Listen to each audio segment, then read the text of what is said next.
พัฒโลสมบันเจ้าอาวาสวัดอินทศิลป์และคณะสายบุญคลื่นสีขาวโดยท่านพระครูอภิวัฒนวิกรมหลวงปู่พระครูปฏิภาณธรรมทินและอาตมาพร้อมกับครอบครัวของท่านทุกท่านทุกคนเพื่อท่านเจ้าอยู่ดีมีสุขเพื่อได้มีอายุมันกว่ายืนท่านเจ้าทั้งหลายจากที่กอบบันมาท่านเจ้าทั้งหลายจักหากอบบันใดศรัทธาท่านเจ้าทั้งหลายจะเดินทางขึ้นเหนือล่องใต้ขอให้ได้ปลอดภัยในทุกเส้นทางบุญกุศลที่ศรัทธาญาติโยมทั้งหลายได้ร่วมบุญในกฐินสามัคคีในคราวครั้งนี้ปราณิสงส์ผลบุญที่เจ้าภาพเจ้าศรัทธาเก้าคนใดฉันใดก็ขอให้ศรัทธาแม่ชีแม่ยุปินและคุณโยมคณาพรและครอบครัวทุกท่านทุกคนให้ได้บุญได้กุศลเหมือนกันทุกอย่างทุกประการให้ท่านทั้งหลายเจริญไปโดยอายุวันนะสุขภาละปฏิภาณธนสารสมบัติให้ได้การกลุ่มรุ่งเรืองทุกเรื่องทุกประการในทุกชาตินี้ตั้งแต่นี้รถของอาจารย์มาหาก่อนแล้วก็ขึ้นตัวเนี้ยขึ้นยังทดสอบ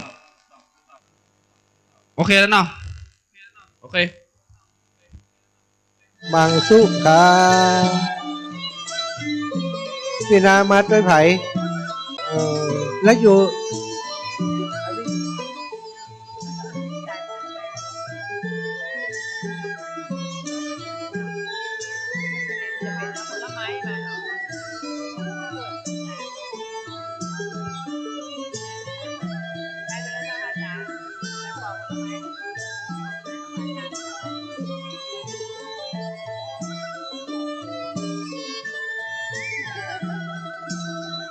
ศรัทธาญาติโยมโอ้ดีกะเริ่มต้นทุ่งโป่งกะทุ่งโป่งวันที่23เนี่ยเพิ่นสร้างเมนนี่แม่สร้างเมนจะไปสร้างเมนให้เพิ่นไวเลสเหรอไวเลสไวไฟเหรอไวเลสคืออะไรไวเลสฮะบอกมาที่แดงๆลงมาขออะไรไม่รู้เนี่ยไวเลสคืออะไรไวไฟเหรอ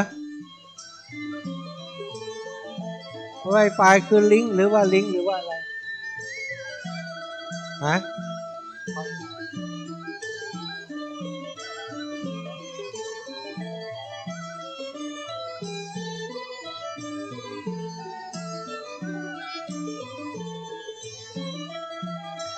เอามาแล้วเนอะต้นเขียวเริ่มจะเป็นต้นแดงแล้วอุกแก้ดให้เป็นต้นแดงแม่จดชื่อเหียก่อนก็เอาไปปักก็ได้น่ะคนงามจดชื่อเหียก่อนแล้วก็เอาไปปักไปจดก็ได้จดก็ได้จดก็ดีจะได้ประกาศนะพอเนอะอันใดที่มันล่มง่ายเอาขวดน้ำใหญ่ๆไปวางทับกันทุกปีตะวันใจพอจริงอันใดที่มันล่มง่ายเอาขวดน้ำไปทับไว้จริงน่ะมันเป็นจะเล่นจริงๆน่ะเอาเป็นขวดก็ได้กะเอาออกขวดหนึ่งเอาใส่ทับก็ได้กะมันมีหลายอันซองมีเนอะจะทาซองที่นี่มีเนาะตอนนี้สัญญาณออกแล้วยังวัดฝ่ายหินเรียบร้อยเนาะโอเคเนอะช่วงนี้ก็ขอเป็นเพลงแห่แบบเนี้ยเนอะอีปอนเนอะเพราะว่าถ้าเป็นเพลงอันทั่วไปมันมีลิขสิทธิ์เวลาออกอากาศไปมันอันตัดเนาะตัดของเราบ่ให้ออกอากาศฉะนั้นก็เป็นเพลงประมาณเนี้ยม่วนดีเป็นเพลงแห่บ้านเราโอ้อันนั้นปดมองของเขาด้วยแล้วนะโอ้เน็ตขนาดนู้นก็นึกว่าเสียงแห่ปดมองตั้งในน่ะเป็นของพี่น้องบ้านเฮาน่ะม่วนดีเนอะอันที่มาช่วยกันจดแต้มขีดเขียนก็มาเลยเนอะสถานช่วยนั่งขีดนั่งเขียนนี่พ่อมันช่วยกันเขียนพี่เลยช่วยกันเขียนเพ่นั่งเขียนนี่ด้วยเดี๋ยวคนอื่นมาหอมอาจารย์บอกหุ้จักเพื่อนน่ะเดี๋ยวพ่อมาช่วยเขียนเนอะท่านอาจารย์มาแล้วโฆษกจากเมืองฝางมาอันนี้จ้างมาวันละ200ก่อนเนอะใช่ไหมโฆษกเมืองฝางโอ้ดีอกดีใจพี่น้องบ้านเราเอาเขียนชื่อเขียนจำนวนเหี้ยเขียนตั้งเพ่เอาอีกป่ะเขียนหน้าเพ่เลขที่1อันนี้ออกก่อนออกกำจัด เลขที่หนึ่งชื่ออายังชื่อบ้านเดี๋ยวขีดเหี่ยกำบอกเอาขีดเส้นเหี่ยกำบอกอันสีน้ำเงินอันสีนี่ได้แล้วแต่กี้เปิดเขียนกำแล้วออกแล้วศรัทธาญาติโยมนะก็มีศรัทธาพี่น้องโยมพัชรินนะคณะสายบุญพี่น้องจากตังเชียงใหม่700 ปีก็มาพี่น้องศรัทธาจากตังบ้านหนองเขียวกันนะเพิ่นก็มาได้ร่วมบุญกันเอ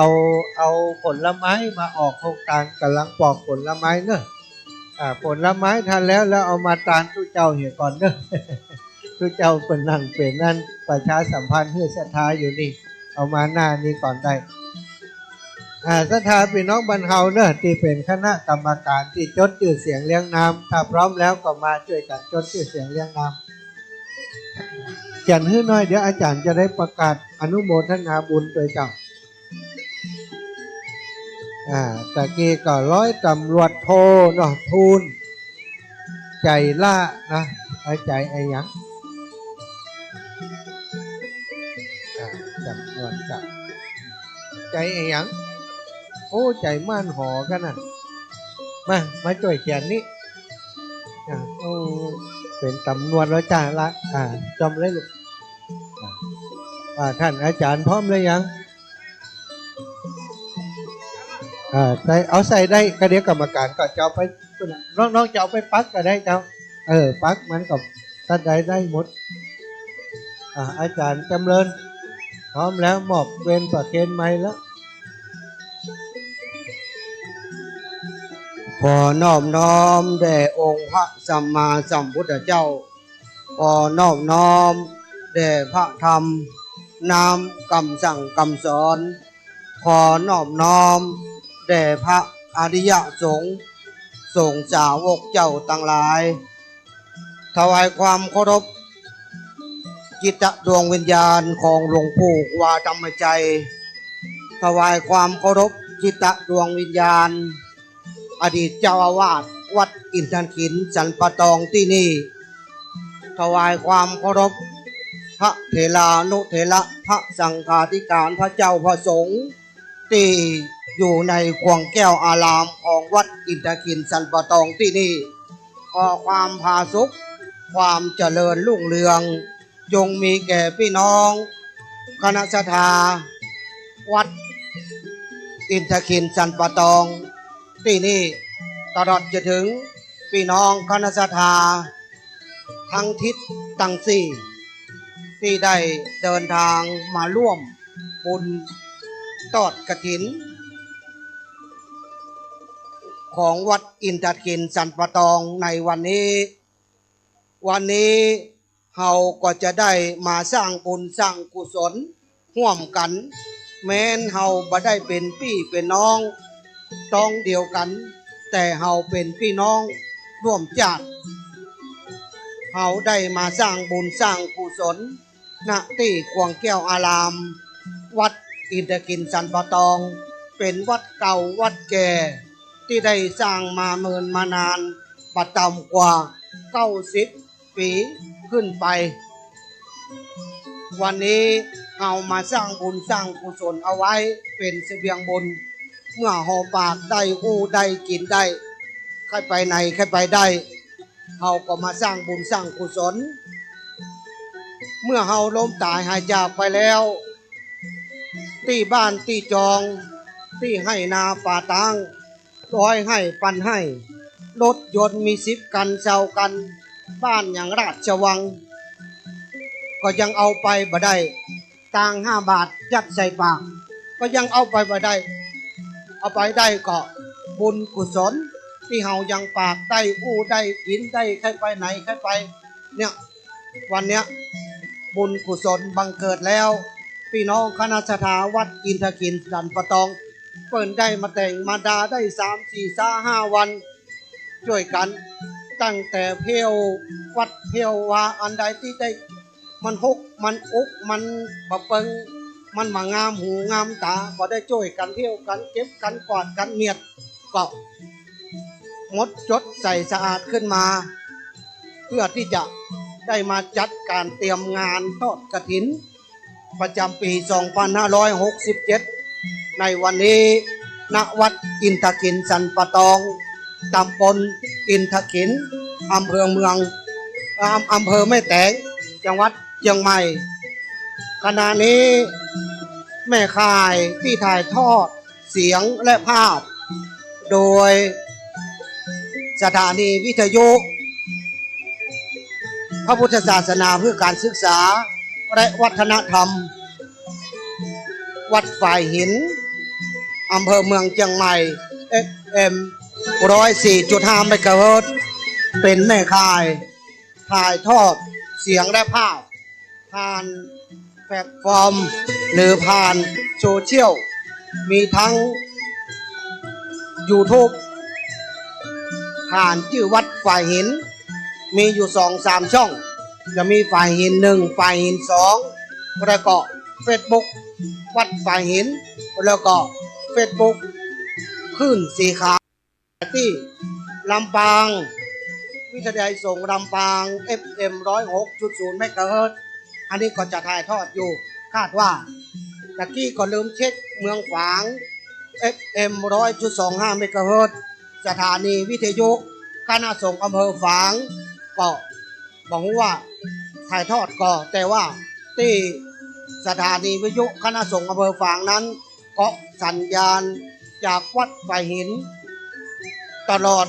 จะเกียบจะตอด24 ชั่วโมงละประเดี๋ยวนี้เพราะว่าได้เกาะสัญญาณส่วนตู้ไปเลยนั้นบ่มีเวลาดูแลก็เน้นก็ฮื้อเน้นเกาะวัดฝ่ายหินเป็นหลักเรียนเจอเนอพี่น้องคณะชราบ้านเฮาที่อยู่ต่างบ้านต่างจองยังบ่ได้มาหอมเชื่อเนอก็เรียนเจอเนอ9 บาท 10 บาทเรียนเจอเนอมามีก็เป็นหยังเนาะเอาเต้าออแหงมามีแห้งก็เป็นหยังใจลูกใจหลานพกลูกนั่งฟังตู้เจ้าอู้เนาะฟังได้ยินเสียงเปิ้นภาษาสัมพันธ์ที่วัดนี้ก็ได้ยินไปถึงที่บ้านที่จองเขาก็ยกมือ10 นิ้วอนุโมทนากับคณะศรัทธาต่างหลายที่ได้มาร่วมเป็นเจ้าภาพทอดกฐินในปีนี้โดยนามของท่านพระอาจารย์มหาชมชาติชตะปัญโยเป็นตัวแทนของครูบาอาจารย์พื้นสีขาวประกอบสายบุญคุณโยมจากจังหวัดชลบุรีแล้วก็ที่ลืมมาได้นึงก็คือคุณโยมพันธิตาผมมินอันเป็นลูกหลานหน่อแต่งดินหินแต่งหาบของบ้านอินทถินสันปะตองที่นี่ก็ได้ร่วมโดยช่วยกันตลอดจนถึงพี่น้องคณะศรัทธาบ้านอินทถินสันปะตองที่นี่อันมีผู้หลวงผู้ช่วยท่านสทก็แก่วัดพ่ออาจารย์พี่น้องคณะศรัทธาหัวหมวดทั้งหลายได้ช่วยกันคน10 บาท20 บาทช่วยกันมาแต่งมาดาเกาะหลายวันแล้วเพื่อเราจะได้รวบรวมจตุปัจจัยไปบูรณะปฏิสังขรณ์พระอุโบสถที่พระสงฆ์องค์ข้าเจ้าจะได้ลงสังฆยกรรมทราบว่าพระอุโบสถของวัดอินทขินสันปะตองนั้นได้รับพระราชทานตั้งแต่เมื่อปี 2516 โด50 กว่าปีแล้วพี่น้องคณะศรัทธาก็จะเป็นที่ลงสังฆยกรรมของพระสงฆ์องค์ข้าเจ้าโดยเฉพาะวันเข้าพรรษาออกพรรษาหรือช่วงเข้าพรรษาทุกเจ้าเพิ่นก็จะลงมาลงโบสถลงปฏิโมกข์ที่นี่วัดเฮาเป็นวัดที่สมบูรณ์แบบมีทั้งวิหารมีทั้งศาลามีทั้งอุโบสถซึ่งก็ได้รับพระราชทานเมื่อปี 2516 อันนี้ไปลักส่องพอฐานข้อมูลที่สำนักงานของเทศบาลเมืองแกนพัฒนาเนาะตะกี้ถามว่าแม่อันเป็นของเทศบาลเมืองแกนว่าเป็นเทศบาลตำบลอินทขินนี่เนาะก็เลยถามแม่เพื่อนว่าอ๋อวัดเฮาเขตเฮาบ้านเฮานี่อยู่เขตปกครองของเทศบาลเมืองแกนพัฒนาหมู่ที่11ตำบลอินทขิน อำเภอแม่แตงจังหวัดเชียงใหม่เรียนเชิญนะพ่อเนอะเรียนเชิญเนอะใครจะมาหอมเรียนเชิญเนอะเรียนเชิญมีคณะกรรมการเนอะคณะกรรมการการเงินก็เรียนเชิญเนอะไผ่ว่างเนาะไผ่ว่างก็เรียนเชิญเนอะมาช่วยกันเนาะมาจดออนไลน์หมายเอาชื่อจะได้ประกาศกองอินกองพรมกองพญายมราชเซี่ยววัดเซี่ยววาเซี่ยวบ้านเซี่ยวเมืองปู่ย่าตายายบรรพชนของเราได้ล่วงลับดับขันไปแล้วเขาเหล่านั้นได้ยินชื่อนามสกุลอันเป็นลูกหลานตานเต้าของท่านทั้งหลายเขาเหล่านั้นก็จะได้มาอนุโมทนาว่าโอ้ลูกเฮาหลานเฮาเหลนเฮาโหลนเฮาโอ้วันนี้วัดอินทถิงคันปะตองเปิ้นมีทอดทับป่าลูกหลานเฮาก็มาหอมเฮ้ยได้ยินเสียงชื่อเขามาแน่จิตตะดวงวิญญาณของปู่ป้านาอาพ่อแม่ของเฮาได้ยินแล้วเพิ่นได้ร่วมอนุโมทนาอาจจะไปปลดเวียงจิตตะดวงวิญญาณของญาติพี่น้องของเฮาเพื่อได้ไปอยู่พบภูมิที่ดีกว่าได้มาแน่วัดอินทขินสร้างมาประจำกว่า90 ปีเขาเหล่านั้นยังวนเวียนอยู่ในละแวกนี้หรือใกล้เคียงนี้วันนี้ได้ยินเสียงชื่อเสียงเรียงนามของลูกของหลานของเลนของหลนมาแน่อาจจะไปปลดเรื่องเพื่อเขาเหล่านั้นได้ไปสู่ภพภูมิที่ดีกว่าได้เนอะพี่น้องสิ่งเหล่านี้เขาพอตาเนื้อมหันแต่ว่าบางสิ่งบางอย่างมันก็เป็นไปได้บุญกุศลก็จะได้สะสมเอาไว้ช่วยหน่วยหนุนนำเฮาเพื่อเฮาไปสู่ภพภูมิที่ดีแม้นเฮายังเป็นคนอยู่ปากได้อู้ได้เฮาทำบุญสุนทานใส่บาตรจัดปกมีความกตัญญูกตเวทีต่อพ่อแม่ปู่ป้านาอามีความกตัญญูกตเวทีถิ่นฐานบ้านเกิดอันเป็นวัดอันหมู่บ้านอันโมทนากับครอบครัวท่านสทอุทัยนามสกุลเนี่ยพ่อสุทธิอนุโมทนากับครอบครัว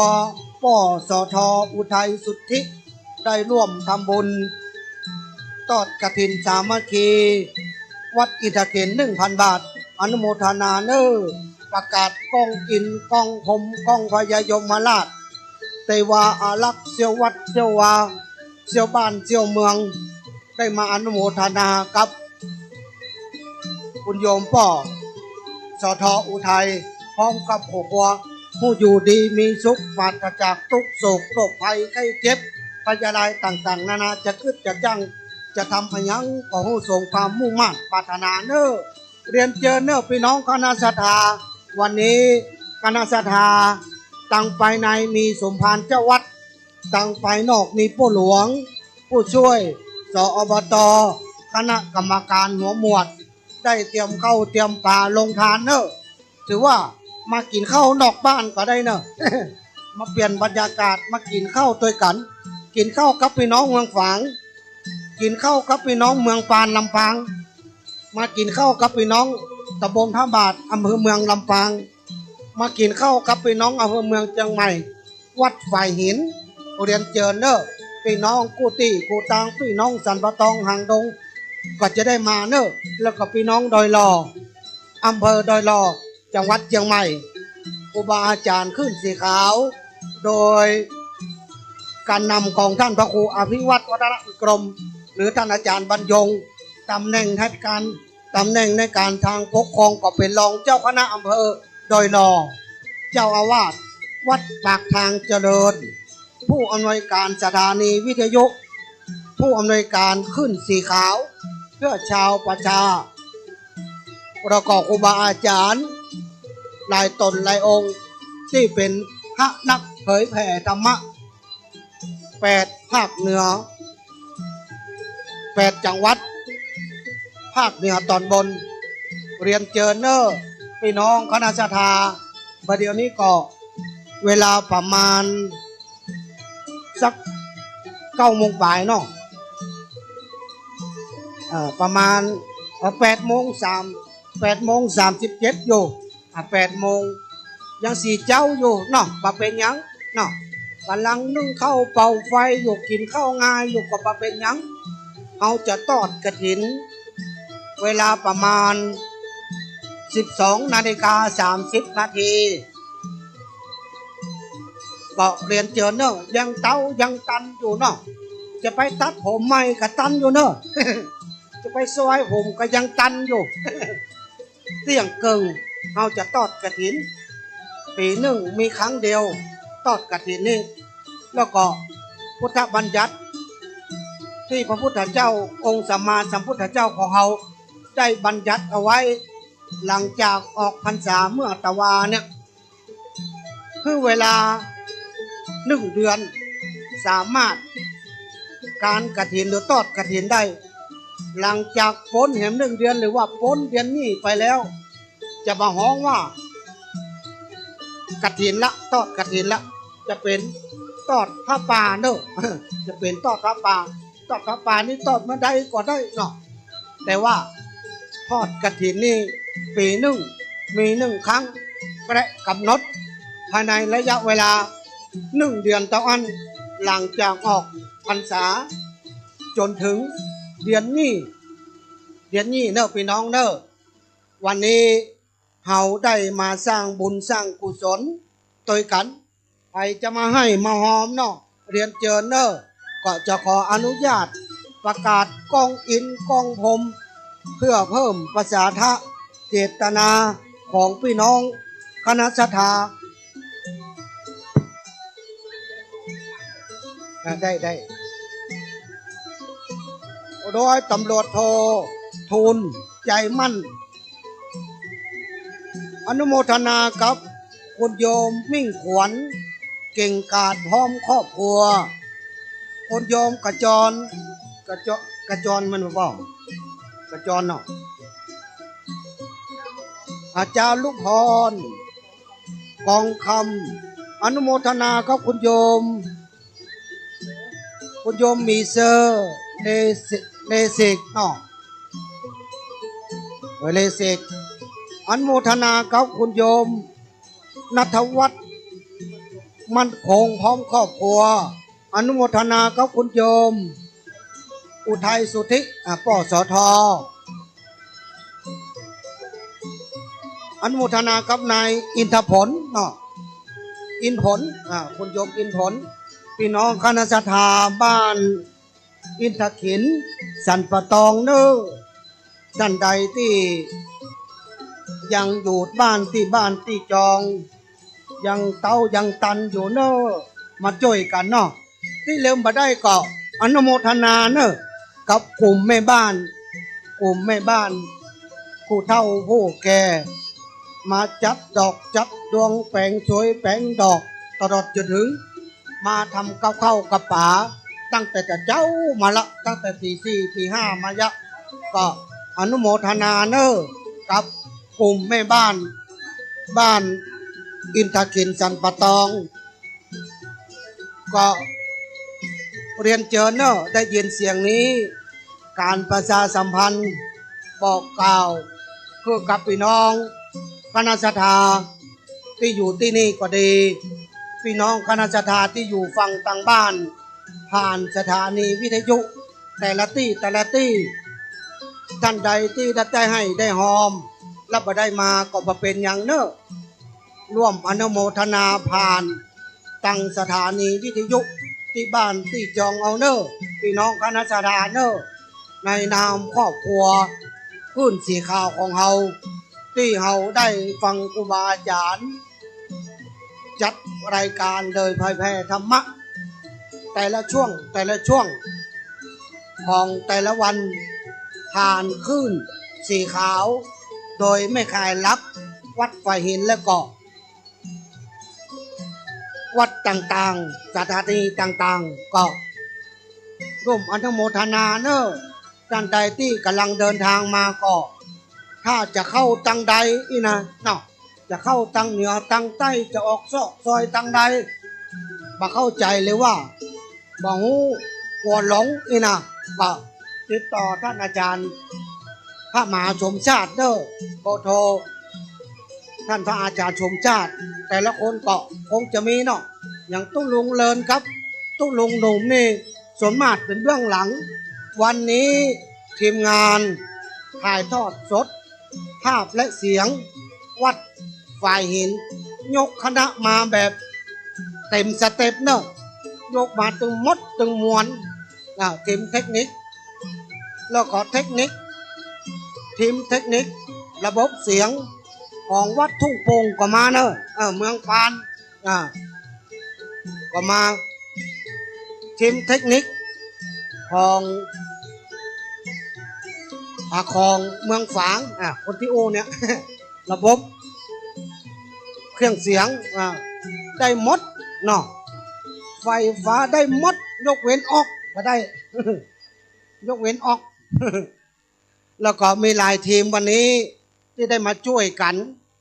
ส่วนล่วงหน้าส่วนมากก็ตั้งทีมฝ่ายหินแล้วก็มีท่านอาจารย์มามุมชาติแล้วก็จะมีตุ๊กวินเลินนี่ก็ส่วนมากจะเป็นส่วนล่วงหน้าเนาะส่วนล่วงหน้าผู้งานขึ้นสีขาวก็จะเป็นส่วนล่วงหน้าไปดูสถานที่ให้ครูบาอาจารย์ตามภาระหน้าที่ที่ครูบาอาจารย์ได้มอบหมายเปิ่นแนะนำบอกกล่าวก็ทำตามเพิ่มเรียนเชิญนะแม่เนอะให้จะมีดอกเอามาใส่ดอกใส่ขันแก้วตั้งสามใส่ขันน้ำตาลขันศีลก็เรียนเชิญเนอะที่หน้าวิหารเนาะที่หน้าวิหารทางซ้ายมือเนอะขันแก้วตั้งสามขันน้ำตาลขันศีลเนาะให้เอาดอกเอาดวงมาเนาะเอาดอกเอาดวงมาก็ใส่ขันแก้วตั้งสามได้เนอะจะมาให้หม้อหอมก็ติดต่อได้ที่ป้าหมวดเนอะป้าหมวดก็มาคอยบริการจดอะไรหมายโอชื่อเพื่อพี่น้องคณะสดาบ้านเฮาเรียนเชิญเนอะเรียนเชิญพี่น้องบ้านอินทขินพี่น้องตำใกล้ตำหิมเนาะพี่น้องภายในตำบลอินทขินเฮานี่วันนี้เอามาเอามือเปิ้นเอามาเอามือพี่น้องบ้านอินทขินสันปะตองถ้าวัดเฮามีเปิ้นก็จะไปช่วยเหมือนกันเนอะเฮาหอมเปิ้นร้อยเปิ้นก็จะไป100 ซาวเฮาหอมเปิ้น500เปิ้นก็จะไป500 ซาวนี่นะ เฮามาก่อนเฮาได้เปรียบนะพี่น้องเนอะเฮามารุ่นนี้เฮาบ่ได้เปรียบนะ เรียนเชิญเนอะพี่น้องคณะสัตยาที่อยู่ต่างบ้านต่างจองก็ดีเนาะได้ยินเสียงตุ๊เจ้าประกาศผ่านกองอำนวยการงานทอดกฐินวัดอินทขินสันปะตองของเฮาที่นี่วัดเฮานี่ก็วัดเก่าวัดแก่วัดหลวงมีครูบาอาจารย์โดยเฉพาะพระเดชพระคุณหลวงปู่ครูบาธรรมใจได้มาเป็นสมภารเจ้าวัดที่นี่ได้9 ปี10 ปีโอ้รู้สึกว่าวัดเฮานี่เป็นวัดเก่าวัดแก่วัดถูกต้องตามกฎหมายฝ่ายปปมีวัฒนธรรมจารีตที่เก่าแก่เป็นที่เชิดชูแก่หมู่บ้านของเฮาโดยเฉพาะวิหารมหันต์แล้วโอ้ไปอ่านชื่อเปิ้นแปลงวิหารสมัยครับเป็นเจ้าภาพเสา50 บาทอีเนาะโอ้นี่บัตรต่ำก็80 ปี90 ปีรุ่นนี้อีเนาะไปส่องพอในฐานข้อมูล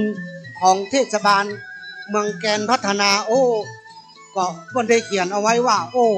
วัดเฮาเนี่ยวัดอินทขินสันปะตองเนี่ย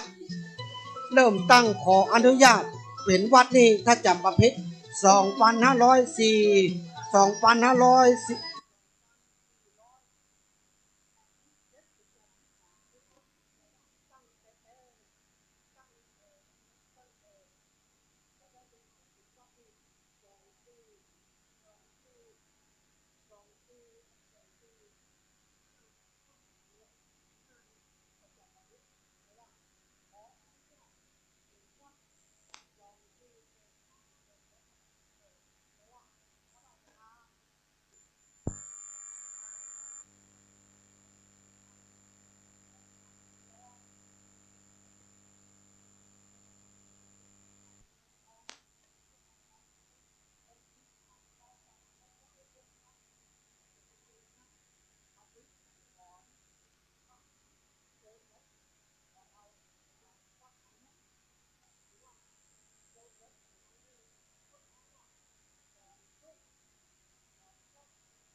เสียงนักต่อใด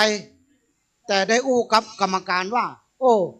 มันเมินเฮาได้แปลง50 กว่าปีได้ซ่องกับแปลงดีๆเนาะอย่าไปกลัวเสียงแปลงให้มันดีๆกุ้มเจี้ยนลูกเจี้ยนหลานทั้งบนเนาะ ถ้าเขาได้เล่าเฮาเนาะโอ้พระอุโบสถ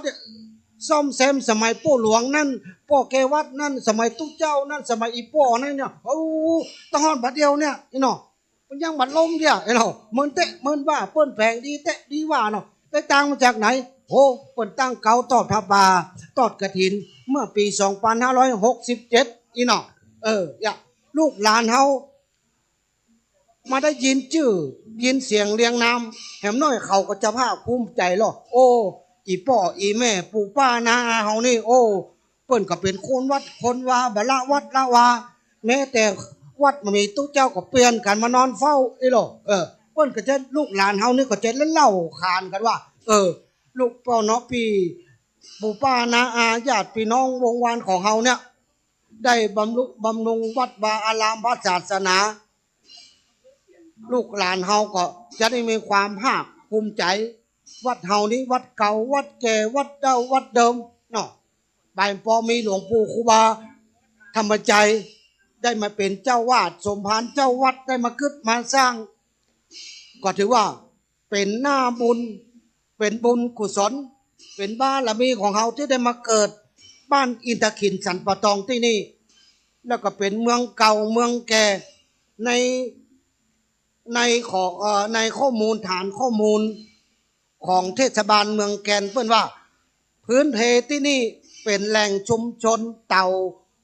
าของพี่น้องเผ่าลวกเนาะเผ่าลวกมันเป็นเผ่าดั้งเดิมของคนล้านนาเฮาแล้วเฮาว่าที่สันปะตองนี่เปิ้นย้ายมาจากอำเภอสันปะตองของหางดงของนี่นะก็เลยได้ว่าบ้านอินทขินสันมีวงเล็บตัวเนอะสันปะตองหรออันนี้ก็ถือว่าผู้เฒ่าผู้แก่ได้เล็งเห็นประโยชน์ได้นึกถึงถิ่นฐานบ้านเก่าเฮาที่ย้ายมาแม้นเฮาบ่ได้เป็นคนที่นี่ถิ่นฐานที่นี่เฮาก็ย้ายมาที่อื่นลูกหลานครูบาอาจารย์ตลอดจนถึงผู้เฒ่าผู้แก่ปอน้อยปอนานสมัยตะก่อนเปิ้นได้เล็งเห็นในอนาคตต่างการข้างหน้าว่าแห่มน้อยณที่นี้ณพื้นที่แห่งนี้จะมีความเจริญรุ่งเรืองก็ได้ตั้งชื่อว่าวัดอินทขินสันปะตองที่มีวงเล็บสันปะตองเพื่อจะให้เขาเหล่านั้นอันเป็นลูกหลานของเฮานั้นได้นึกถึงว่าโอ้ปู่ย่าตายายเฮาย้ายถิ่นฐานมาสร้างวัดสร้างวามาที่ทำมาหากินที่อินทขินสันปะตองที่นี่เปลี่ยนก่อนจันจะเปลี่ยนห้องหนึ่ง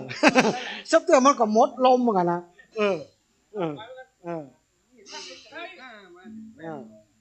ถ้าจ่าชมชาติวันที่5แล้วอ่ะมันเมิ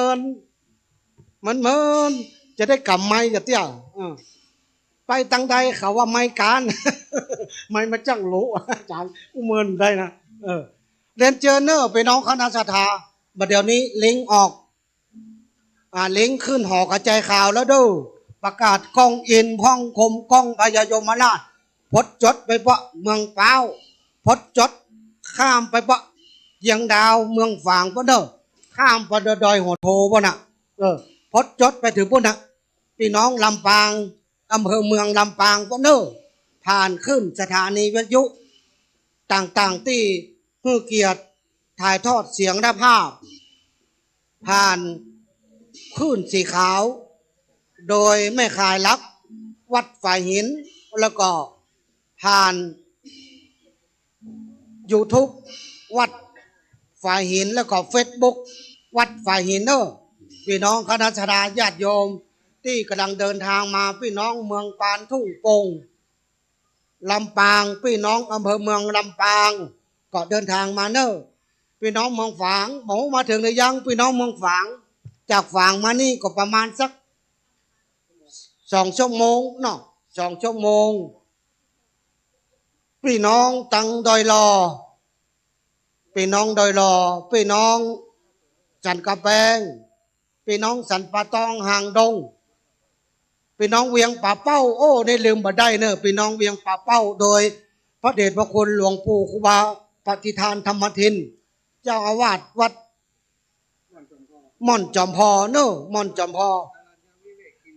อรันด้วยวิเวกคีรีอรันยะวิเวกคีรีเนอะอรันแปลว่าป่าวิเวกเนาะป่าเนาะคีรีแปลว่าดอยดอยจอมพอก็หลวงวันนี้เมตตาหลวงปู่เนอะหลวงปู่ก็จะได้เดินทางมาร่วมบุญร่วมกุศลโดยกู้ครั้งหลวงปู่ไปร่วมงานนี้ก็ถ้ามีกล้วยทอดก็จะเป็นขนมครกถ้ามีขนมครกก็จะเป็นไอศครีมอีหรอไอศครีมมาโหว่าวันนี้จะเอาอย่างมาร่วมบุญร่วมกุศลเอามาเลี้ยงพี่น้องคือพี่น้องบ้านอิตาขินสมตองได้จิ้มฝีมือแม่บ้านวัดจอมพอเนอะแล้วก็ฝ่ายเทคนิควัดจอมคีรีตามลักต้องมาก่อนละเนาะเนี่ยตุ๊พี่อ้อยเนาะที่จริงแล้วขาดตุ๊พี่อ้อยเนอะทีมงานส่วนหน้าฝ่ายเทคนิควันนี้เทคนิคทั้งนั้นหมูนี่นะวันนี้มาค้อนกันที่นี่วัดอินทขินมีเทคนิคค้อนกันที่นี่มดเนอะบางที่ก็เครื่องเสียงเพิกละ8เพิกละ4เทคนิคช่างระบบเป็นช่างไม้ช่างออกช่างสภาพสร้างเนอะที่มาค้อนกับวันนี้นะ โดยจอมพอแค่นให้เป็นศาลากู้ยังโดยจอมพอวัดฝ่ายเห็นเขาก็เหมือนกันได้หมดเป็นเป็นศาลาในเมืองปานเนาะช่างเทคนิคเมืองปานมาทางใดอายุป้อนป้อนหนอมเนาะป้อปนอมก่อนป้อปนอมอันนี้เป็นช่างเทคนิคเมืองปานทุ่งโป่งเรียนเจอเนอะพี่น้องเนอะพี่น้องบ้านเฮาเนาะหรือพี่น้องที่อยู่ตามใกล้ตามมิมแล้วก็ขออนุญาตก่อนจะที่ก็ลืมไปว่าขออนุญาตกับพี่น้องตามใกล้ตามหิมเนอะเนาะเขามีการมีงานเขาก็จะต้องได้ใจเครื่องเสียงก็ขออนุญาตแล้วก็รบกวนพี่น้องคณะสภาสักวัน2 วันเนาะแล้วก็ขออนุญาตให้ครับ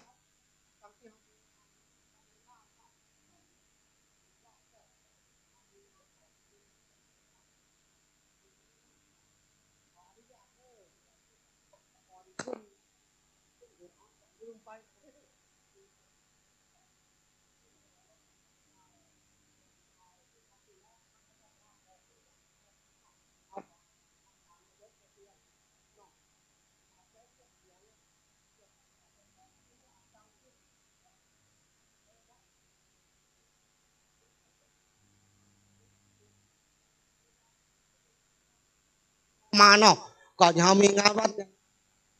อ้อยขออนุญาตบอกเอาโดยเฉพาะที่ต่ำใกล้ต่ำหิมวัดเขาเนี่ยพออยู่2-3 วันเนาะก็รบกวนเจ้าก็มีคนป่วยพ่องอีนะมีคนปัสสบายพ่องบางคนเป็นโรคหัวใจได้ยินเสียงดังๆนี่ก็ใจบ่ค่อยดีอีนะก็สุมาภัยเนอะสุมาภัยก็สุมาภัยเนอะเรียนเชิญนะแม่เนอะมีข้าวตอกดอกไม้ก็จะใส่ขันแก้วทั้ง3เนอะใส่ขันแก้วทั้ง3ใส่ให้ก็ได้เสียบเลยก็ได้นะแม่เนอะเสียบเลยก็ได้เสียบเลยก่อนจะเสียบมันก็ตั้งใจเนอะอธิษฐานก่อนโอ้อายุมา90ละยังไม่ได้ทอดกฐินสักเที่ยปีนี้เป็นปีแรกครั้งแรกในชีวิตโอ้บ้านเกิดเมืองนอนของเขามีแรกก็แม่ตุ้มีนมมีแรกครับแรกสักฝ่ายเทคนิคทุ่งโป่งแรกแบงค์ย่อยครับมีก่อน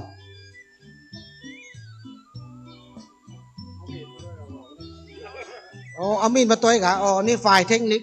ของวัดทุ่งโป่งเทคนิคของทุ่งโป่งรอสักคำก็ได้ป่ะเลยรอ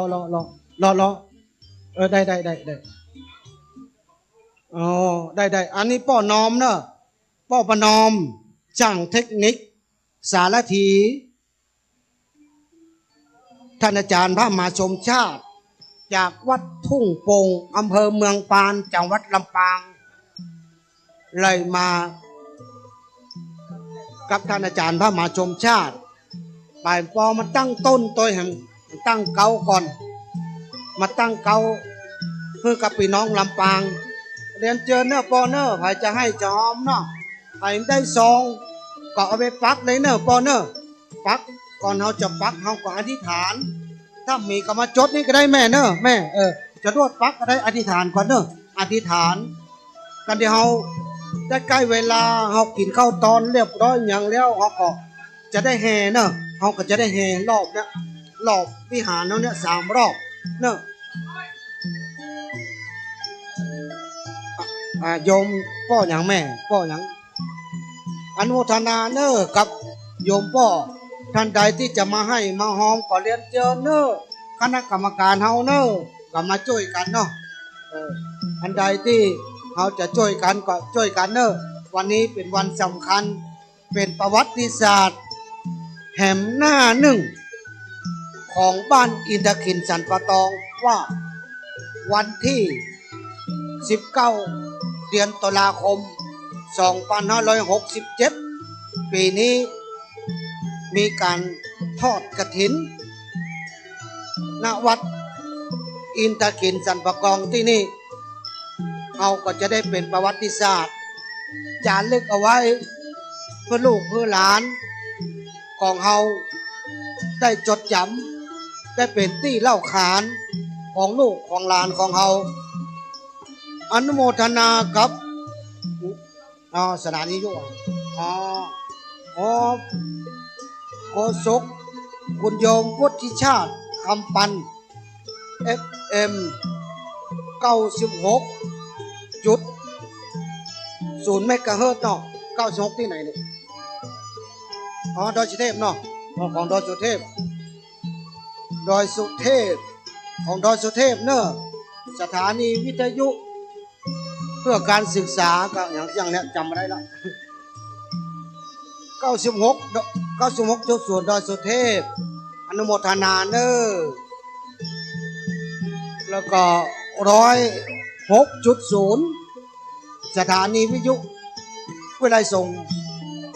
นครลำปาง FM 104.50 เมกะเฮิรตซ์สถานีวิทยุเพื่อการศึกษาวัฒนธรรมวัดไผ่หิน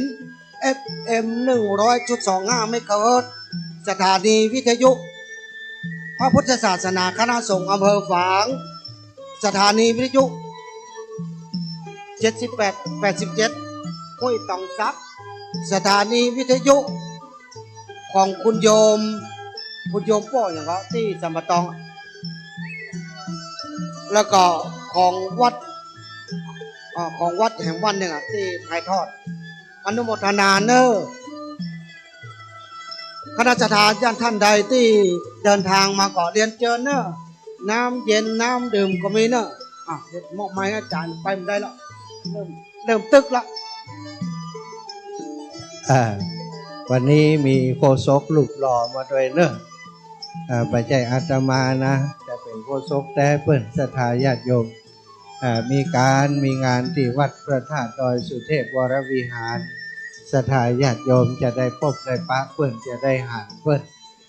รับใจหลวงพ่อเจ้าคุณใหญ่อยู่ที่วัด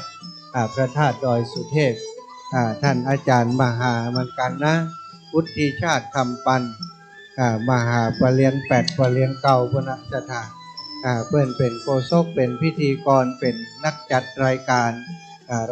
ธรรมะรายการสารธรรมรายการที่เป็นประโยชน์อยู่ที่สถานีวิทยุของวัดพระธาตุดอยสุเทพวันนี้เพื่อนก็มาร่วมการร่วมงานร่วมกินร่วมทานกับพี่น้องหมู่เฮาในฐานะที่รู้จักกับโยมน้องพันนิตราพรหมมินทร์และก็รู้จักกับท่านวุฒิหรือว่าท่านอาจารย์ประพันธ์ประภัสโรรู้จักกันเป็นอย่างดีวันนี้ก็ได้มาช่วยการช่วยงานในช่วงพิธีการเห็นสักกรรมนี้นะก็จำเป็นจะต้องใช้โฆษกที่เพิ่นเป็นเจ้าบ้านจะได้อุจาสะดวกหน่อย อูทักทายพี่น้องศรัทธาต่างๆอูเล่นอูหัวได้พ้องตาตุเจ้าของเฮาก็บางครั้งบางทีเป็นโฆษกเป็นพิธีกรอูพิษอูพลาดไปก็เดียวเพิ่นจะว่าโอ้ตุเจ้าอย่างมาอูเล่นติ๊กๆอย่างเหมาะเนาะตอนนี้ศรัทธาต่างบ้านต่างจองก็เริ่มทยอยเดินทางมาเนอะตั้งลำปางตะกี้แจ้งมาว่าถึงแยกแม่มาลัยเนาะตอนนี้โอ้มาแล้วรถตู้เนอะท่านอาจารย์ไปต้อนรับเฮือกรรมท่านอาจารย์ต้อนรับเฮือกรรมศรัทธาจากลำปางมาแล้วปนานวุฒิชาติมาประจำการเลยเดี๋ยวจะไปขอต้อนรับพี่น้องทางลำปางก่อนเอารถจอดทางใดบอกให้เปิ่นจิมเนอะมาแล้วทางลำปางมาแล้วเนอะลำปางมากัน5-6 รถตู้เอาไปจอดได้เลยเอาคนเฒ่าลงก่อนเอาคนงามลงก่อนลงมาลงนี่เลยก็ได้ลงเลยลงมาแล้วเนอะพี่น้องศรัทธาจากลำปางมามาถึงกันแล้วลำปางเนอะปนานวุฒิชาติมาเลยเนอะคนงามมานักละต้องอาศัยปนานแล้วเนอะปนานวุฒิชาติลงมาพี่น้องลำปางโอ้สาธุสาธุเดินทางปลอดภัยกันผู้ท่านผู้คนเจริญพรโอ้แม่เลี้ยงใหญ่มาแล้วกระเป๋าเต็มสตังค์กระเป๋าเต็มสตังค์เต็มกระเป๋าโอ้แม่อุ้ยมาแล้วมามาเลยถ่ายรูปบันทึกภาพหน่อยพี่น้องลำปางมาถึงแล้วเนอะศรัทธาพี่นานวุฒิชาติเนอะมาเลยโอ้ลำปางมีจังฟ้อนมาด้วยกะปัดโต้จังฟ้อนมาศูนย์กับเชียงใหม่เนอะสาธุเอาลำปางมากันแน่นหนาลำปางหนาเอานั่งตีโฮมเนอะอีแม่ตอนนี้ก็โฮมอยู่ตอนโฮมปื้นเข้าอันลำใหญ่นี่ภาคก่อนสาธุโอ้มาละสวัสดีน้องบ่าวปากันไปพอข้าวต้มเจ็มเนอะที่แม่กินข้าวเลยยังล่ะกินแล้วกันกินแล้วก็มีอีแม่ไปพูดไปชอบกินข้าวติ่มได้กินข้าวกันแต่ไปชอบกินข้าวก่อนอีแม่ตีเดี๋ยวจะปักต้นด้วยกันเอาศรัทธาเอาลำปางเอามาวางนี่ก่อนเอาใส่ขอพานมาเดี๋ยวจะได้เอาปักต้นด้วยกันพี่น้องลำปางเอามาลงนี่เนอะเดี๋ยวอาจารย์จะดูแลเอาปนานมาแล้วขจายดูเถียหมาบลื่นเลยหมอบเว้นประเคนไม้ให้คนรบรอเนอะลุงหลานวุฒิชาติมหาปรริญญาเหมือนกันนะนี่นะคนเก่งของวัดธาตุดอยสุเทพเป็นโฆษกพิธีกรต่อไปเนอะเจริญพรขอกราบสักการะพระรัตนตรัยอันมีพระพุทธพระธรรมพระสงฆ์เป็นสระที่พึ่งกราบนมัสการครูบาอาจารย์ทุกรูปทุกท่านทุกตนทุกองค์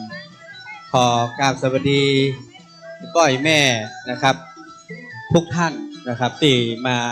ร่วมบุญในวันนี้ถือได้ว่าเป็นกฐินที่ยิ่งใหญ่จะว่าไปว่ามากฐินนี้เป็นกฐินแรกของพี่นานวุฒิชาติเนอะเพราะว่าเป็นที่แรกวันนี้นะที่แรกก็คือวันนี้วันที่19 ตุลาคม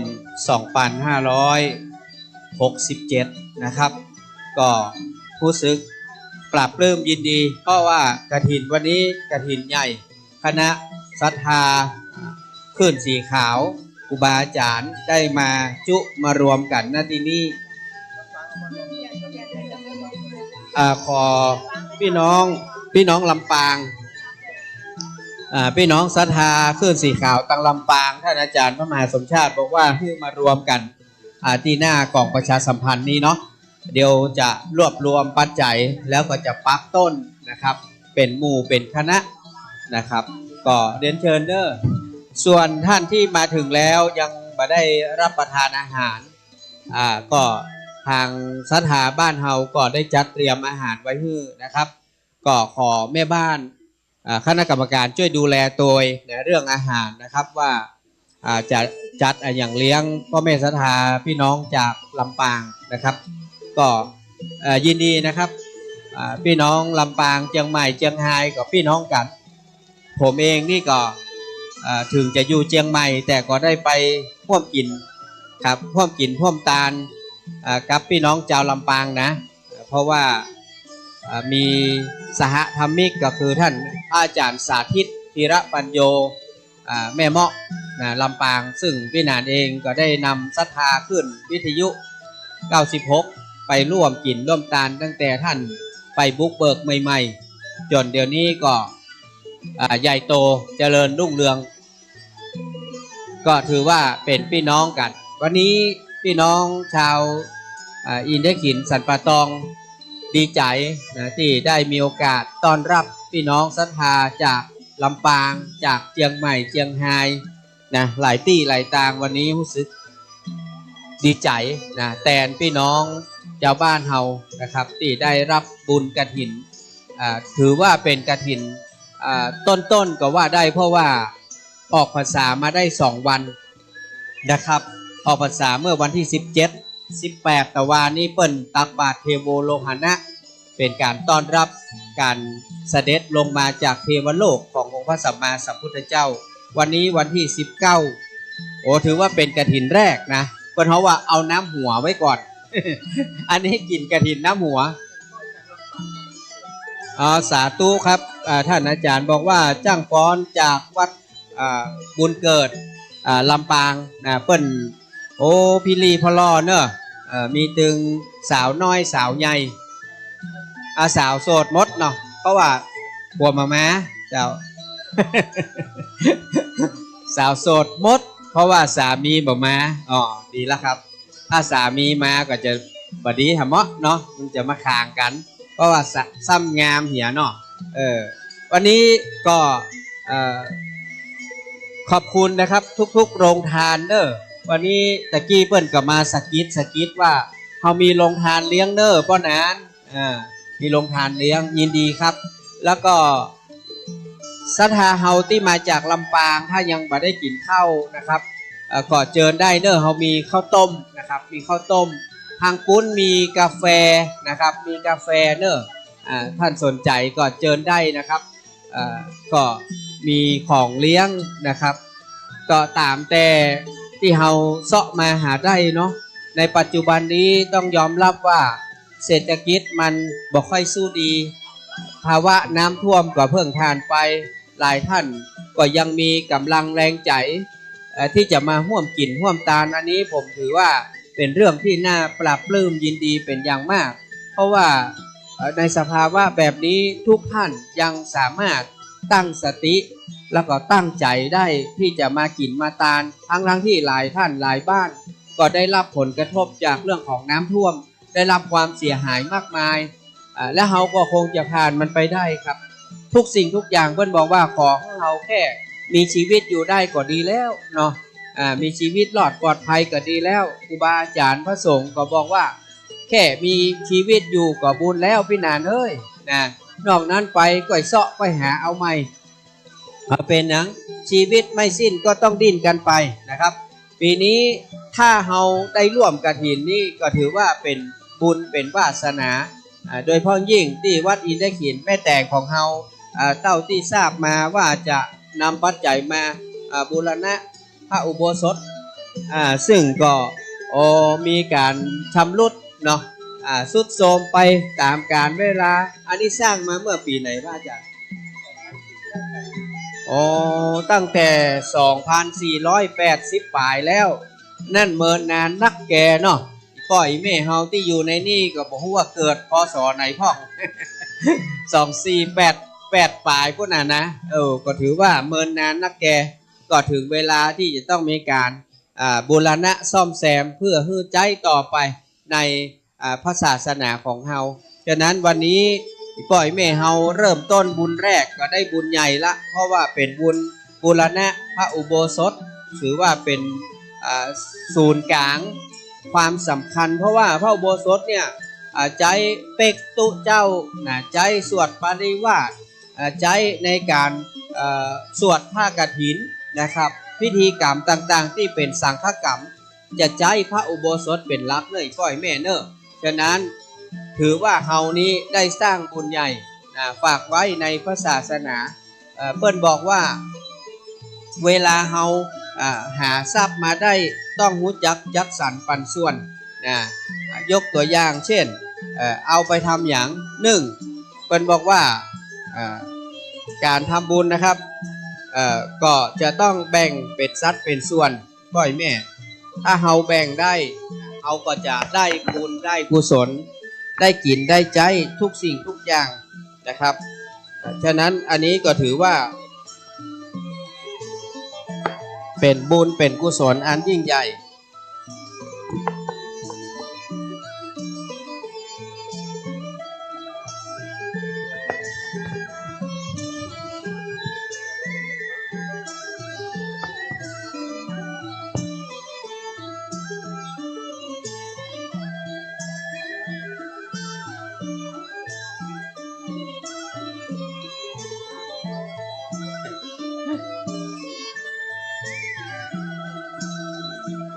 เวลาที่เราได้เงินมาอีบ่อยแม่ได้มาด้วยความยากความลำบากนะครับฉะนั้นเพิ่นจึงสอนว่าให้แบ่งเป็นส่วนส่วนที่หนึ่ง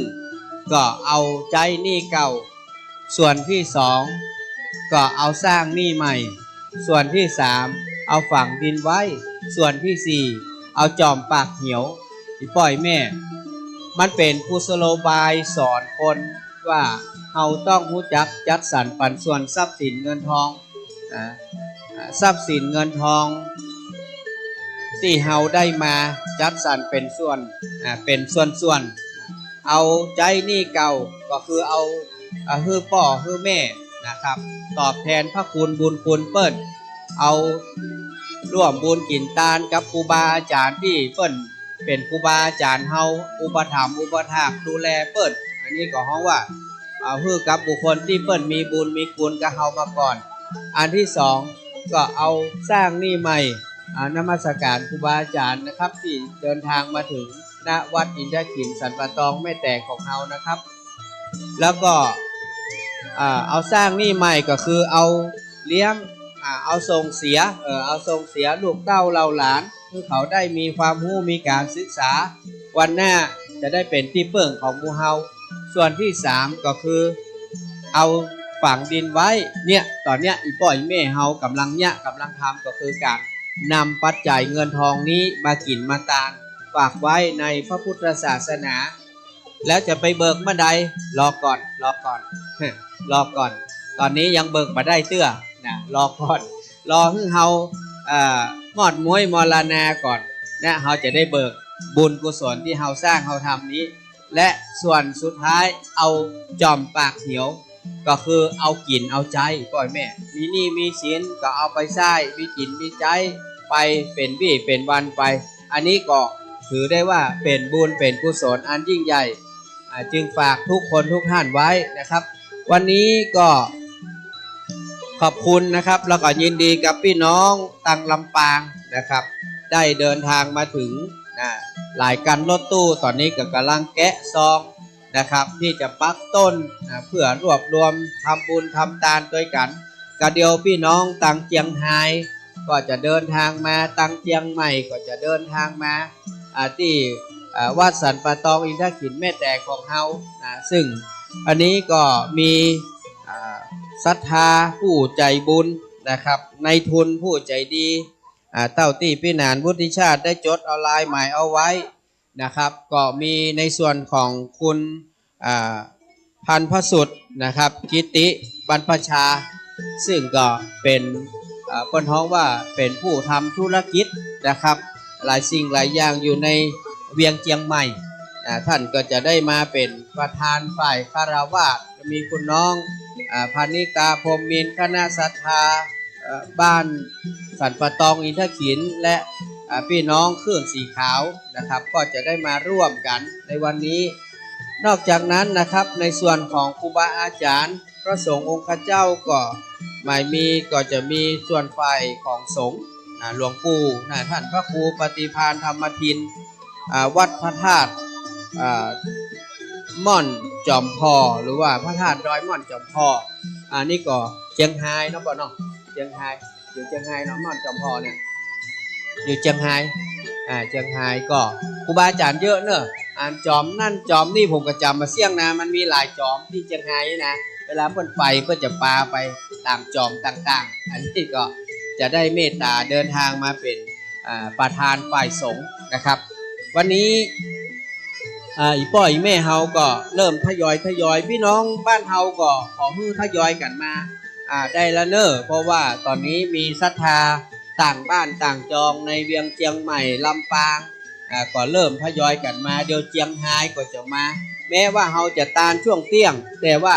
ในฐานะที่เฮาเป็นศรัทธาในหมู่บ้านเฮาต้องมาต้อนรับเพิ่นก่อนนะครับเพิ่นเฮาว่าคนเฒ่าคนแก่อยู่บ้านก็นั่งรอบ่ได้ขึ้นมาที่วัดเลยนะครับมาเพื่อที่จะได้มาพบปะกับพี่น้องจากต่างบ้านต่างจองไปมาหาสู่ผู้จ๋าทักทายกันนะครับเพราะว่าเฮาก็เป็นคนเมืองเหมือนกันนะคนเมืองเหมือนกันนะครับก็คือได้มาฮู้จ๋าทักทายกันวันนี้ก็ขอบพระคุณนะครับสถานีวิทยุ FM 104.50 เมกะเฮิรตซ์ท่านอาจารย์พระครูสมุวิสุวัฒน์เจ้าอาวาสวัดฝ่ายหินผอ.สถานีวิทยุแล้วก็ซึ่งจริงๆก็เป็นสถานีพี่น้องกันกับขึ้น FM 96เพราะว่าสมัยเมื่อก่อนจะมาตั้ง 104.50 เมกะเฮิรตซ์นี้เพิ่นได้ดูแลสถานีขึ้น 96 มาก่อนนะท่านพระครูปริยัติเจติยานุสาเจ้าอาวาสวัดฝ่ายหินองค์เก่านะครับท่านพระครูวิสุวัฒน์ก็ได้ร่วมด้วยช่วยกันตั้งแต่แรกนะครับที่96หลังจากนั้นก็ได้เดินทางไปเปิดสถานีวิทยุของขึ้นฝ่ายหินต่อเพื่อเป็นการเผยแพร่พระธรรมคำสอนนะครับเพราะนั้นผมเองพี่หนานวุฒิชาติคำปานนี่ก็มาจากศิษย์สำนักของวัดน้ำบ่อหลวงแล้วก็มาเป็นลูกศิษย์หลวงพ่อดอยสุเทพนะครับแล้วก็มาทำงานรับใช้สถานีวิทยุขึ้น96เพื่อเผยแพร่พระธรรมคำสอนมาตั้งแต่ลาสิกขาเมื่อปี47 48ก็มาอยู่สถานีขึ้น96มาจนถึงปัจจุบันนี้19ปีเข้าปีที่20บ่ได้ไปไหนนะเข้าคำสถานีนี่ละนะก็มาช่วยตามวัดตามว่าเฮาไปด้วยเปิ้นเฮาว่าด้วยจิตอันเป็นกุศลเนี่ยอีพ่ออีแม่เฮามานี่แหละเอารถมาเองนะยกสตางค์หอมเองทุกอย่างช่วยกันนะช่วยกันนิมนต์ท่านอาจารย์ครับศรัทธาตังลำปางเนอะมาถึงเจ้าไปแอวก่อนอุโบสถหลังนี้เนอะอุโบสถหลังตั้งข้างนี่ที่เพิ่นจะซ่อมจะซ่อมเขาไปพอหลังคาเนอะหลังคามันลุมันเสียตั้งในนกพิราบเข้าไปอยู่อันเนี้ยจะบุญกฐินเขาจะเอาไปซ่อมหลังนี้เนาะหลังนี้ก็มีเจดีย์ก็มีเนอะเจดีย์พระบรมสารีริกธาตุที่ปล่อยแม่ไปแอวไปกราบก่อนตอนเจ้าก็เดี๋ยวขวายมันเดินลำบากละเนาะคนเฒ่าคนแก่แอวก่อนไปแอวพอมีอุโบสถหลายหลังเนอะมีศาลาที่ปฏิบัติธรรมตั้งบุญก็มีไปกราบไปสาบไปขอพรก่อนก็เดี๋ยวก็มาช่วยกันตอนนี้เนาะก็เดี๋ยวตั้งนี้พี่น้องลำปางนี่เพิ่นจะมาสวดมนต์แบบลำปางสวดมนต์แบบต่างปงยังโคกครับเดี๋ยวก็ถ้าช่วงพิธีตั้งบนเพิ่นจะให้เพิ่นสวดมนต์แบบลำปางให้ฟังโอ้ม่วนอันนี้ทีมนี่ชนะที่1ของจังหวัดประกวดเอามาตัวเนาะสาธุแล้วก็จังฟ้อนมื้อนี้นี่ก็ประกวดชนะมางานเข้าสลากวันนั้นได้ที่1สาธุเข้าสลากได้ที่1เดี๋ยวก็จะมาฟ้อนเดี๋ยวรอศรัทธาญาติโยมแห่งหลายคณะจากเชียงไฮ้จากเชียงใหม่แล้วก็จากเมืองฝางเมืองฝางก็มาเวียงกว่าเป้าก็มาเนาะวันนี้ประชุมชุมนุมกันสำหรับคนที่ใจบุญสุนทรทานอย่างปีนานก็รู้จักกันในฐานะที่ร่วมบุญในเครือข่ายขึ้นสีขาวด้วยเครือข่ายครูบาอาจารย์ที่ทำบุญทำกุศลเนาะศรัทธาญาติโยมที่มาถึงแล้วไผ่มาได้กินข้าวครับเด้อตอนนี้โรงครัวเปิดแล้วเนาะไปกินข้าวกินปลาก่อนกินข้าวกินปลาเรียบร้อยก็ไปแอววัดเรียบร้อยไปไหว้ไปสาไปขอพรก่อนเนาะช่วงที่เพิ่นแสดงเดี๋ยวจะได้พอกันเต็มที่เนอะ มอบหมายให้ปอนานต่อ ครับพระเจ้าองค์ใหญ่องค์เก่านี่ก็อยู่ในเนี่ยครับอาจารย์ในพระอุโบสถนี่ครับอ๋อนอกองค์นอกนะอ๋อสาธุครับก็วันนี้ต้องติดตามนะครับ เพราะว่าพี่น้องตังลำปางเปิ้นจะมาสวดนะเราจะได้หันกับตาจะได้ยินกับหู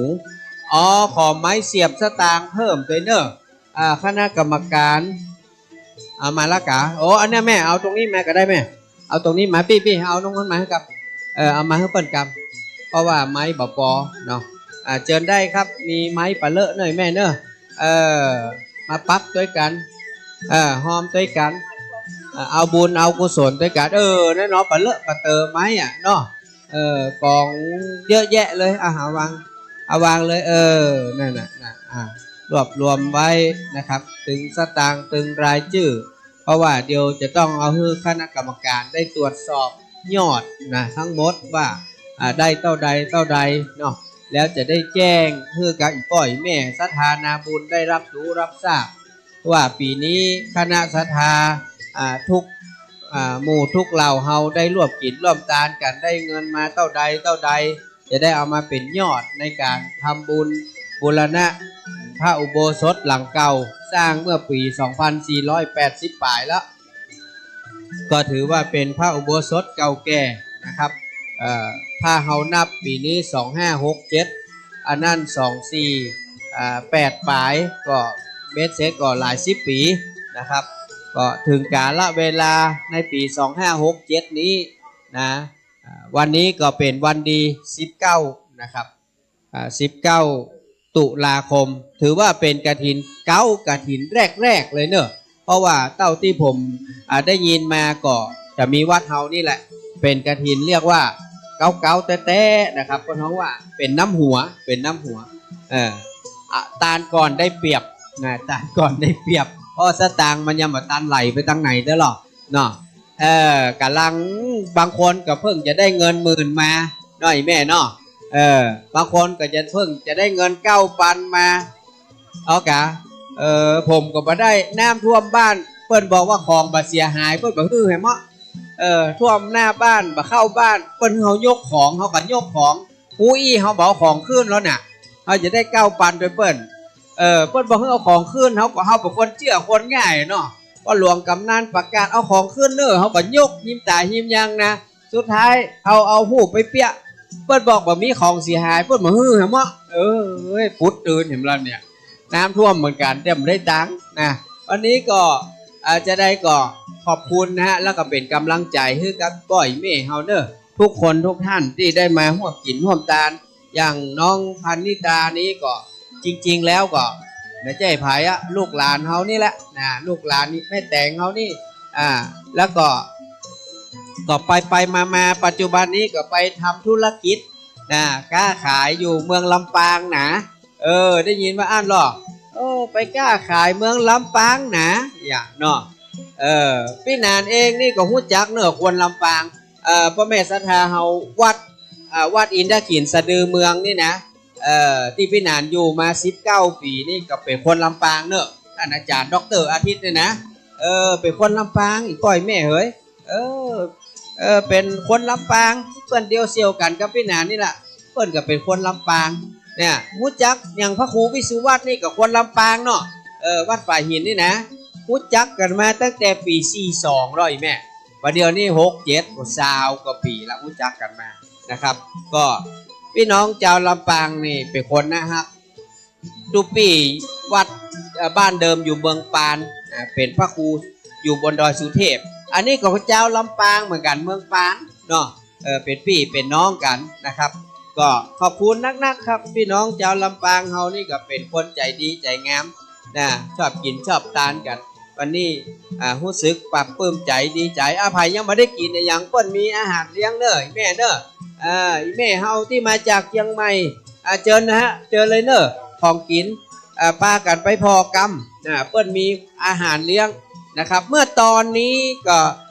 มีทางโรงทานหลายโรงทานโดยเฉพาะยิ่งผลไม้รวมนะคุณน้องพานิตราพรมบินเปิ้นตั้งต้นตั้งเก้าฮื้อ คุณน้องพัชรินทร์สุกันโทซึ่งก็เป็นแม่ค้าขายผลไม้หน้าตลาดก.7ได้จัดโรงทานผลไม้มาเลี้ยงครูบาอาจารย์เลี้ยงพ่อแม่ศรัทธาตัวนะวันนี้จะมีผลไม้หลากไม้ขนมนมเนยกินปลาเลอะปลาเต๋อเนยพ่อแม่ต้องเป็นห่วงของกินมีปลาเลอะนะครับเนาะรองรับศรัทธานาบุญทุกบ้านทุกยองวันนี้ขอเพียงแค่ว่าเอามาร่วมด้วยช่วยกันช่วยกันกินช่วยกันต้านช่วยกันให้ช่วยกันหอมนะครับวันนี้ฟ้าก็เปิดจัดดีจัดโล่งแต่ว่าพี่น้องปุ้นต้องเป็นทางภาคเหนือตอนล่างปุ้นเพื่อจะเจอฝนเมื่อวันนี้นะ19 ถึง 21บ้านเฮานี่ยังไม่เจอเตื้อถือว่ายังโชคดีอยู่นะครับก็จะได้กินได้ตาลมันจะมีจะครับตอนนี้กำลังปักต้นที่1เสร็จไปแล้วนะแบงแดงแบงอย่างเดี๋ยวกำลังต้นที่3แล้วกะต้นที่3ละแบงแดงแบงเขียวแบงสีเทาบะหมี่เฮ้ยขาดกะเดี๋ยวกะมีแบงเขียวแบงสีม่วงนี่มีเต้อเนาะสีม่วงสีเทาเนี่ยมีเตื้อเนอะเดี๋ยวมีเนาะไผจะเอาสีเทาสีม่วงมาจอมก็เอามาจอมเห็นเด้อเอามาจะฮื้ออยู่กลางพูดเลยเนาะฮื้อยอดพูดเลยเนาะบนสุดเลยนะพี่น้องลำปางเขาว่าไข่จกแป้งเทาแม่ไข่จกแป้งม่วงแม่จะฮื้ออยู่ยอดปุ่นฮื้ออยู่ป่าจิกปิกจ๊อกป๊อกปุ่นนะโกนไปนะถึงแป้งพันแป้ง500ต้นก้นนี่เนาะกะมันได้น้ำหนักมันก็มันขาดแป้งเทาแป้งม่วงเนาะถ้าแป้งเทาแป้งม่วงปักนี่รับรองแบบปิ๋วแน่นอนนะมันแท็กเลยนะใครกำลังเกิดจะจกดีบะจกดีก็มาถ้าไผ่จกแบงค์พันแบงค์500มานี่นะอย่าฮื้อถ่ายหูปฟรีเนอะฮื้อถ่ายหูปฟรีกับดีเจขึ้น96นะหล่อที่สุดในสถานีนะเพราะว่านอกนั้นเป็นตู้เจ้าครับนอกนั้นเป็นตู้เจ้านะมีคนบ้านอยู่แต่คนเดียวนะเฝ้าสถานีตั้งแต่19 ปีที่แล้วนะครับปัจจุบันนี้ก็50ต้นๆละก็ยังอยู่กับสถานีขึ้นธรรมะเผยแผ่พระธรรมคำสอนสร้างบุญกินทานกันไปปล่อยแม่ปีนี้ผมเองก็ฮับเหมือนกันฮับกฐินทำบุญ6 วัดนะจะเริ่มวันที่27นี่27 2 วัด3 พฤศจิกา2 วัด9 1 วัด11แถม1 วัดปุ้นจะไปแถวกำแพงเพชรปุ้นนะ27นี่อย่าไปตานกำแพงเพชรปุ้นปีนี้ก็เป็นบุญใหญ่ฮับ6 วัดปีนี้ทำบุญ6 วัดวัดอินทขินวัดยางกวงวัดดอยสุเทพวัดป่าตุ้มโฮงเมืองป้าววัดจุ่งบุรีดอยหล่อแม่ปุ้นอำเภอดอยหล่อแล้วก็กำแพงเพชรปัจจัยบ่ค่อยมีครับปีนี้ศรัทธาเงียบนะอย่างวันนี้วัดอินทขินแม่แตงสัมปตองเขานี่นะถือว่าได้ปัจจัยจัดนักเนอะได้ปัจจัยจัดนักจะไปดูถูกนะไอ้แบงค์สีเขียวๆนี่นะเปิ้นบอกว่ามันมีเรื่องที่เขาเล่าเปิ้นเล่ากันอย่างนี้ สตางค์มันอู้กันว่ะสตางค์แบงค์พันแบงค์500แบงค์100และแบงค์50แบงค์20มันอู้กันของเฮานี่แบงค์พันสีเทานี่ไปแอวต่างประเทศนี่ล่ะอันนี้เนาะแบงค์500นี่เฮาไปแอวกรุงเทพกรุงไทยแบงค์100เหรอแบงค์100นี่เฮาไปแอวกัดนัดอีแม่แบงค์100ไปแอวกัดนัดแบงค์50แบงค์20ไปแอววัด แบงค์50แบงค์20ไปแอววัดเป็นว่าแบงค์50แบงค์20นี่ได้บุญเนอะได้บุญกว่าเปิ้นกว่าต้านเนอะแม่เนอะเนี่ยบ่ต้องเข้าวัดบ่ต้องโลพอละเนาะพอแหละรอฮื้อหน้าพอแหละแบงค์พันแบงค์500แบงค์100แบงค์50แบงค์20แบงค์อย่างนักที่สุดแม่เราไปถ่ายพอแหละถ้านับมานะถ้ากรรมการนับเสร็จผมว่าแบงค์20มีนักกว่าเปิ้นเนาะปอแบงค์20ต้องมีนักกว่าเปิ้น นะลองมาจะเป็นแบงค์ร้อยนะลองมาเป็นแบงค์500น้อยสุดคือแบงค์พันเนาะว่าเนาะผมแค่มีแบงค์หมื่นนะจะพอสักกรรมนะมันจะมีสักกี่ใบ แต่ว่าดูถูกมาได้ครับแบงค์รวมกันเนี่ยโอ้ถึงแบงค์50แบงค์100แบงค์500แบงค์พันพอรวมกันหมดในป้อยแม่นักเลยพี่น้องลำปางไปแอลพอโบสถ์พออย่างแล้วล่ะเนี่ยเปิ้นถ่ายรูปเด้อจ้างฟอนแต่งตัวมาแล้วจ้ะกะเนี่ยว่าแล้วที่จริงน่ะต้องตื่นตั้งแต่ตี 3 ตี 4แต่งมาตั้งแต่บ้านพุทธก่อนเกิงนึงแม่ต้องแต่งจากลำปางมาเกิงนึงเนอะแล้วมาถึงนี่เขาแต่งแห่งเกิง แม่ป้าจะถ่ายรูปเลยแม่สาวน้อยสาวใหญ่พี่น้องลำปางไปถ่ายรูปกันก่อนตอนนี้ไปถ่ายที่ต้นเนอะเนี่ยพี่นานก็ไล่สดด้วยนะประเด็นนี้นะออกเฟซบุ๊กของวุฒิชาติคำปันไปทั่วโลกเหมือนกันนะดูถูกเหมือนกัน FC เพิ่งก็มีหลายอยู่นะมีมาน้อยเหมือนกันเนอะเข้าแถวเอาจะถ่ายรูปว่าท่านอาจารย์เข้าแถวไผ่งามอยู่ตั้งหน้าเนอะแล้วก็บอกว่าโอ้ก่อนแน่มดนะพี่นานงามผู้คนนะอีแม่ห้ามอยู่ตั้งหลังเนอะต้องอยู่ตั้งหน้าเพราะว่าคนงามอยู่แน่เนอะฉะนั้นยืนเลี้ยงเลยแม่เลี้ยงเลยคือได้มันต้องซ่อนกันเนอะมันต้องซ่อนกันเลี้ยงเป็นแถวเลยแม่ก็โทษกว้างกล้องนี่นะใส่ได้สัปะ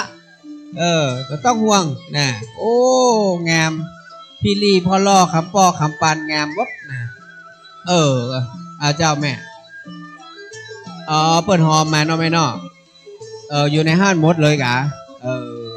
จอมนี่เลยแม่จอมตู้เลยแม่จอมทีละอันทีละอันก็ได้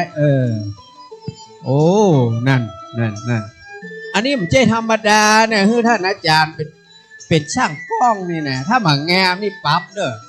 ถ่ายออกมาแล้วหมังงามนี่ปั๊บนะ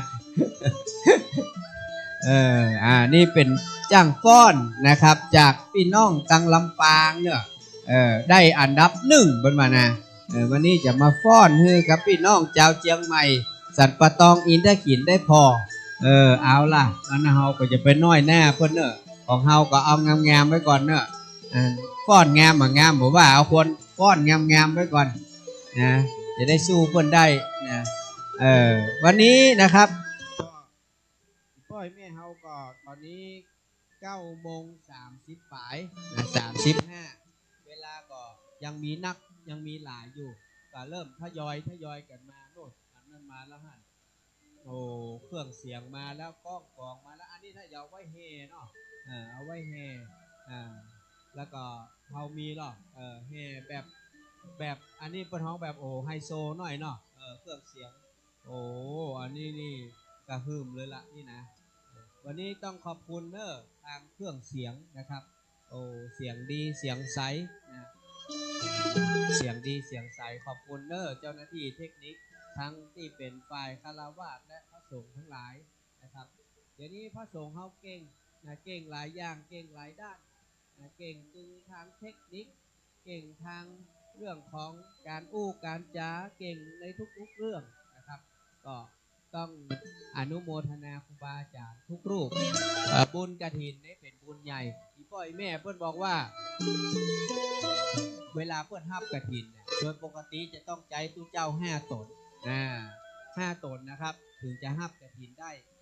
ยังวัดของเขาก็เหมือนกันนะครับก็มีครูบาอาจารย์ฮับกฐิน5 รูป 5 ตนอีพ่อแม่ที่เขามีซองนะครับเนอะของในหมู่บ้านเขาก็ดีต่างหมู่บ้านก็ดีถ้าเขาคิดว่าเขาพกมาห่อมาซองเดียว2 ซองจะไปปักที่ไหนก็ไปจ้างปักเอามาจอมตู้นี่ก็ได้เนอะตู้ที่กองประชาสัมพันธ์นี้นะครับตรงบริเวณใกล้พระอุโบสถนะครับเพิ่งตั้งขวามือท่านจะเห็นพระศิวลีเนาะอันพูดเป็นอย่างว่าพระอุปคุตกะอุปคุตจกบาทกะพระอุปคุตเนาะอันนี้พระศิวลีนี่มีความเป็นว่ากิตติศัพท์เรื่องของ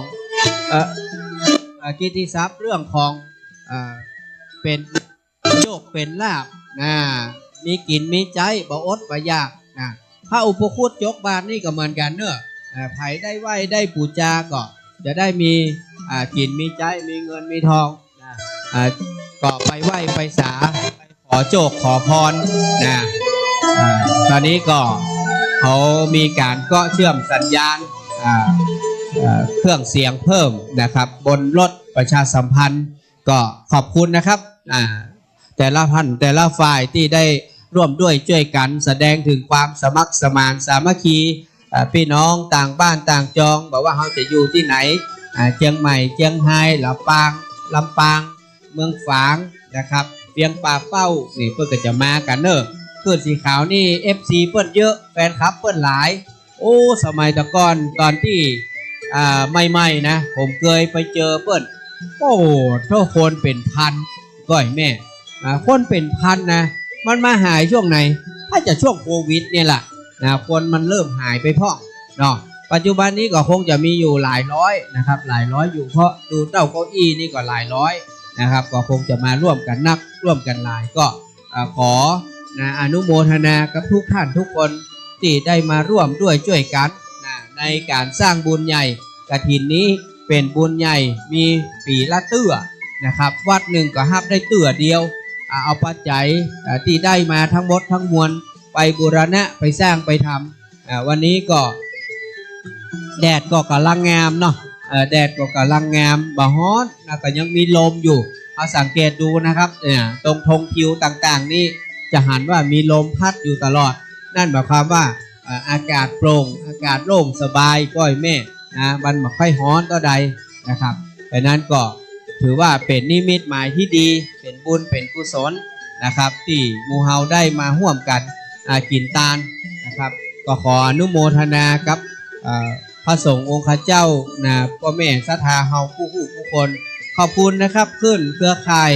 วัดฝ่ายหินFM 104.50 เมกะเฮิรตซ์ตลอดจนถึงขึ้นสีขาวนะครับทุกคลื่นที่ได้ร่วมด้วยช่วยกันในการก็เชื่อมถ่ายทอดสัญญาณนะครับเพื่อปล่อยแม่เฮาได้ติดตามทางบ้านทางจองทุกคนทุกท่านก็ได้ยินได้ฟังว่าโอ้วัดสันปะตองอินทขินอำเภอแม่แตงได้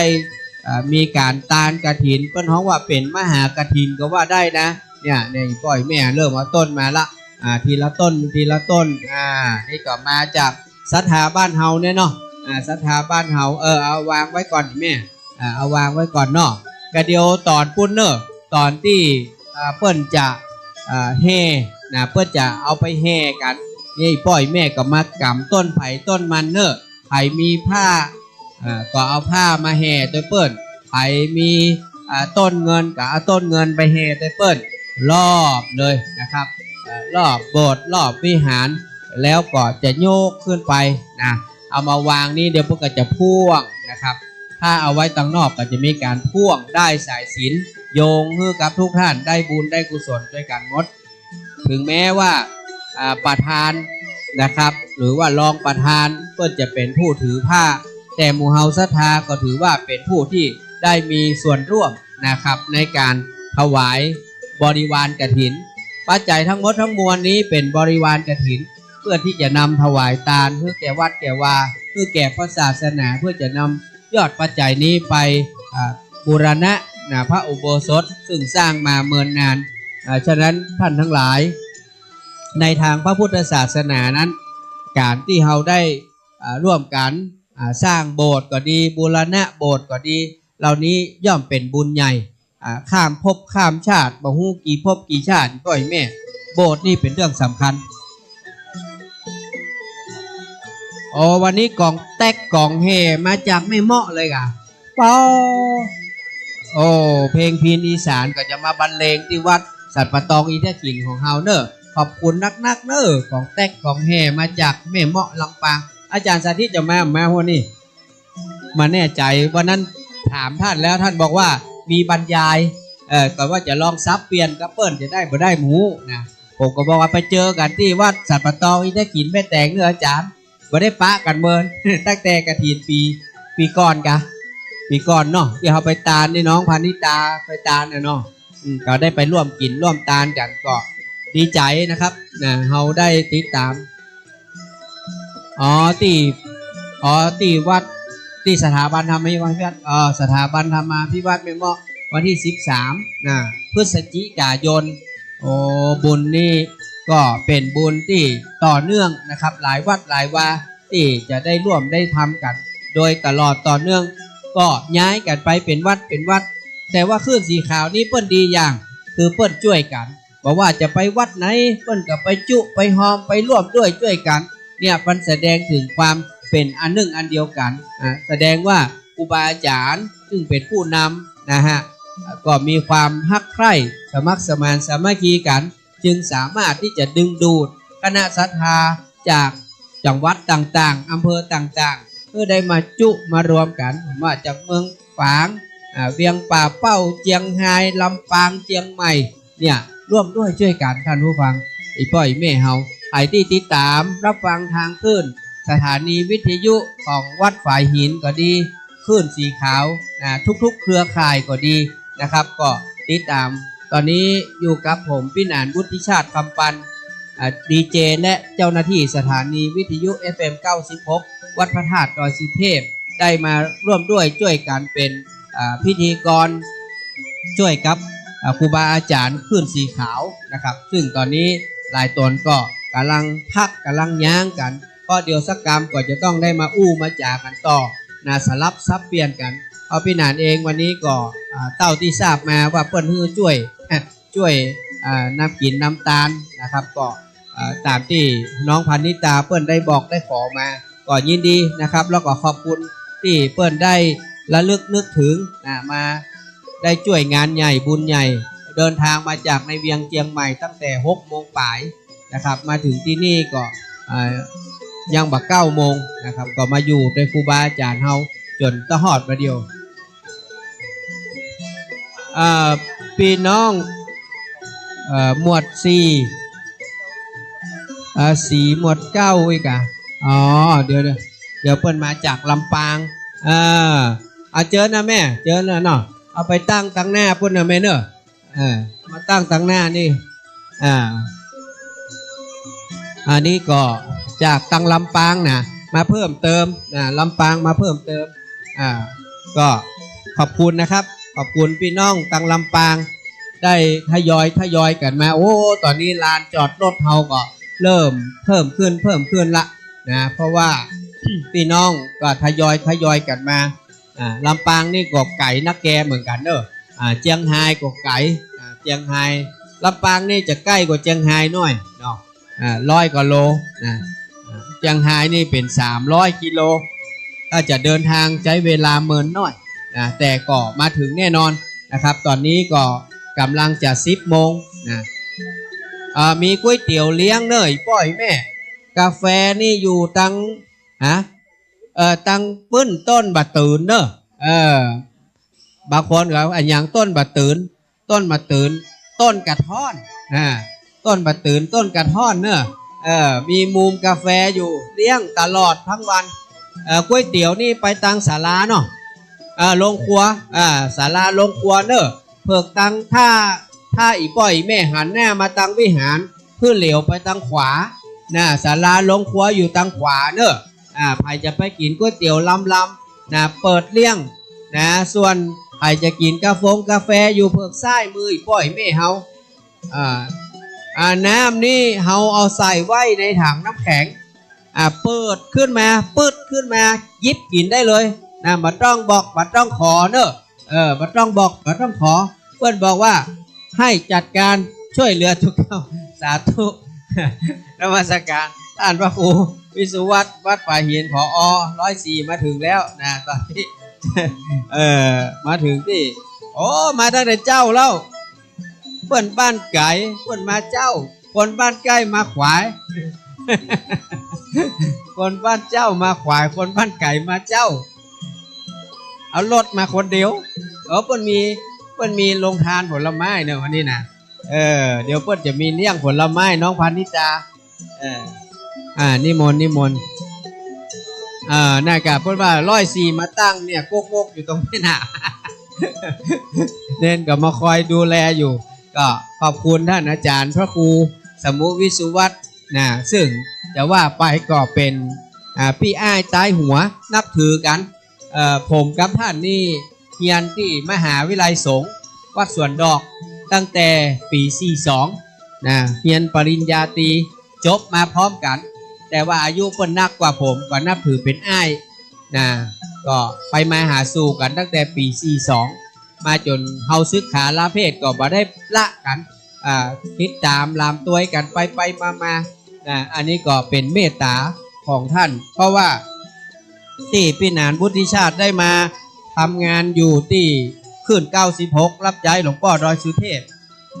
ก็เพราะเมตตาของท่านพระครูวิสุวัตนี่แหละท่านเป็นคนจวน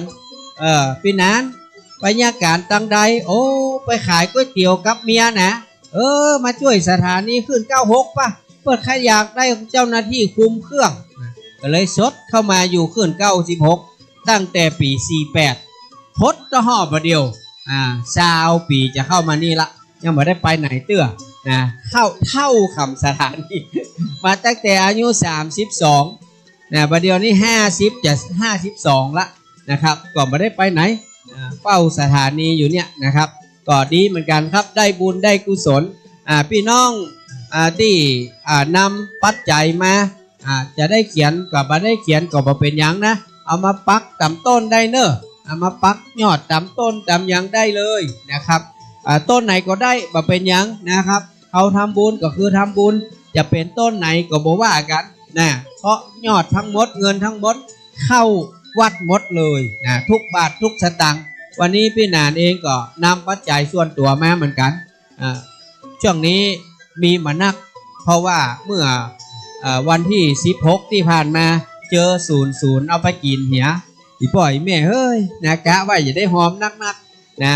แบงค์พันบ่ได้แม่เลยเหลือแบงค์500แทนประเดี๋ยวนี้นะจากให้หอมสักปัน2ปันไปออก00มดอะไรแต่อย่างปล่อยแม่ได้สักกับเนาะ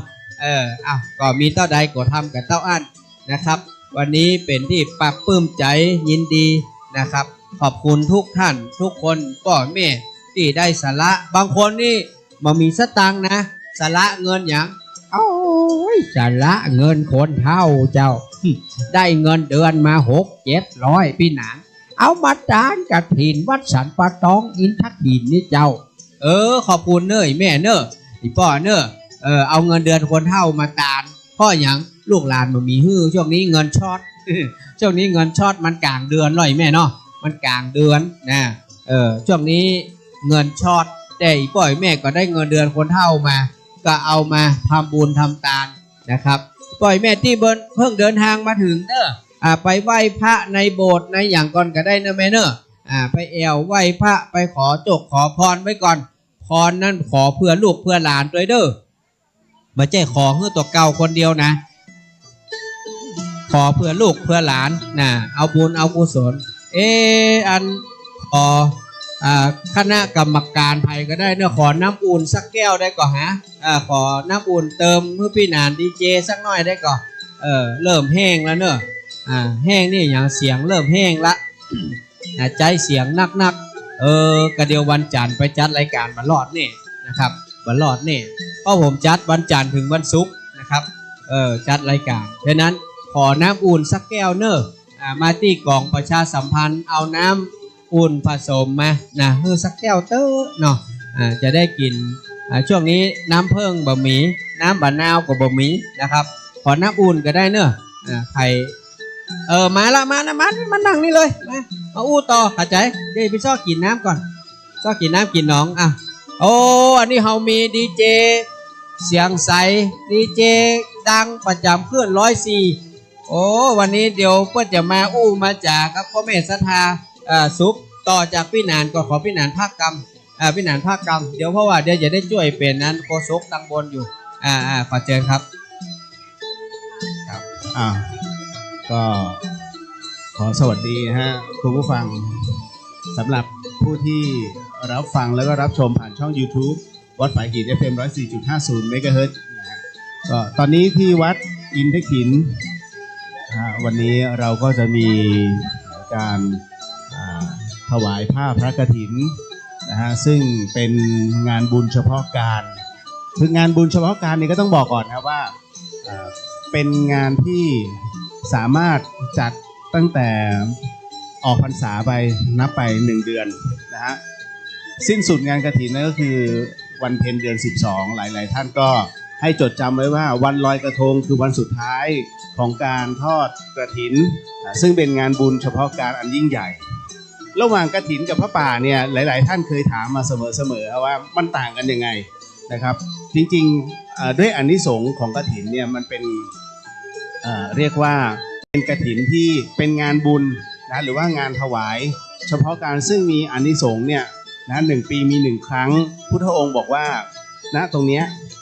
เป็นอันเขาเรียกว่าเป็นการอุปถากอุปชาอันยิ่งใหญ่ซึ่งเป็นมหาบุญแต่ถ้าผ้าป่าเนี่ยเราจะทำเมื่อไหร่ก็ได้นะฮะไม่ว่าจะเป็นในฤดูฝนหรือว่าฤดูใดก็แล้วแต่ผ้าป่านี่เราสามารถทำได้ตลอดเวลาดังนั้นกฐินเขาจึงให้จัดว่าเป็นเขาเรียกว่าเป็น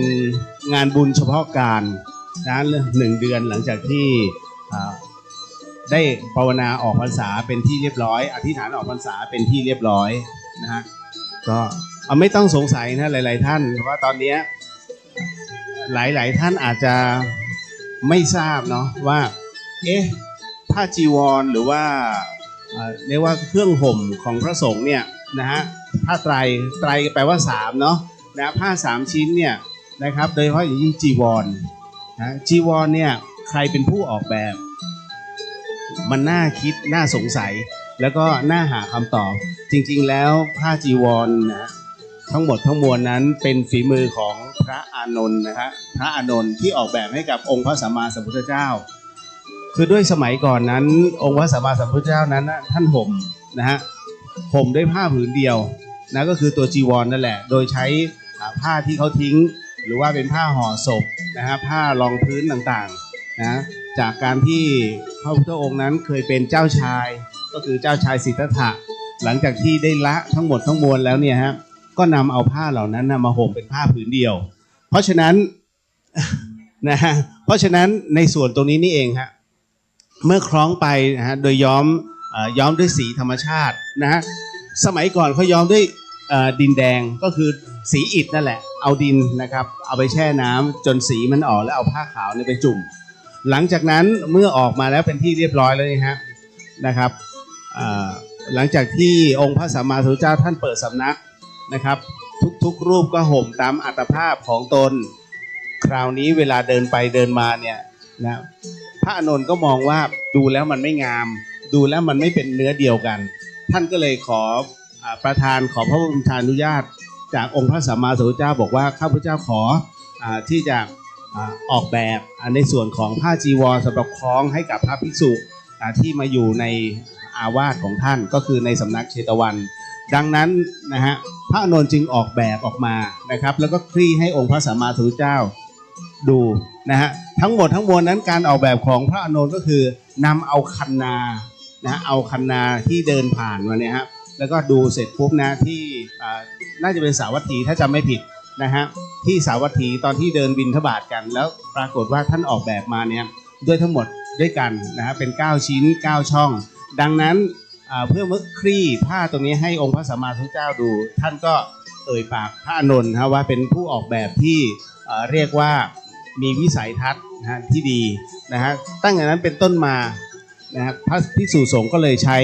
นะจีวรซึ่งหลายๆท่านก็จะเห็นนะว่าเป็นตารางนะตารางตอนนั้นคือตารางคันนาแฟชั่น 2,500 เรียกว่าแฟชั่นเมื่อ 2,600 กว่าปีนะครับที่ผ่านมายังเป็นแฟชั่นอยู่จนถึงปัจจุบันนี้ให้เราพระภิกษุสงฆ์นั้นได้ห่มกันเห็นไหมฮะนี่คือดีไซน์ของแฟชั่นอมตะที่สุดในโลกดังนั้นวันนี้ฮะในการกฐินนะฮะก็จะมีองค์ไตรนะก็คือผ้า3 ชิ้นนะฮะนำถวายนะแก่พระผู้ที่หมู่สงฆ์นั้นได้ตกลงกันแล้วว่าวันนี้เราจะเอาผ้าพระกฐินนะที่เรานักศรัทธานั้นนะได้ร่วมกันนำมาถวายนั้นจะให้รูปใดนั้นได้เป็นสิทธิ์นะครับในการห่มในการคล้องในภาคบ่ายวันนี้ในเรื่องของการถ่ายทอดทั้งหมดทั้งมวลนะภาพทั้งหมดทั้งมวลที่คุณผู้ฟังกำลังจะเห็นกำลังจะชมนั้นเนี่ยนะครับก็ผ่านในช่อง YouTube แล้วก็ถ่ายทอดทั้งเสียงด้วยนะผ่าน FM 104.50 เมกะเฮิรตซ์จังหวัดเชียงใหม่วัดฝายหินนะฮะซึ่งภารกิจของ วัดฝายหินเองเนี่ยนอกจากเป็นศูนย์ในการเผยแผ่พระพุทธศาสนานะฮะพระภิกษุนะที่นั้นเนี่ยก็มีทั้งในส่วนของเป็นพระวิปัสสนาด้วยนะครับเขาเรียกว่าเป็นวิปัสสนาธุระกับคันธธุระคันธธุระก็จะเป็นในส่วนของพระที่ท่านศึกษาในเรื่องของวิชาต่างๆวิชาเนี่ยวอแหวนสลีชอช้าง2ตัวแล้วก็สระอานะฮะแต่ถ้าเป็นวิชาเรียนเนี่ยวอแหวนสลีชอช้างและสระอาชอช้างตัวเดียวนะครับเพราะฉะนั้นในส่วนตรงนี้นี่เองเนี่ยวัดฝายหินก็นอกจากมีหน้าที่ในส่วนการเผยแผ่พระพุทธศาสนาแล้วเนี่ยนะอีกหนึ่งสิ่งนะที่มองเห็นก็คือว่านำเอาภาพต่างๆในงานบุญงานกุศลหรือว่าเป็นเรื่องของงานประเพณีอันสวยงามของชาวเชียงใหม่แล้วก็ชาวเหนือเนี่ยฮะเผยแผ่ให้กับสาธุชนทั่วโลกได้รับชมผ่านช่องYouTube ของวัดฝายหินนะครับก็ทั้งงานลาดงานหลวงวัดฝายหินออกหมดเมื่อน้ำท่วมใหญ่ที่ผ่านมานะครับก็เป็นดำริของท่านพระครูสมุวิศวัตรวรกิจโจนั้นนะฮะให้เอานำกองกำลังเล็กๆนะฮะทั้งพระภิกษุแล้วก็สามเณรแล้วก็คฤหัสถ์บางส่วนนั้นเอาข้าวของไปช่วยเหลือนะครับเหล่าคณะศรัทธาที่ถูกน้ำท่วมในจังหวัดเชียงใหม่นะครับที่ผ่านมาก็ถือได้ว่าเป็นอีกหนึ่งความเมตตาเพราะท่านบอกว่าพระกับโยมนะฮะคณะศรัทธานั้นอยู่ด้วยร่วมกันนะฮะในเมื่อคณะศรัทธาเดือดร้อนพระภิกษุเราก็นั่งอย่านิ่งนอนใจก็ต้องช่วยเหลือโยมด้วยเช่นกันนะฮะนี่แหละนี่คือสิ่งที่เป็นหน้าที่ของงานนะในพระพุทธศาสนานะของวัดฝายหินครับคณะศรัทธามาเรื่อยๆนะสำหรับต้นกฐินในวันนี้ฮะอ๋อพี่น้องทางฝางฮะพระอาจารย์บอกวันนี้มาถึงที่เลยนะครับโอ้ยนี่ฮะกลุ่มคลื่นสีขาวนะฮะสีขาวสมชื่อนั่นคือความบริสุทธิ์ผุดผ่องที่รวมตัวกันนะฮะและร่วมงานในส่วนของงานพระพุทธศาสนาพ่อแม่พี่น้องท่านใดที่อยากจะร่วมบุญนะครับนะตรงนี้นะฮะวัดอินทขินนะครับขอเชิญที่อำเภอที่แม่แตงนะฮะจะอยู่ที่บ้านสันป่าตองนะฮะหลายคนหาในGoogle Map นะครับยังสงสัยนะตกลงแม่แตงหรือสันป่าตองเพราะมันเป็นชื่ออำเภอเหมือนกันสุดท้ายมันเป็นบ้านนะฮะบ้านสันป่าตองอำเภอแม่แตงนะฮะหลายๆท่านยังสงสัยอยู่นะวัดอินทขินนะครับณตรงนี้ต้องบอกเลยว่าเป็นวัดที่ร่มรื่นสงบนะครับและสัปยะมากครับนะด้วยบรรยากาศตรงนี้นะท่ามกลางชาวบ้านนะเรียกว่าเป็นในรูปแบบที่เรียกว่าเหมาะมากๆที่สำหรับท่านจะแวะเข้ามาสักการะนะครับและชาวบ้านนั้นท่านก็มีมิตรจิตมิตรใจในเรื่องของการต้อนรับขับสู้เป็นอย่างดีนี่คือนะฮะความน่ารักนะฮะของหมู่พี่น้องชาวบ้านนะฮะที่บ้านสันป่าตองแห่งนี้ก็ขอเชิญนะครับนะฮะมางานยังไม่เริ่มนู่นถวายผ้าพระกฐินก็ช่วงบ่ายส่วนพิธีการในช่วงเช้าแล้วอีกสักครู่หนึ่งนะครับก็จะเป็นส่วนของงานพิธีการนิดนึงในส่วนของการถวายนะผ้าในช่วงหนึ่งแล้วจากนั้นก็จะเป็นการถวายพระเรียกว่าประเคนในส่วนของถวายภัตตาหารนะฮะแด่พระภิกษุสงฆ์นะทั้งที่เป็นพระที่จำพรรษาในอาวาสแห่งนี้นะซึ่งครบ3เดือนนะตามพระบรมพุทธานุญาตขององค์พระสัมมาสัมพุทธเจ้าหลังจากนั้นก็รวมไปถึงพระอคันตุกะที่ท่านมาร่วมงานแล้วก็มาช่วยงานรวมถึง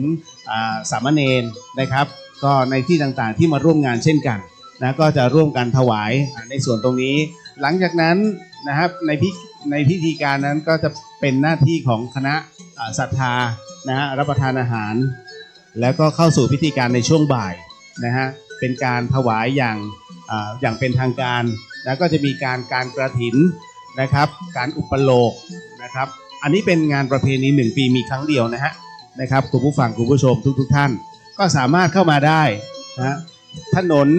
สวยงามมากนะฮะ2 ฝากฝั่งนั้นนะครับมีเรียกว่าทุ่งนาตอนนี้กำลังเขียวขจีนะครับแต่ว่าถ้าพูดถึงเรื่องของทุ่งนานะครับมันอาจจะไปสะเทือนใจนะกับพี่น้องที่ได้รับผลกระทบจากเหตุอุทกภัยที่ผ่านมานะฮะอย่างนาบางท่านนะครับลงไปกว่า30 ไร่นะครับก็เรียกว่าจมไปกับอุทกภัยในครั้งนี้ก็ต้องขอแสดงความเสียใจนะครับแต่ไม่เป็นไรชีวิตเราต้องดำเนินต่อไป ใจเรามีกำลังนะในส่วนของพลังแห่งปัญญาค่อยๆคิดค่อยๆร่วมกันนะฮะก็ขอเชิญนะครับในวันนี้งานบุญที่วัดอินทขินนะครับก็อยู่ที่บ้านสันป่าตองนะอำเภอแม่แตงจังหวัดเชียงใหม่นะฮะก็ตรงนี้ต้องบอกว่ามีวัดมากมายนะฮะที่สามารถท่านเข้ามาได้เรื่อยๆก่อนจะมาถึงที่อินทขินแห่งนี้ไม่ว่าจะเป็นวัดอรัญญวิเวกนะหรือว่าวัดบ้านเด่นหรือว่าตรงเมืองแกนนะฮะซึ่งเป็นสถานที่ท่องเที่ยวและเข้ามาเนี่ยฮะก็จะมีพิพิธภัณฑ์เตานะฮะเป็นเตาเผาโบราณนะครับคือมีเอาเรียกว่าท่านมาครั้งเดียวเพลินนะฮะเพลิน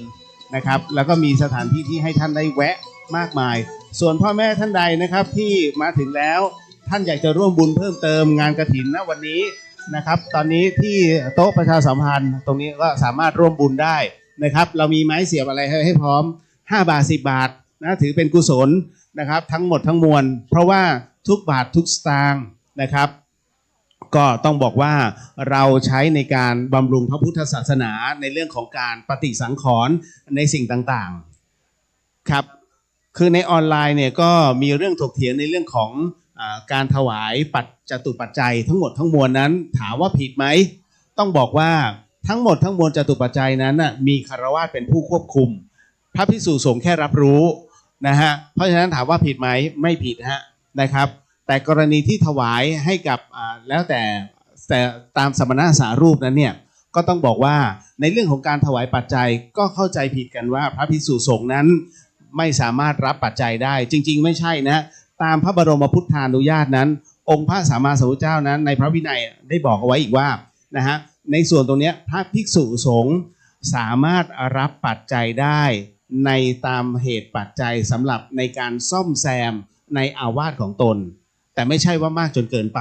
นะฮะนั่นหมายถึงว่าท่านตัดโลภออกไปนะครับอันนี้เลยต้องทำความเข้าใจก่อนนะหลายๆท่านสงสัยว่าเอ๊ะมันรับได้ไหมจริงรับได้นะฮะอย่างหลังคาผุหลังคาพังผนังพังอย่างเงี้ยฮะนะฮะท่านสามารถนำเอาทั้งหมดทั้งมวลเนี่ยเอามาร่วมสร้างได้นะฮะได้นะครับแต่ว่าไม่ใช่ว่าโอ้โหถวายจนเกิดความโลภอันนั้นไม่ใช่นะครับต้องบอกก่อนต้องแยกให้ออกและระหว่างใจรับกับมือรับก็ต่างกันนะครับถ้าโยมถวายแล้วใจน้อมรับอันนี้อาบัติแต่ถ้าโยมถวายมือรับเฉยๆแล้วปัดออกนะเพื่อที่เอาไปสร้างให้คณะกรรมการจัดการอันนี้ถือว่าไม่ผิดนะฮะเพราะว่าท่านนั้นไม่ได้เห็นแก่ลาภสักการะนี่หลายๆคนก็เข้าใจผิดนะครับแล้วก็เอาไปนะในเรื่องของการโจษจันกันท่านใดที่อยากจะร่วมบุญนะตรงนี้นะครับนะผมซึ่งเป็นหนึ่งในคฤหัสถ์แล้วก็เหล่าคณะกรรมการวัดก็อยู่ตรงนี้แล้วนะครับดังนั้นทั้งหมดทั้งมวลเนี่ยฮะปัจจุปัจจัยที่ในการบำรุงพระพุทธศาสนานะไม่ว่าจะเป็นศาลาหรือว่าในส่วนของหลอดไฟนะครับที่มันเก่าแล้วผนังที่มันแตกอยู่นะฮะท่านจะเอาไปทำนุบำรุงตรงนี้นะฮะในการซ่อมแซมแม้กระทั่งในการขยายพื้นที่ที่เป็นหลุมนะฮะท่านก็ต้องอาศัยว่าต้องใช้ดินในการถมนะก็ร่วมกันนะฮะร่วมบุญนะตรงนี้ก็ขอเชิญนะฮะที่โต๊ะประชาสัมพันธ์ตรงนี้นะคนละนิดคนละหน่อยเอาตามเหตุปัจจัยแห่งความสบายใจนี่นะฮะตอนนี้ก็มีคณะต่างๆมาตอนนี้ขบวนฟ้อนก็ยังใช่ไหมฮะยังฮะฟ้อนตอนนี้อาจเป็นลม ที่วัดอินทขินตอนนี้ถือได้ว่าองศาค่อนข้างสูงเพราะว่าแดดออกมากนะฮะแต่บางพื้นที่ของเชียงใหม่ตอนนี้ฟ้าครึ้มๆนะฮะส่วนที่กรุงเทพฝนตกนะครับนะฮะในส่วนของลำปางบางส่วนก็ฟ้าครึ้มนะฮะเสียบได้เลยวางได้เลยนะฮะไม่ลืมในส่วนของตัวสวยดอกนะครับแล้วก็ในส่วนของไม้เสียบนะฮะก็สามารถถ้าไม้เสียบไม่มีมาเอาตรงนี้ได้ครับนะครับก็ขอเชิญนะฮะอันนี้จากคณะพี่น้องชาวฝางได้เลยครับคุณแม่นะเข้าไปเลยได้นะฮะนำคณะเข้าไปคือถ้าท่านได้มาเห็นได้มาชมภาพตัวนี้ผมต้องบอกว่าเป็นอีกหนึ่งงานประเพณีที่สวยงามจริงๆนะฮะของทางภาคเหนือนะฮะหลายๆท่านอาจจะไม่เห็นนะครับแต่ว่าณตอนนี้นะฮะก็ได้เห็นแล้วฮะว่าสิ่งอะไรที่เกิดขึ้นอ๋อครับครับเจ้าของมอเตอร์ไซค์ที่อยู่ตรงใต้ตรงลำโพงนะฮะตรงต้นลำไย ให้เลื่อนนิดนึงเนาะ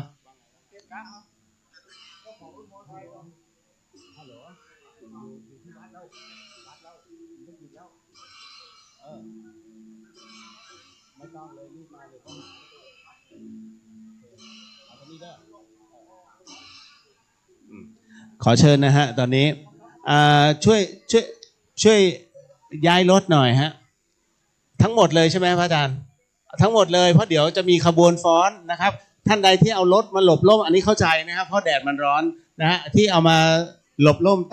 ต้ต้นลิ้นจี่ขยับไปด้านนู้นหน่อยฮะนะฮะไปนะครับข้างพระธาตุนะฮะข้างพระธาตุตรงนั้นก็ร่มนะฮะลูกช่วยกันนะครับเดี๋ยวภาพไม่สวยเพราะเดี๋ยวถ้าหันกล้องไปแล้วถ่ายทอดสดนะจบเลย นะฮะนิดนึงขอความร่วมมือนิดนึงนะฮะคณะศรัทธาท่านใดหรือว่าน้องๆท่านใดที่เอารถมาจอดรถมอเตอร์ไซค์นะครับรถเครื่องเนี่ยนะตรงลำโพงตรงเนี้ยนะฮะแล้วก็ตรงใต้ต้นลำไยนะฮะเอาเลื่อนไปจอดตรงพระธาตุเนาะนะหลังนะตรงข้ามอุโบสถเลยนะครับนะตรงนั้นร่มเหมือนกันลูกไปนะนิดนึงศรัทธาเนอะรถไฟบอกว่ารถเครื่องยางหัวเพื่อนก็ละใหญ่นี่มาใหญ่ครับสักกรรมยางมันจะหัว ขอเมตตากำเนออีแม่อีป่ออันพอดีว่าเดี๋ยวลงทานจะมีไม้แหมอยู่ตอนนี้เดี๋ยวเขาขยับไปเนาะเอาขยับไปจอดตรงข้างศาลาตรงที่มันตรงตังเพศก็ได้เนาะขยับขยายกันหน่อยตอนนี้นักแสดงที่พร้อมแล้วเนอะที่พร้อมแล้วลูกลำปางมาตะกี้เดี๋ยวจะให้แสดงก่อนละสถาพี่น้องมาต้อมกันนั่งนาเพื่อนเนอะ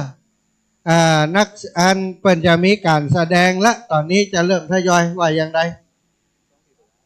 ติตะวันเนาะโอเคอันนี้มันได้ใส่มันได้กันนี่สองลืมตะวันแหละอยู่ไหนฮั่นสถาพี่น้องห้วยงูไหนไปกินข้าวก่อนเดี๋ยวก๋วยเตี๋ยวจะหมดนะไปกินข้าวกินปลาก่อนเนอะตอนนี้สำหรับชุดแสดงของแหมสัก15 นาทีจะมีการแสดงแล้วเนาะชุดที่จะทำการแสดงเดี๋ยวส่งซีดีหรือว่าส่งแฟลชไดรฟ์กับคนที่เป็นคุมเครื่องเย็มเนอะชุดแสดงชุดที่แสดงวันนี้มีตั้งลำปางมาแล้วก็พี่น้องอินทขินแล้วก็ลูกหลานบ้านอินทขินท่านอาจารย์ใหญ่พระครูชลทานพิทักษ์มาถึงแล้วเนอะตู้ลงวุฒิบ่ได้อยู่ดีละขายใจบ่อยดีเจเลี้ยวหนีไปไหนชัวไม้กำเดียวไปพังไปเนี่ยกะแล้วก็ตีกล่องแตกเนอะกล่องแตกเดี๋ยวจะไปเล่นตีหลังโบสถ์หลังหน้าเนอะขอย้ายรถพ่วงรถซาเล้งเนาะตีอยู่หลังโบสถ์กำเนิดพี่น้องดีเจเลียวได้ฟังไว้ไหนกะอาจารย์โจโลไปโจโลมาอยู่ตั้งขอตัดโบสถ์ท่านเนอะเดี๋ยวเปิดจะไป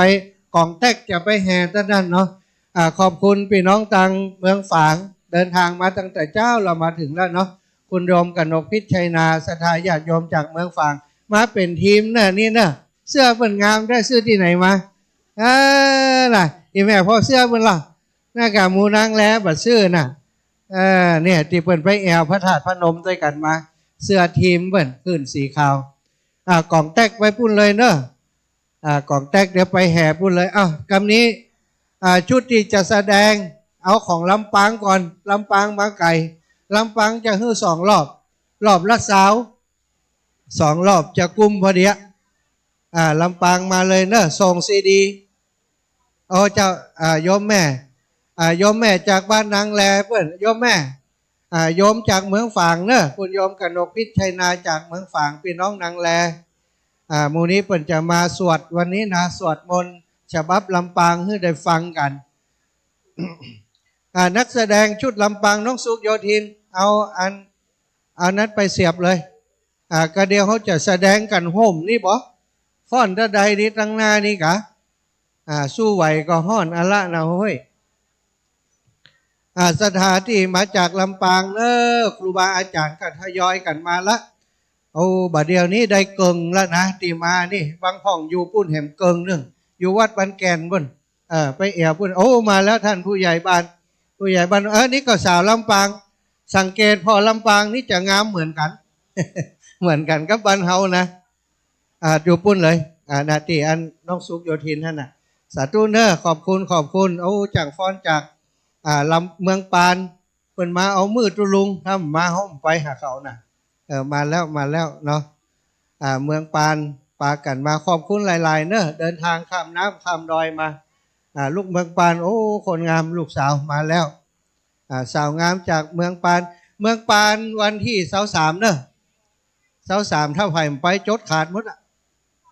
เพื่อเปลี่ยนใน Facebook สักคนลบมด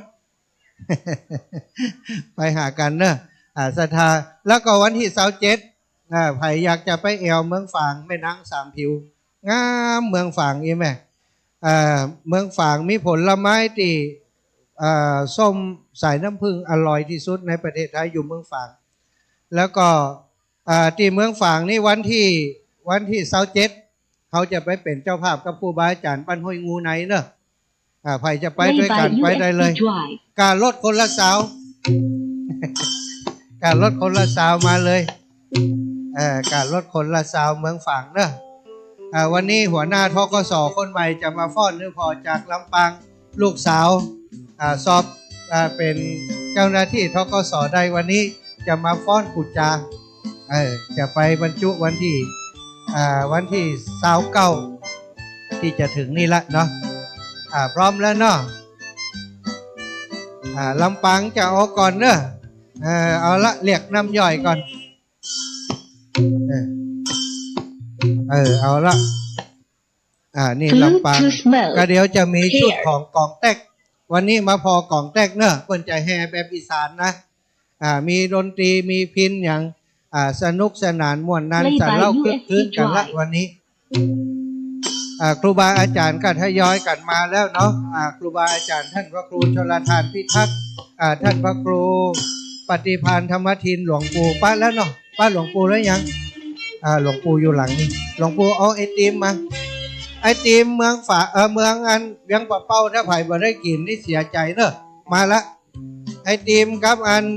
ขนมอย่างก็กะหรี่ปั๊บอร่อยมากของหลวงปู่มาละอีแม่เดี๋ยวจะมดรับไปหาเฮียไปเอาไปใส่ถุงไว้เลยอันนี้เก็บใส่ย่ามไว้ก่อนแล้วเนี่ย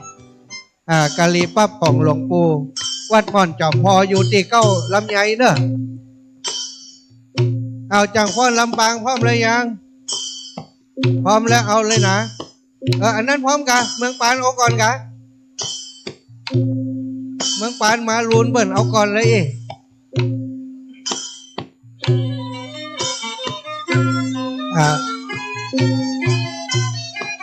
เมืองปานจะเอาก่อนกันอันปีนานดอยสุเทพเนอะมาสแตนบายได้ละกินข้าวอิ่มเข้าใจมาเปลี่ยนกันเนอะอาจารย์จะไปต้อนรับครูบาอาจารย์กำลังเดินทางมาหลายคณะแล้วยังไม่ได้พบปะกันเถอะโฆษกจากพระธาตุดอยสุเทพปีนานเนอะปีนานเข้าใจกินข้าวอิ่มแล้วมาเลยอันเมืองปานเอาหันกะเอาเพ่บ่จังปุ้นมีไผ่หันเลยแหละกองอำนวยการอยู่พี่เดินมาจากปุ้นกะเอากล้องถ่ายอยู่ไหน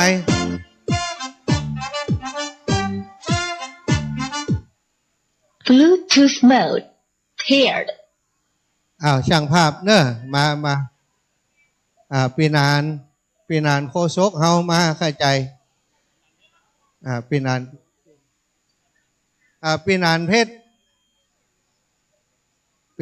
เข้าใจมานั่นน่ะละจังฟ้อนจากเมืองปานเนอะศรัทธาญาติโยมอันนี้อายุรวมกันแล้วได้1,000กับสาวปี สาวน้อยบัดเดียวนี้อาศัยแม่บ้านลำปางเมืองปานนี่เปิ่นคัดมาเอาตัวผอมๆงามๆถึงนั่นมาน่ะเอามาแข่งกันละวันนี้เนอะเมืองปานมาแล้วดนตรีพร้อม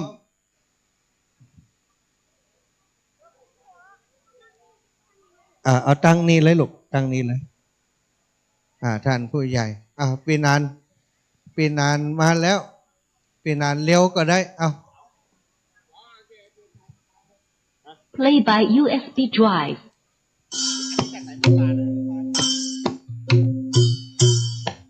ภาพที่คุณผู้ชมกำลังเห็นอยู่นะฮะก็จะเป็นการ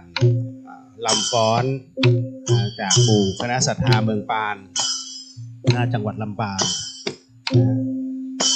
ความสวยงามเนาะอันนี้หลายๆท่านก็พอเด้อ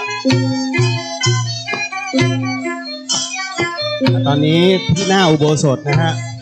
ก็เป็นการรำฟ้อนจากคณะหมู่ศรัทธาของเมืองปาน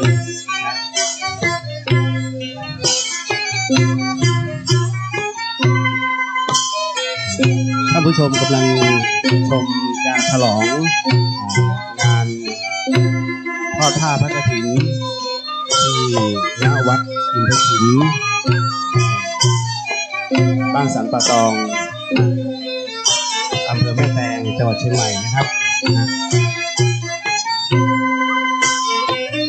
ก็ต้องบอกว่าในงานนี้คณะศรัทธานะครับหลังจากฟ้อนตรงนี้เสร็จเดี๋ยวยังมีต่อสวยงามมากครับขอเชิญมาดูนะฮะ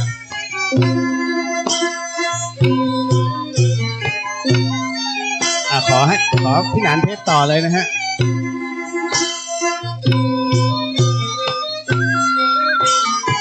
ตอนนี้ก็ชมการแสดงจ้างฟ้อนหน้าตางามๆที่นี่เขารอจากพี่น้องตังลำปางไปก่อนนะครับเดี๋ยวก็จะมีชุดการแสดงแหมหลายชุดอยู่นะค่อยๆมาแสดงให้กับทุกท่านได้หัน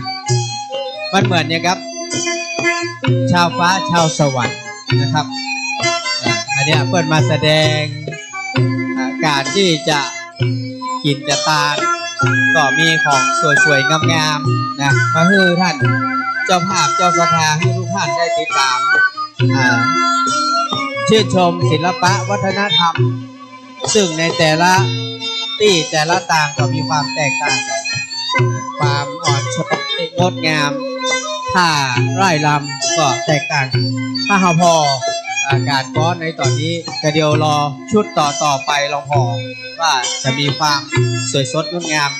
แตกต่างกันมากใดอันนี้เป็นเพราะว่าเป็นการเรียนรู้ศิลปะวัฒนธรรมของแต่ละพื้นถิ่นที่แตกต่างกันหรือว่าเป็นโอกาสดีนะครับเป็นบุญตาที่ได้หันเนาะผมเองครับผมมาที่นี่ก็ถ้าจะไม่ได้หันก็เปิดเหมือนกันนะครับอันนี้ก็ได้เปิดหูเปิดตาว่าจะได้ถ้าไร่รำเหล่านี้มานี่ต้องฝึกฝนกันอย่างนักนะครับจะได้เกิดความพร้อมเพรียงกันสวยสดงดงามวันนี้พี่น้องศรัทธาที่เดินทางมาถึงแล้วนะครับท่านใดที่ยังไม่ได้ร่วมบุญไม่ได้ให้ได้หอมก็มาติดต่อได้ที่ของประชาสัมพันธ์แห่งนี้นะครับท่านจะร่วมบุญจะให้จะหอมมากน้อยก็ตามแต่เจตนานะครับวันนี้เราเปิดโอกาสให้ทุกท่านได้ร่วมบุญให้หอมนักน้อยบ่เป็นอย่างนะครับขอให้เราได้ร่วมด้วยช่วยกันนะครับตามกำลังตามกำลังทรัพย์กำลังศรัทธาของทุกท่านนะครับวันนี้ต้องขอบคุณนะครับโรงทานซึ่งก็ทยอยกันมาเยอะแยะเลยตอนนี้นะครับโรงทานซึ่งขออนุญาตนะพอดีว่าจะช่วงที่รอขอเตียวไปพอโรงทานหน่อยนิดนะเพื่อที่จะได้อนุโมทนา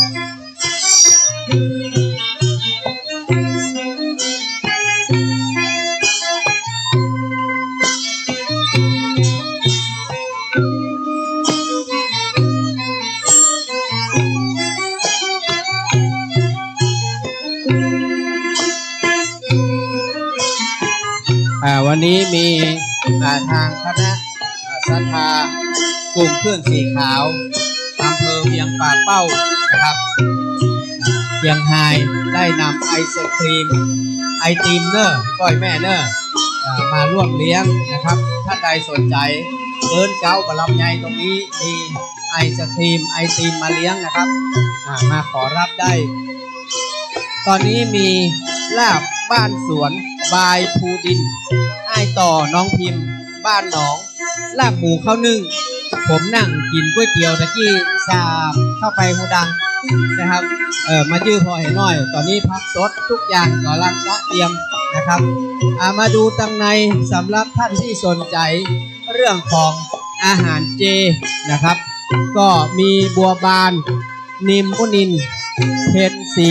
นิมมุนินน้ำเครื่องดื่มเจอาหารกับข้าวเจสาธุนะครับอนุโมทนาบุญด้วยนอกจากนั้นป้าเพนกลางหงลาบข้าวนึ่งอันนี้ข้าวลาบนะครับลาบหมูนะครับลาบหมูข้าวนึ่งเนอะปล่อยแม่เนอะอันนี้ก็จะมีในส่วนของโรงทานพี่น้องไตพี่น้องไตเฮามีเนอะมีโรงทานข้าวซอย Bluetooth mode พี่น้องไตเฮาสนใจข้าวซอยมีเนอะเพิ่นมีข้าวซอยเลี้ยงนอกจากนั้นมีผลไม้รวมนะครับคุณน้องพานิตราพรหมมินทร์คุณน้องพัชรินทร์สุกันโทพร้อมด้วยญาติธรรมและครอบครัวได้นำผลไม้รวมมาเลี้ยงถวายเพลครูบาอาจารย์ตัวนะครับตอนนี้กำลังมาอยู่ตรงนี้เพิ่นฮ้องว่าอย่างก็แม่สาคูกะสาคูไส้หมูกะขนมจีบจัมโบ้จากที่ไหนครับจากนี่กะฮะอะไรก็โรงทานกัลยาณมิตรอยู่บ้านเฮานี่กะบ้านสัตว์ปะตองอินทขีนเฮานี่เนาะสาธุครับมีโรงทานมาเลี้ยงเพื่อกับพ่อแม่พี่น้องเฮานะครับนอกนั้นยังก็มีในส่วนของลูกหลานปอชิดแม่จันคำเพชรโตโรงทานข้าวซอยไก่เนี่ยโรงทานข้าวซอยนะครับอันนี้ก็เป็นอาหารและ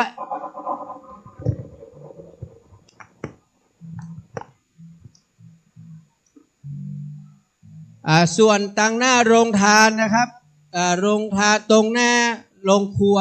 เขาจะมีก๋วยเตี๋ยวลำเพื่อบริการอันนี้ลำแท้ครับเพราะว่ามีทั้งลูกชิ้นหมูสับมีเนื้อหมูนะครับอร่อยเพื่อทุกท่านได้มารับประทานใครที่บ่ฮู้จะกินยังเชิญนะครับก๋วยเตี๋ยวอร่อยครับพี่นันชิมแล้วอร่อยครับอร่อยนะครับอันนี้ถ้าคนขายก๋วยเตี๋ยวยืนยันว่าอร่อยก็ต้องลำแต้นะครับตอนนี้หลายท่านก็กำลังรับประทานอาหารกันอยู่เชิญนะครับเชิญทุกท่าน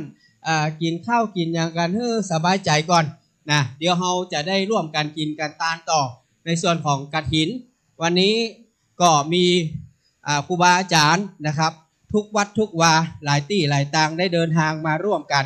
กินตานตอนนี้คณะจังฟ้อนชุดแรกจบลงไปชุด2อาจารย์จะเริ่มหรือยัง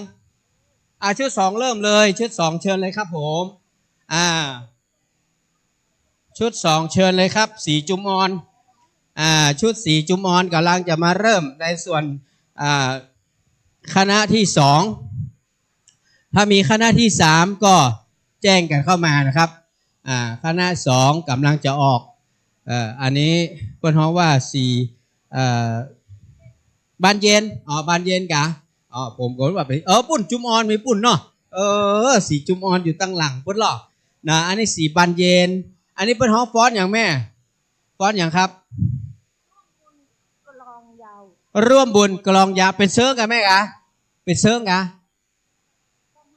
ประมาณนั้นติดตามลีลาของอีแม่บอกว่าร่วมบุญกลองยาวมีไหนคนที่ดูเตรียมเลยนะครับเตรียมเปิดเลยพร้อมหรือยังครับ Play by USB drive ติดตามครับร่วมบุญกลองยาวครับจะมันขนาดไหนมาใจอันนี้มันมาใจกลองยาวแล้วเนี่ยมาใจไปแหมใจเตี้ยเอาไปแหมใจเตี้ยโอ้มันแต่รอดเนี่ยแต่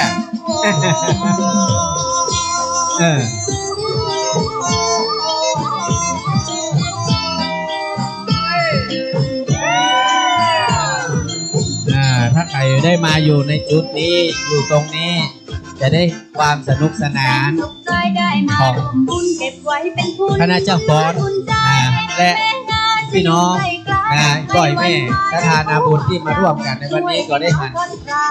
ภาพบรรยากาศที่สวยงามนะครับ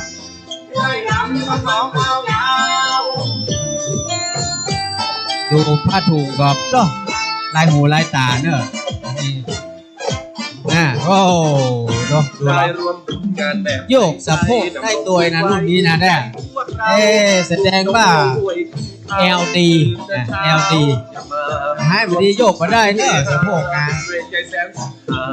คนหนังข้างในนี่กูจะโยกได้อย่างเปิดก่อนนะไอ้เนาะคิดในใจเนาะ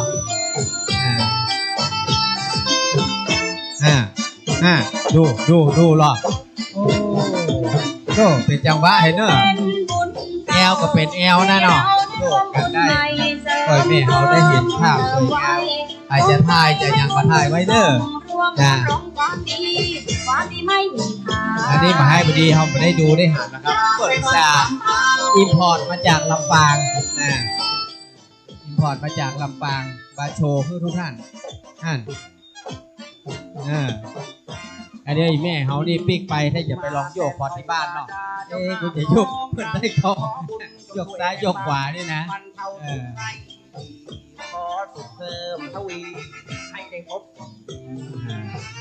อันนี้เพื่อนท้องว่า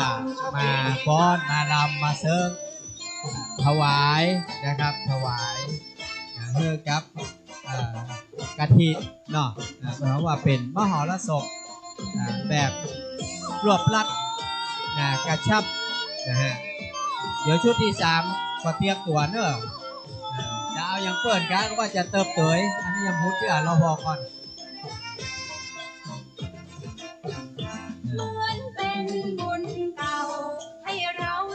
อันนี้เพราะว่าผสมผสานนะครับระหว่างจ้ำฟ้อนกับการแสดงแบบรื่นเริงนะครับอันนี้เปิงเนาะลอยกระทงนี่เนาะเอาไปออกงานลอยกระทงอันนี้เปิ้ลได้แชมป์ด้วยนะนี่นะเปิ้ลได้แชมป์เนอะนั่นดูแล้วได้แชมป์ตัวนะครับน่าจะเป็นบุญตาที่ได้หันนะครับ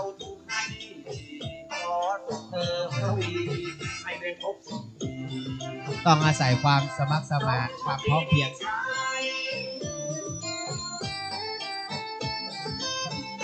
ต้องใจหักเลยเนาะการฝึกอย่างนี้นะถ้าใจมาหักมันเหมือนรอดมันมาม่วนในตอนที่โยกสะโพกเนี่ยเนาะหลายคนไปพอเพื่อนจ้องอยู่ฮะน่ะดูหายโยกพิษพ่อเนาะ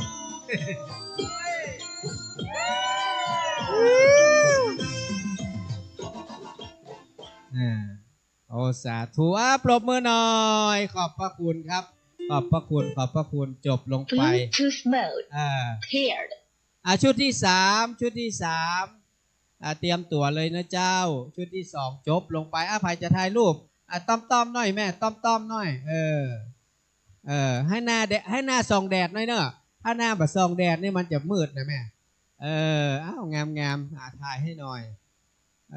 อันนี้ออกไปทั่วโลกนะแม่เนอะคณะจ้างฟ้อนเฮานี่ออกไปทั่วโลกนะครับต่อไปก็ชุดสีชมพูเนาะสีชมพูนะแม่เนาะแน่เนาะจุมอนแน่นอนนะนี่นะเตรียมตัวเนอะจุมอนนะสีชมพูนะครับเตรียมตัวเลยนะครับบอกว่าจะฟ้อนแบบไหนอย่างใดต้องรอติดตามนะครับรับชมก็บอกคือทางเจ้าหน้าที่ด้วยเนอะเจ้าหน้าที่เทคนิคนะครับตอนนี้ยอดกฐินนะก็เพิ่มขึ้นทีละเล็กทีละน้อยเพิ่มขึ้นเรื่อยๆนะครับก็จะได้ขอบคุณทุกท่านทุกคนนะฮะที่ได้มาร่วมแรงร่วมใจร่วมบุญกันในวันนี้ผู้ซึกหันแล้วก็ปรับปลื้มใจยินดีมากๆเลยนะป้อยแม่เนอะก็เห็นทุกคนมีใบหน้าที่ยิ้มแย้มสดใสนะเห็นทุกคนมีความสุขนะที่ได้หันการแสดงต่างๆได้ยินเสียงครูบาอาจารย์ที่มามาจ๋ามาให้กำลังใจทุกท่านทุกคนแล้วก็รู้สึกว่ามันมีความสุขเปิ้ลบอกว่าเวลาเราไปทำบุญที่ไหน ถ้าเฮามีความสุขนะอีแม่มันเหมือนเฮาได้ต่ออายุให้ตัวเก่านะบ่อยแม่ต่ออายุไปทีละปี2 ปี5 ปี10 ปีนะครับหายนะหายเจ็บหายป่วยหายโรคหายภัยคนเฮาอยู่ได้เพราะมีกำลังใจเนาะแม่เนาะถ้ามีกำลังใจนี่อยู่ได้นะครับเนี่ยกำลังใจเป็นเรื่องสำคัญนะอันนี้เป็นชุดของแม่บ้านสันปะตองเอาละทีนี้ตะกี้ลำปางหนาแสดงไปแล้วเนาะแต่นี่บ้านเฮาเนอะพี่น้องบ้านเฮาสันปะตองอินทขินแม่แตงเนอะแต่มันคือกำลังใจไม่ไหนล่ะหมู่พี่น้องสันปะตองแม่แตงเฮานี่มาพอเนอะอันนี้เจ้าบ้านเฮานะเจ้าบ้านเฮานะมีกี่นางโอ้หลายนางเหมือนกันเนาะ1 2 3 4 5 6 7 8 9 10 11นาง11นางฟ้านางสวรรค์กันแล้วจะมาแสดงให้เขาพอแหมรอบนึงอันนี้ของพี่น้องบ้านสันปะตองอินทขินแม่แตงนะเอาละตอนนี้กำลังจัดจัดกันก่อนจัดแถวจัดแนวกันก่อน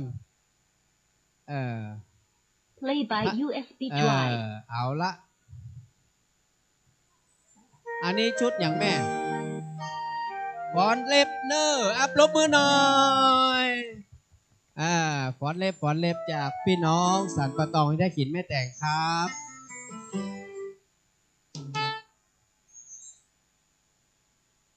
ฟอนเล็บเนอร์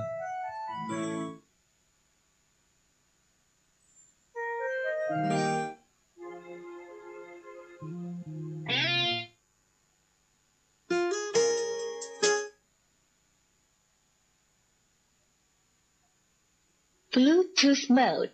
paired. Play by USB drive.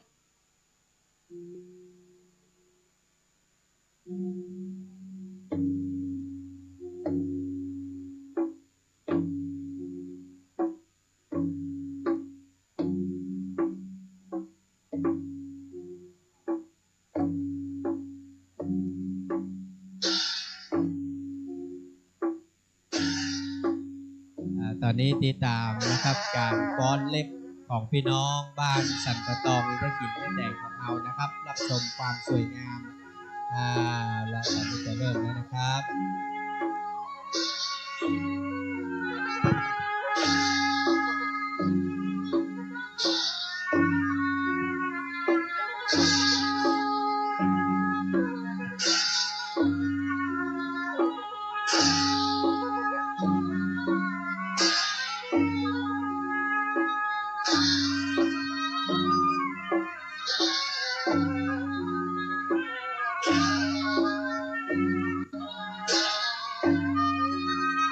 สำหรับท่านที่ได้มาร่วมบุญกฐินนะครับถ้าหากว่าท่านมาเป็นหมู่เป็นคณะนะครับก็มาแจ้งได้เนอะที่กล่องประชาสัมพันธ์แห่งนี้นะครับเพื่อให้ทางครูบาอาจารย์คณะกรรมการได้จดอะไรหมายชื่อนะครับท่านที่จะได้มาร่วมบุญกฐินกับหมู่เฮานะครับเอามาเปาะเอามาหอมกันได้เนอะ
ขออนุญาตนะครับ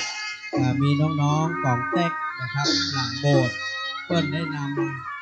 ำปัจจัยเพราะว่าซอง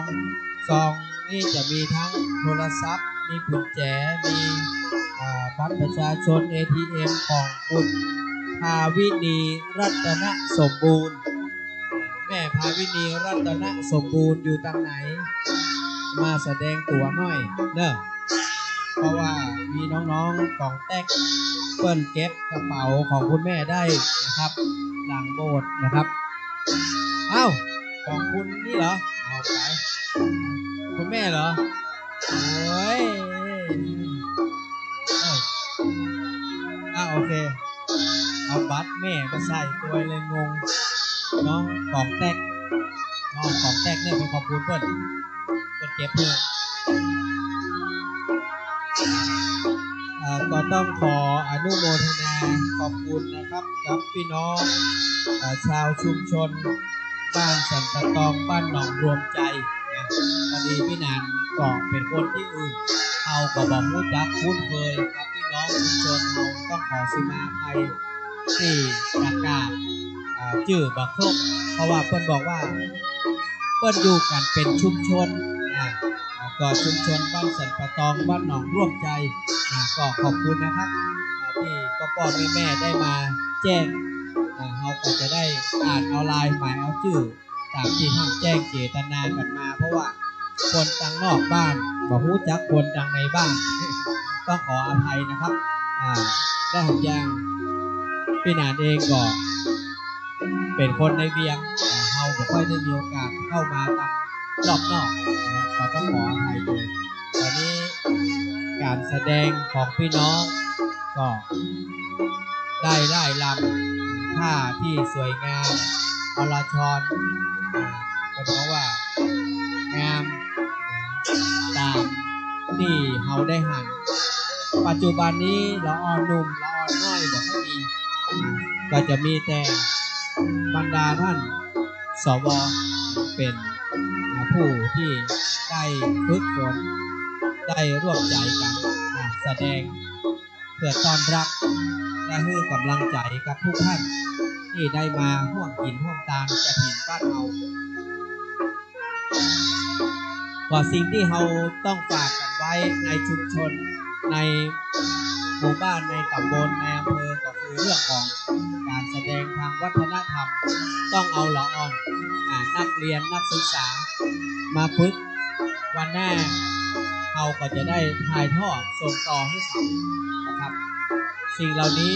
มันจะค่อยๆเลือนหายไปวัฒนธรรมประเพณีที่ดีงามเหล่านี้ถ้าเรามาช่วยกันอนุรักษ์รักษา วันหน้ามันจะมีไข่ซื้อมีไข่ต่อก้อยแม่ต่อไปก็อาจารย์พระป่ากะอาจารย์กระดิ่งกะมาถึงพวกเข้าโบสถ์เข้าวิหารตานแล้วก็จบปิ้งบ้านไผ่บ้านมันฉะนั้นการเลี้ยงโรงทานก็ดีนะครับการแสดงต่างๆทางวัฒนธรรมก็ดีก็เป็นสิ่งที่ต้องมีไว้เพื่อเป็นการจูงใจเมื่อคนนั้น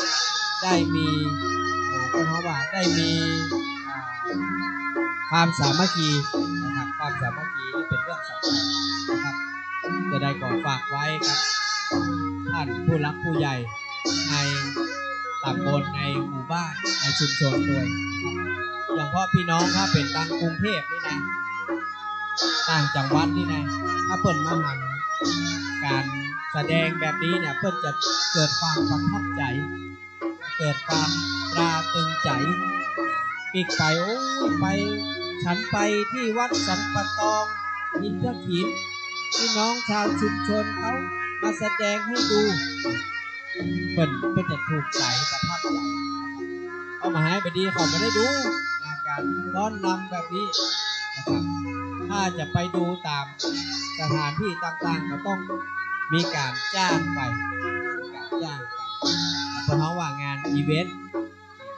นี่ปล่อยแมวนี่ไปห้ามงานได้หน่อยอีเวนต์นี่นะตามโรงแรมตามอย่างก็ไปห้ามได้เพราะว่าเนี่ยมันคือการแสดงนะครับการแสดงวัฒนธรรมที่สวยงามเพื่อกับทุกท่านได้ติดตามตอนนี้จ้างฟ้อนชุดที่3สันปะตองบ้านหนองรวมใจแล้วชุดที่4ที่5มีอยู่แล้วครับ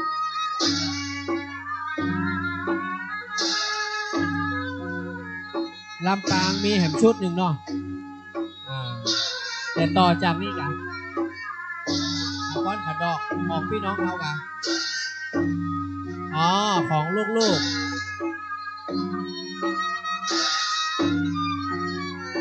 ฟ้อนขัดดอกลูกหลานพี่น้องพันนิกาเพื่อจะมาฟ้อนขัดดอกเนาะคือก่อยแม่ได้รับชมกัน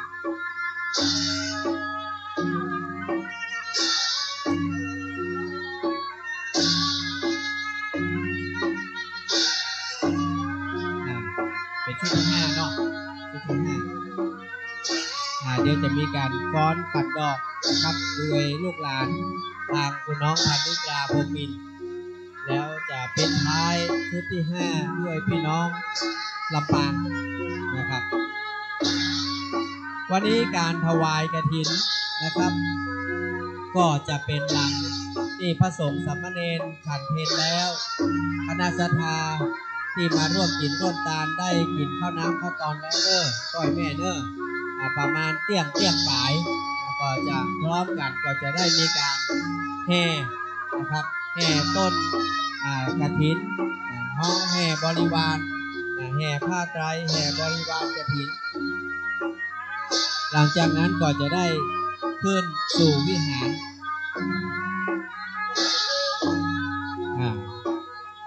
ขึ้นสู่วิหารเพื่อที่จะได้กล่าวคำถวายทานจากต่อไปนะครับ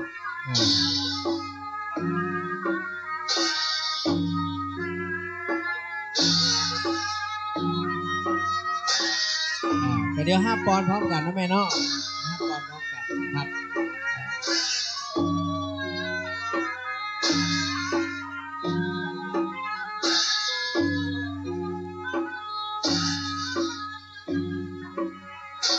น้องๆที่จะฟ้อนขันดอกนะขอเตรียมตัวเลยนะลูกเด้อฟ้อนเล็บจากคณะศรัทธา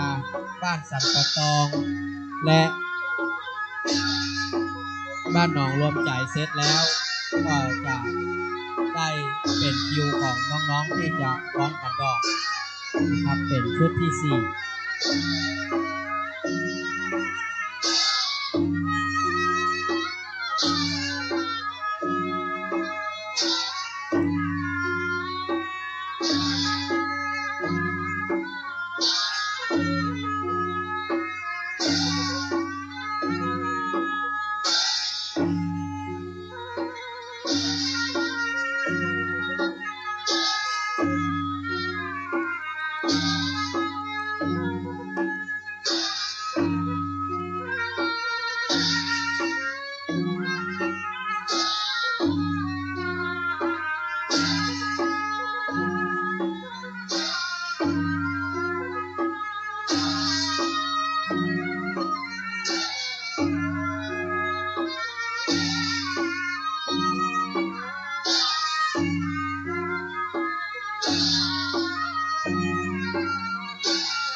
ปรบมือหน่อย Bluetooth mode. โอ้ขออนุโมทนาขอบคุณนะครับพี่น้อง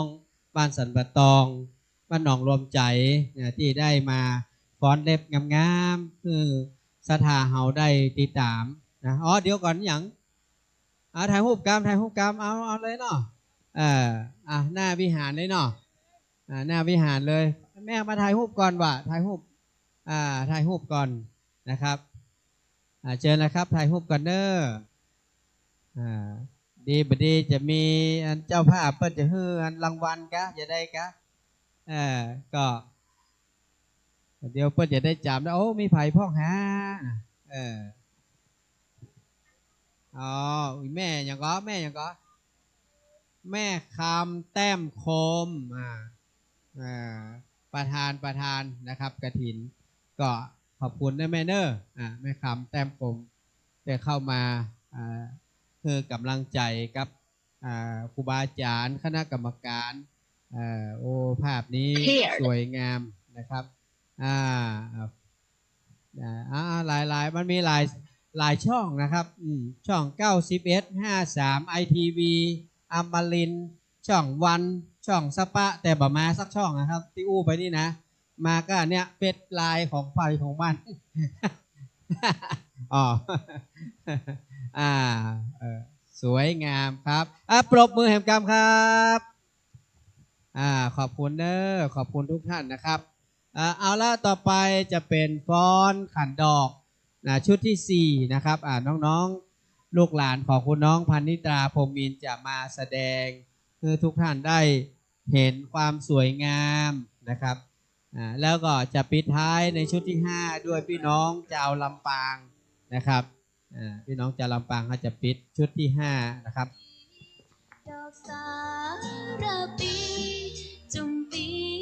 ตอนนี้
ศรัทธาญาติโยมนะครูบาอาจารย์หลวงปู่พระครูปฏิภาณธรรมทินมาแล้วศรัทธาญาติโยมไผ่จะไปเอาปอนหลวงปู่เปิ้นนั่งขายไอติมอยู่ปื้นกลมใหญ่เนอะทุกเจ้าอยู่หันหลายตนหลวงปู่เอาไอติมมาขายครับครับอย่างก็กะหรี่ปั๊บล้ำอีแม่ของงานจอมพอนะกินเข้าไปกำเดียวหู้เลยว่าล้ำนะนุ่มอ่อนนะไอติมก็เหมาะขนาดนะเอาไอติมมา2 ถังไปเดียวมดไปละถังละนะหลวงปู่มาแล้วหลวงปู่ท่านพระครูปฏิภาณธรรมทินมาถึงละตอนนี้จะมีการแสดงของ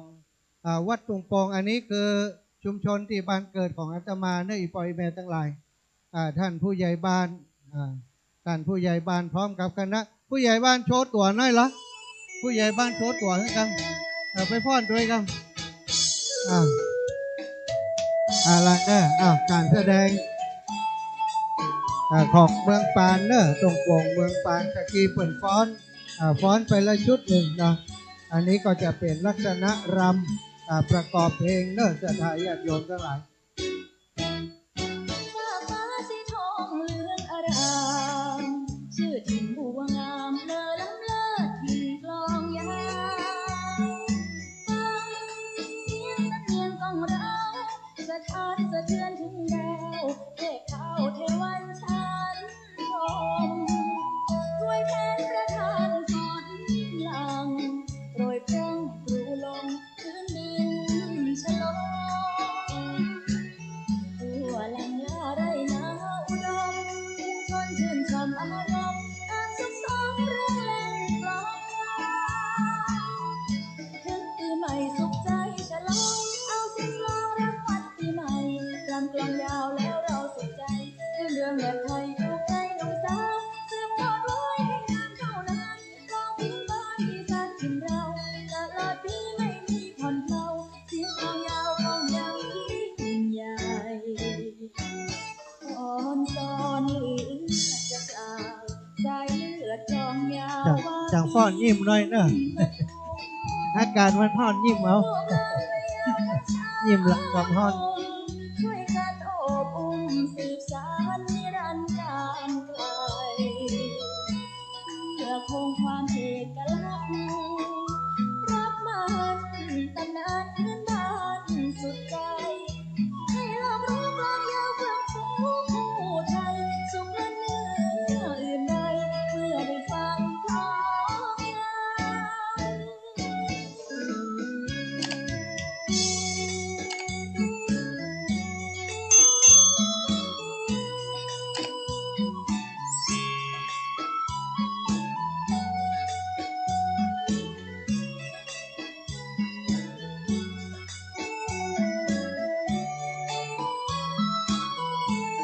ปีใหม่สุขใจฉลองเอาเสียงกลองรับขวัญปีใหม่รำกลองยาวแล้วเราสุขใจเรื่องแบบไทยถูกใจหนุ่มสาวสืบทอดไว้ให้นานเท่านานกลองพื้นบ้านที่สานถิ่นเราตลอดปีไม่มีผ่อนเผาเสียงกลองยาวกลองยังยิ่งใหญ่อ่อนซ้อนเหลือจะกล่าวสายเลือดกลองยาวว่าปีปทุม ลูกหลานวัยเยาว์ทั้งสาวหนุ่มช่วยกันโอบอุ้มสืบสานนิรันดร์การไกลเพื่อคงความเอกลักษณ์รับมันตำนานพื้นบ้านสุดใจให้เรารู้กลองยาวเพื่อผู้ไทยสุขและเนื้ออื่นใดเมื่อได้ฟังกลองยา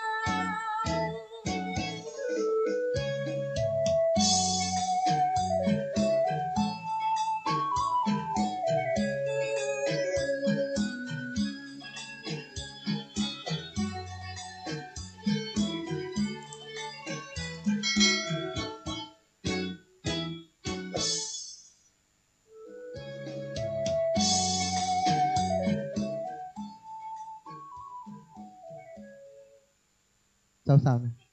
เดี๋ยวไปเด้อจากแดดก่อนถ่ายรูปกันเดี๋ยวมอบรางวัลก่อนท่านนั่นแหละไปเป็นตัวแทนอาจารย์ พอเลี้ยงใหญ่เนอะศรัทธากฐินปีหน้าจะเอาคนเนี้ยมาถ่ายรูปเพันผู้ใหญ่ถ่ายรูปเลยเอาละเนอะเฮียน้อยเนาะเป็นปอเลี้ยงเอียงคำตังเชียงใหม่เนอะเปิ่นนั้นได้มาร่วมบุญในวันนี้เนาะมาร่วมบุญกฐินในวันนี้ถ่ายรูปเนอะกล้องถ่ายรูปอยู่ที่ไหนคนมีบุญกำลังช่อหาคนมอบอยู่พอดีพดมาจังหลังนี่วะอันนี้เป็นเจ้าภาพกฐินจอยวัดอันบ่อนห้วยแก้วจนสร้างวิหารแล้วอีแม่วิหารหลวงวัดบ่อนห้วยแก้วเป็นเจ้าภาพเป็น10 กว่าปีปีนี้จะไปที่อันวัดพุทธศรีคีรีนะน้องยมน้องพานิตาถ่ายรูปกับท่านอาจารย์พระครูกับท่านพระครูสังวรศรีลาภิลักษ์ยมน้องพานิตาออกมาก่อนอยู่ตรงใดโอ้กำเพื่อท่านอาจารย์ครับกำเพื่อท่านอาจารย์ครับ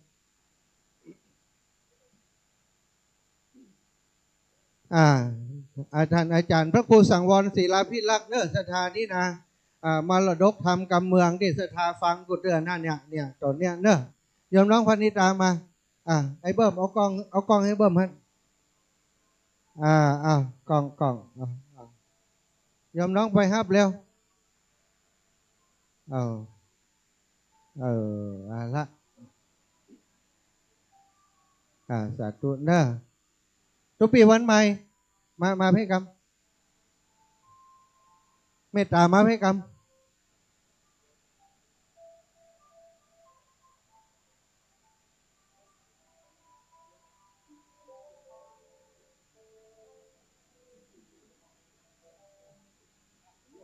โอ้สาธุเนอะศรัทธาเนอะทางปุ่นเดี๋ยวเพิ่นจะแห่ไปคณะที่2การแสดงชุดที่2วัดบุญเกิดเนอะวัดบุญเกิดมารับรางวัลขอเรียนเชิญคุณโยมกนกพิชัยนาได้เป็นผู้มอบรางวัลกำเนอะเมืองฝางจะถ่ายรูปก่อนคุณโยมกนกพิชัยนาจากเมืองฝางเนอะห้วยงูในวันที่27เอา iPad เปิ้นถ่ายชุมชนบุญเกิดมาด้วยกันหมดเลยได้ถ่ายรูปเนอะถ่ายรูปด้วยกันคุณโยมอยู่ตรงกลางก่ะคุณโยมกับนกพิษอยู่กลางโอเคเฮียนั่งด้วยกันก่อนฟังไปเดี๋ยวบ่ปีกช่วยกันตานกฐินก่อน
จ้ะลูกหลานจากบ้านบุญเกิดเนอะมารับรางวัลช่วงนี้ผมก็ปีไปท่านเบิ้มบ้างโอ้ดีที่ท่านเบิ้มเพิ่งหล่อพระเสร็จตอนนี้กำลังสร้างศาลาละวันนั้นก็เป็นพิธีนั่นฮะท่านพอดีเจอที่นั่นแหละที่ขุนแปะท่านก็บอกว่ากำลังจะเป็นประธานให้ลูกอย่างเงี้ยเ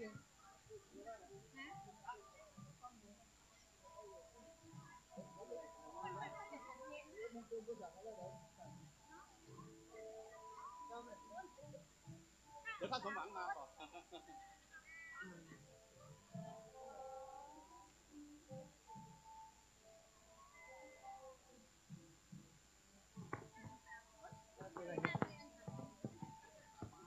จ้ะ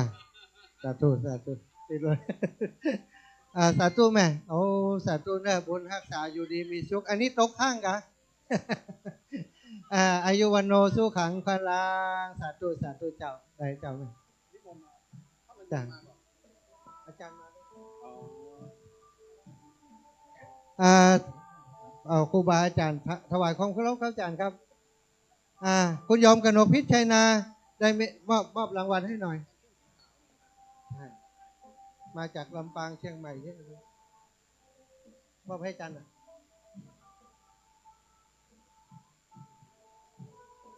ปณิตาถ่ายรูปกับช่างฟ้อนหน่อยขอบคุณครับผมเห็นอยู่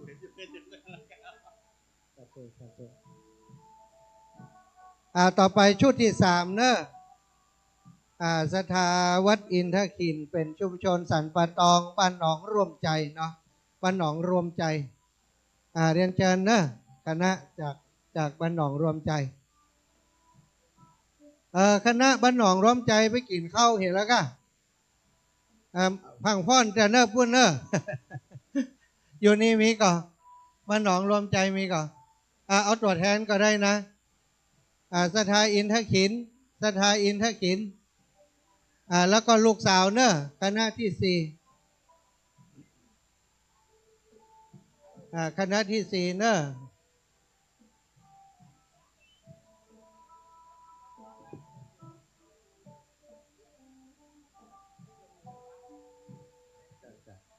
พี่น้องลำปางบังเอิญไผ่กลับไปไหนเถอะเนอะแล้วโมดแล้วก็ถ่ายรูปด้วยกันลำปางกับลำปางกับพี่น้องสันทรายเนอะพี่น้องสายงานที่เขามาด้วยกันเนอะพี่น้องเมืองฝางเรียนเชิญคุณแม่บัวคำ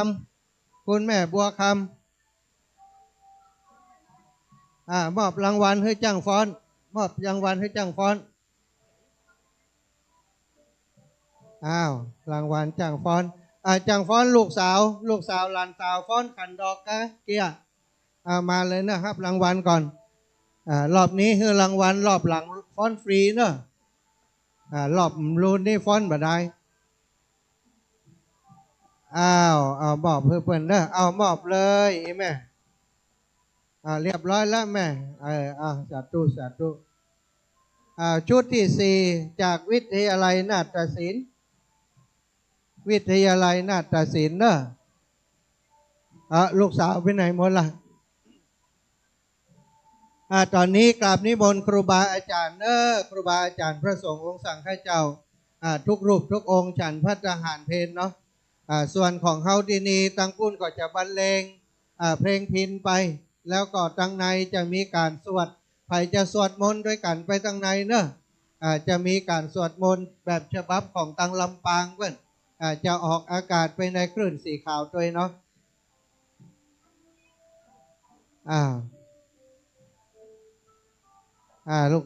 ลูกไปถ่ายรูปไปเปิดก่อนเดี๋ยวก่อนมาครับรางวัลจากลำปางแม่ยายเดี๋ยวก่อนเบิ้มเดี๋ยวลูกสาวจะถ่ายด้วยเข้าไปเลยสาธุ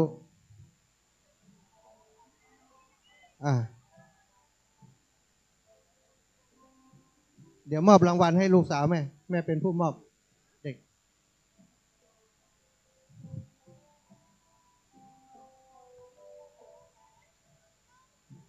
เอาละเนอะศรัทธาญาติโยมทั้งในก็เตรียมความพร้อมทั้งพุ่นเนอะสำหรับศรัทธาอีปอยแม่ทั้งหลายเดี๋ยวกินข้าวกินปลาก่อนใครไม่ได้กินข้าวกับเรื่องมูดิม้าควายมันต้องกินนะ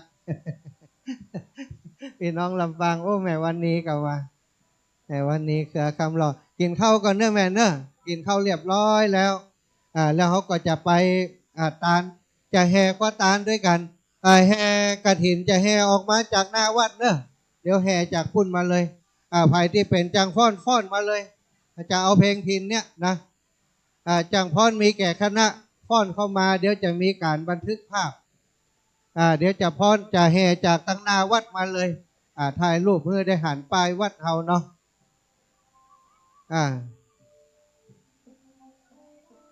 ศรัทธาจาก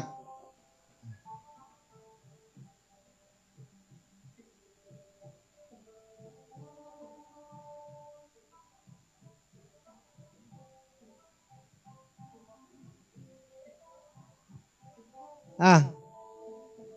ศรัทธาจากเมืองปานกลับแล้วกัน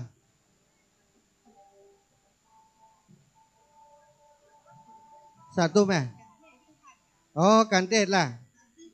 อ๋ออันนี้ของเขาเนาะเก็บเลยเนาะ เอาไว้ส่วนตัวไผ่ไปได้กินข้าวได้กินข้าวเลยนะแม่เนอะอีปอนเนอะส่วนที่นี่นั้นเพลงของคือเป็นเพลงบรรเลงของอันตังคณะเพิ่นพุ่นเนอะคณะของอันเสียงแคนแดนอีสานจากท่านอาจารย์จากแม่เมาะเนอะสถาละเอานี่ไปปักต้นให้ตุลุงกันปักต้นเจ้า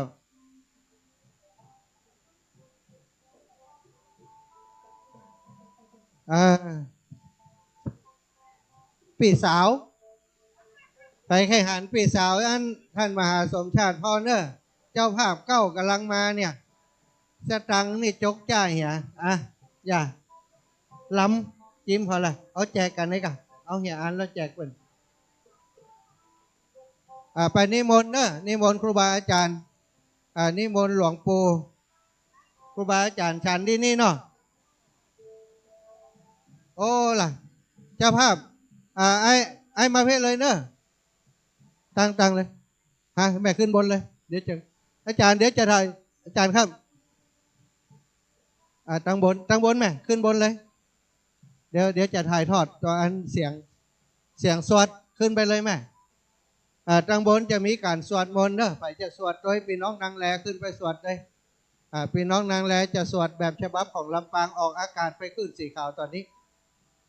ตั้งนี้ก็กินเข้าไปนี่มนต์ฉันตรงไหนพุ่นละอ๋อพุ่นเนอะฉันพุ่นเนอะปาครูบาอาจารย์ไปแล้วหมู่เฮาที่มาก่อนนะปาครูบาอาจารย์ไปเลยฉันที่ไหนตรงใดปาเป็นไป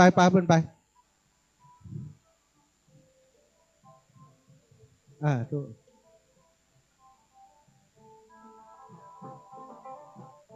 ตัวปิดตะวัน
ทดสอบ2 3 4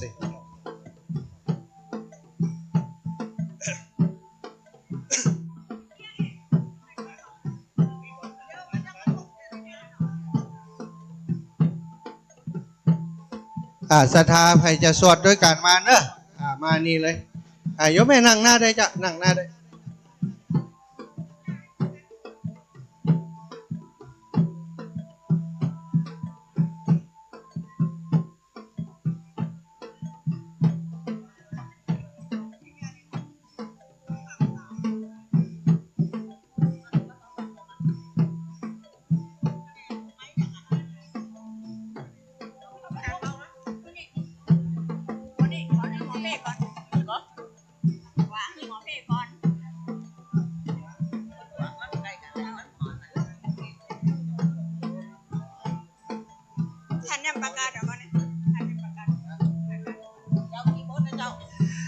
เอาทุกบท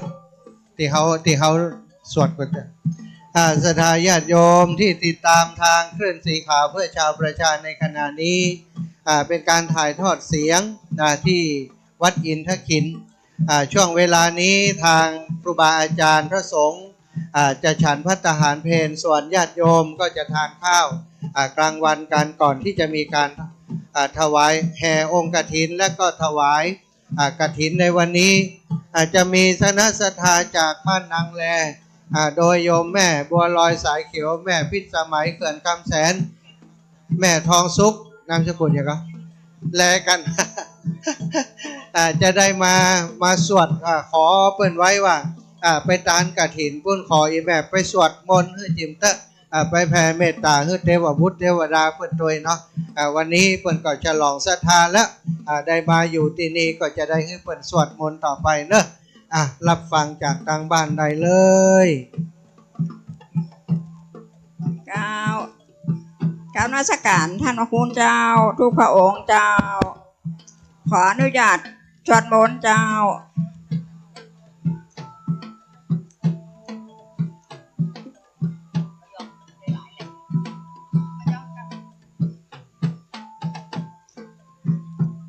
วันทา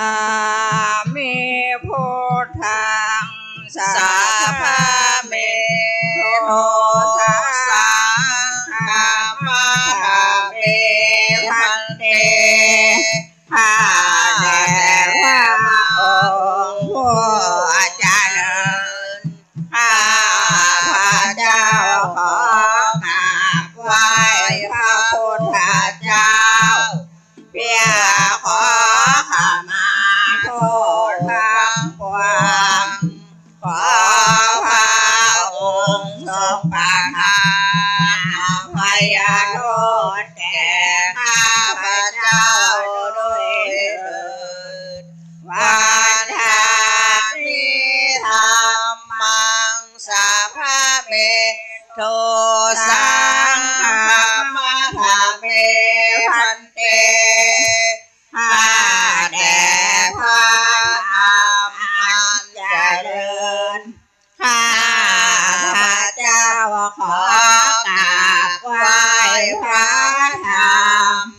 เพื่อขอขมาโทษทั้งปวงขอพระธรรมจงให้อภัยโทษแก่ข้าพระเจ้าด้วยเถิดวันทามิสังฆังสัพพะเมโทสังฆัมมัทธาเมพันเตข้าแด่พระสงฆ์ผู้เจริญข้าพระเจ้าขอกราบไหว้พระสงฆ์เพื่อขอขมาโทษทั้งปวงขอพระสงฆ์จงให้อภัยโทษแก่ข้าพเจ้าด้วยเถิดวันทามิอาราเม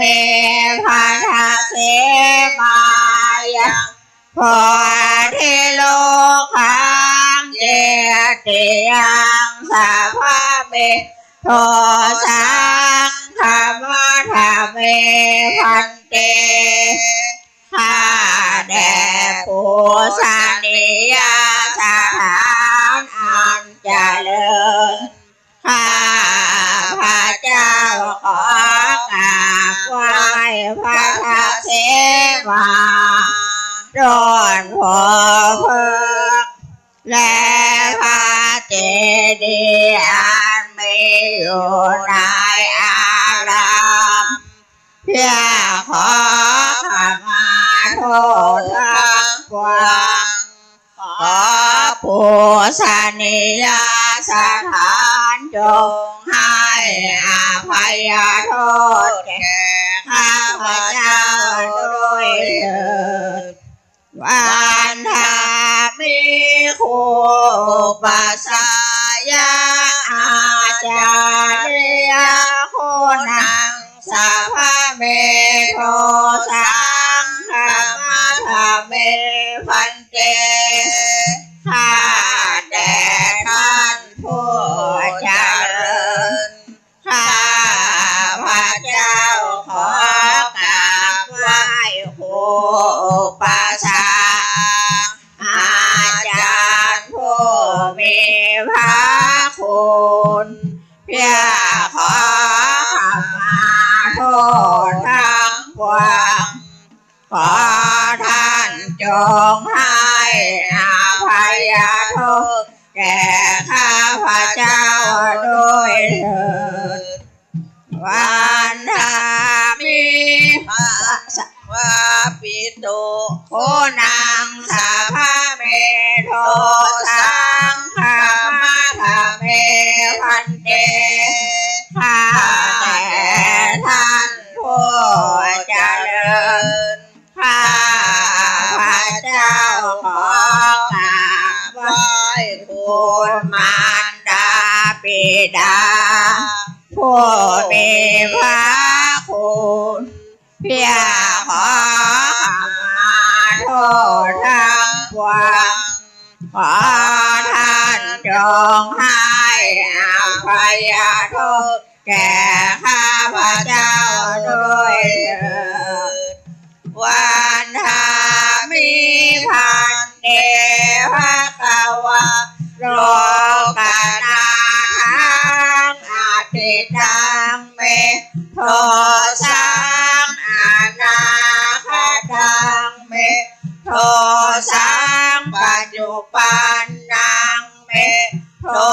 สังขมาธเมพันเตข้าแต่พระผู้มีพระภาคเจ้าผู้ทรงพระเจริญข้าพระเจ้าขอ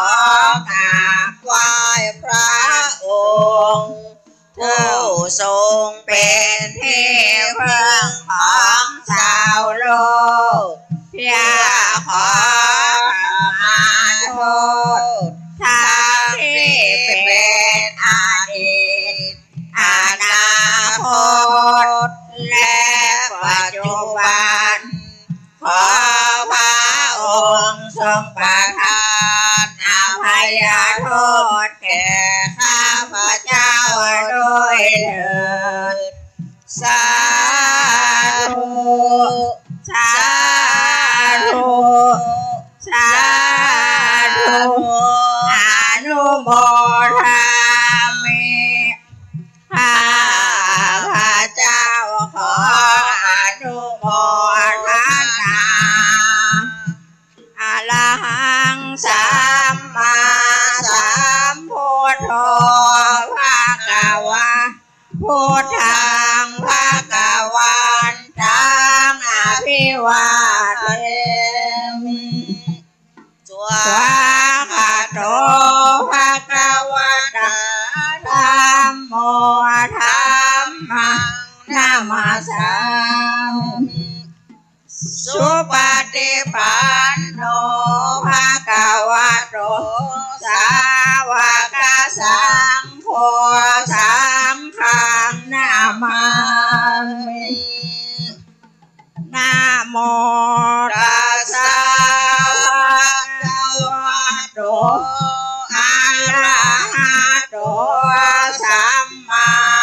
สัมพุทธัสสะนะโมตัสสะภะคะวะโตอะระหะโตสัมมาสัมพุทธัสสะนะโมตัสสะภะคะวะโตอะระหะโตสัมมาสัมพุทธัสสะพุทธังสรณังคัจฉามิธัมมังสรณังคัจฉามิสังฆังสรณังคัจฉามิทุติยมปิพุทธังสรณังคัจฉามิทุติยมปิธัมมังสรณังคัจฉามิทุติยมปิสังฆังสรณังคัจฉามิตติยมปิพุทธังสรณังคัจฉามิตติยมปิธัมมังส รนังคัจฉามิตติยมปิสังฆังสรนังคัจฉามิอิติปิโสภะคะวะอะระหังสัมมาสัมพุทโธวิชชาจารณะสัมปันโนสุขโตโลกวิทูอนุตตโรปุริสาธรรมสารถิสัทธาเทวมนุสสานังพุทโธภควติสวากขาโตภควตาธัมโมสันทิติโกอาคาริโกเอหิปัสสิโกโอปันนานิโกปัจจตังเวทิตาโพวินโยเหติสุปฏิปันโนภะคะวะโตสาวกสังโฆสุปฏิปันโนภะคะวะโตสาวกสังโฆยายาปฏิปันโนภะคะวะโตสาวกสังโฆสามีจิปฏิปันโนภะคะวะโตสาวกสังโฆยะนิทังจัตตาลิปุริสายุคานิอาทาปุริสาปุคาลาเอสาวะวะโตสาวกสังโฆอาหุนายโยปาหุนายโยภาคินายโยอัญจลิกานิโยอนุตตรังปุญญาเหตังโลกาสัตติตานาปาลามิตานาอุปปาลามิตานาปาลามาทาปาลามิสัมปันโนเมตตาไมตรีกรุณาโมโทตะอุเบกขาปาลามาทาปาลามิสัมปันโนอิติปิโสภะคะวะศีลาปาลามิศีลาอุปปาลามิศีลาปาลามาทาปาลามิสัมปันโนเมตตาไมตรีกรุณาโมโทตะอุเบกขาปาลามาทาปาลามิสัมปันโนเมตตาไมตรีกรุณาโมโทตะอุเบกขาปาลามาทาปาลามิสัมปันโนอิติปิโสภะคะวะเนคัมมาปาลามิเนคัมมาอุปปาลามิเนคัมมาปาลามาทาปาลามิสัมปันโนเมตตาไมตรีกรุณา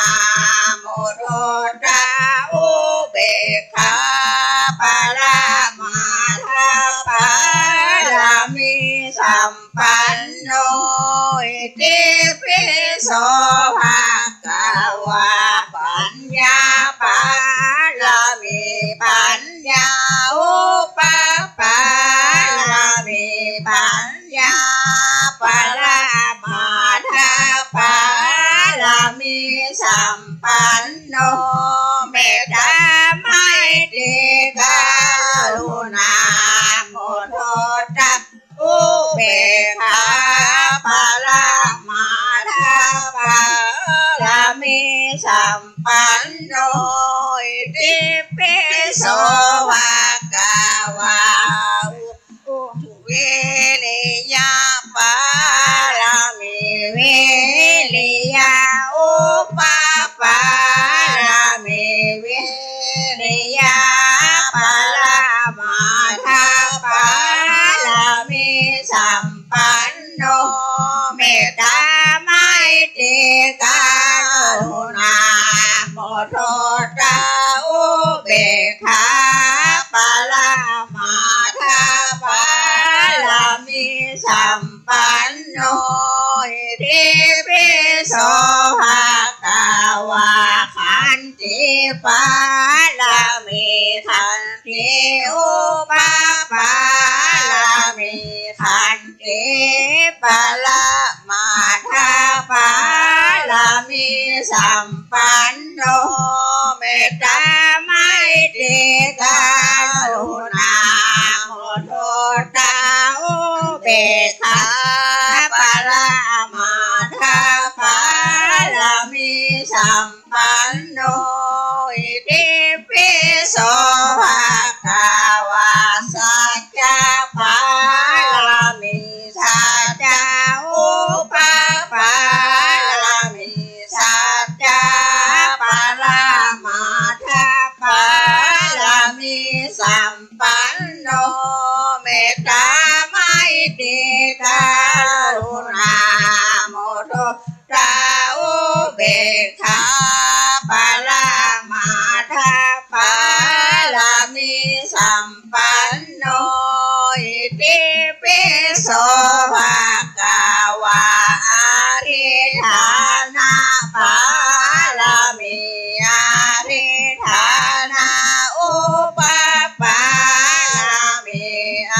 ธิฐานะปะละมาทาปะละมิสัมปันโนเมตตาไมตรีกรุณาโมโทตาอุเบกขาปะละมาทาปะละมิสัมปันโนอิติปิโสภะคะวะเมตตาปะละมิเมตตาอุปปะละมิเมตตาปะละมาทาปะละมิสัมปันโนเมตตาไมตรีกรุณาโมโทตาอุเบกขาปะละมาทาปะละมิสัมปันโนอิติปิโสภะคะวะอุเบกขาปะละมิอุเบกขาอุปปะละมิอุเบกขาปะละมาทาปะละมิสัมปันโนเมตตาไมตรีกรุณาโมโทตาอุเบกขาปะละมาทาปะละมิสัมปันโนอิติปิโสภะคะวะทัสสะปะละมิทัสสะอุปปะละมิทัสสะปะละมาทาปะ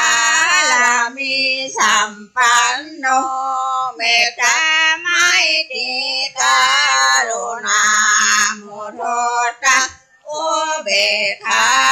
ปะละมาทาปะละมิสัมปันโนอิติปิโส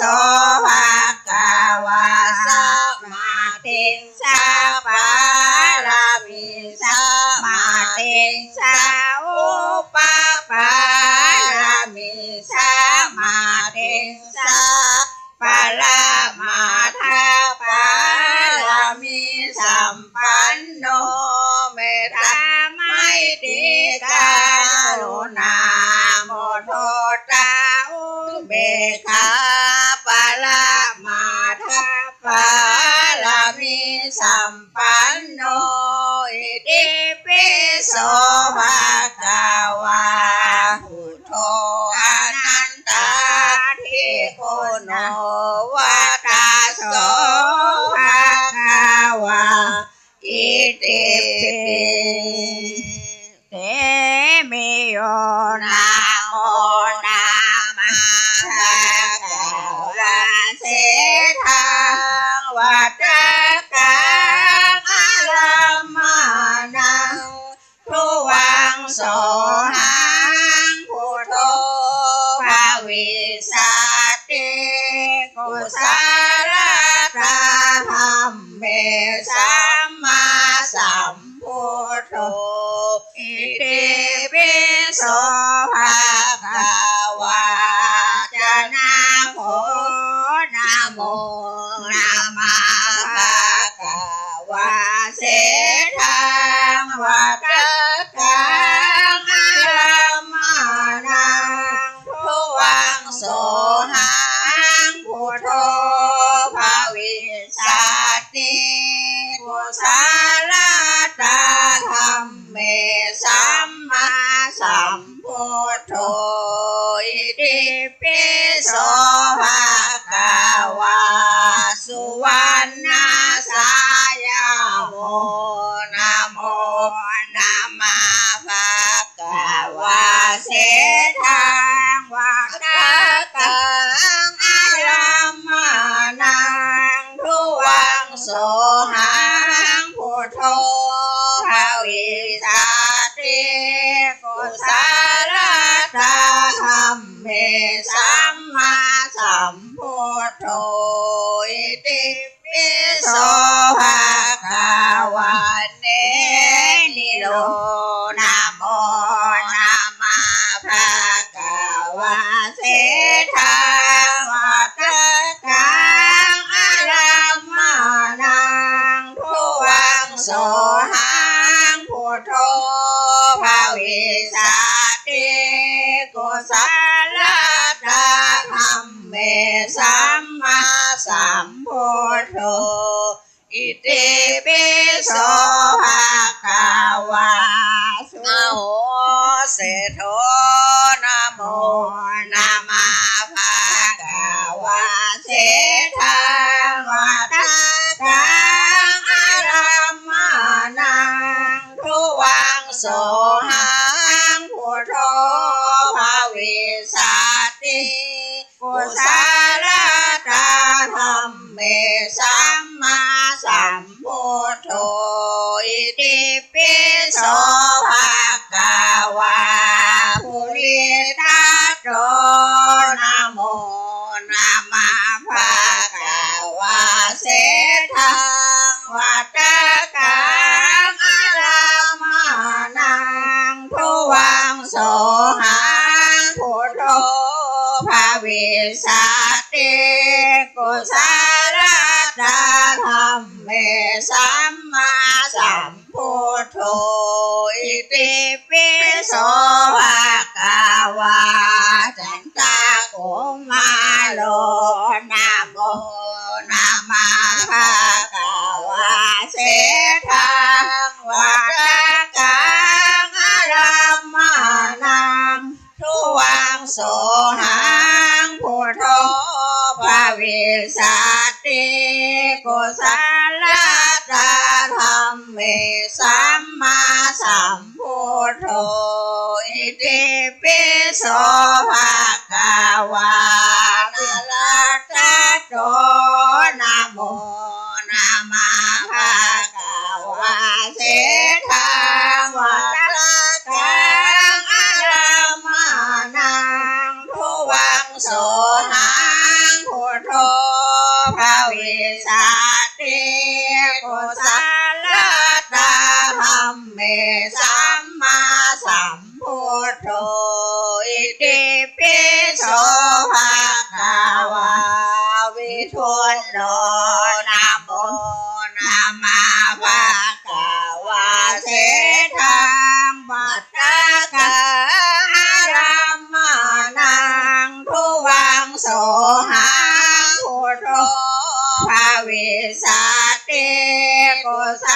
ตธัมเมสัมมาสัมพุทโธอิติปิโสภะคะวะเวสันตโลนะโมนะมาภะคะวะเสทังวัตตังอะระมานังทุวังโสหังพุทโธภวิสัตติกุศลตธัมเมสัมมาสัมพุทโธอิติปิโสภะคะวะสิกขาโตนะโมนะมาภะคะวะเสทังวัตตังอะระมานังทุวังโสหังพุทโธภวิสัตติกุศลตธัมเมสัมมาสัมพุทโธอิติปิโสภะคะวะพุทโธอนันตาหิกุณโญปัตตาโสภะคะวะอิติปิเตมิโยเนคัมมาปาลามิเนคัมมาอุปปาลามิเนคัมมาปาลามาทาปาลามิสัมปันโนหิติปิโสภะคะวะจนะโควิริยาปาลามิวิริยาปาลาปาลามิวิริยาปาลามาทาปาลามิสัมปันโนอิติปิโสภะคะวะสุวรรณสายาโมเมตตาปาลามิเมตตาอุปปาลามิเมตตาปาลามาทาปาลามิสัมปันโนอิติปิโสภะคะวะเนคาปาลามิอะไรเนี่ยก็จะ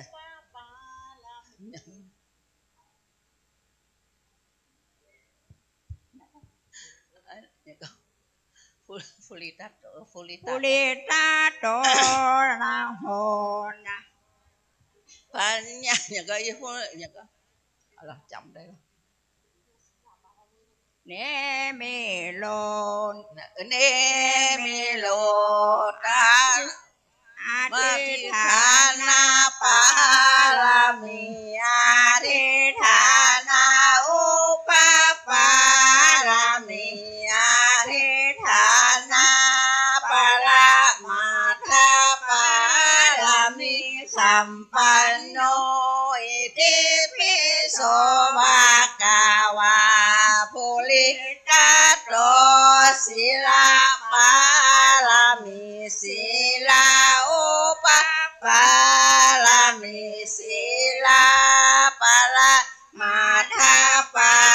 ลามิสัมปันโนอิติปิโสภะคะวะจันตากุมาโลขันติปาลามิขันติอุปปา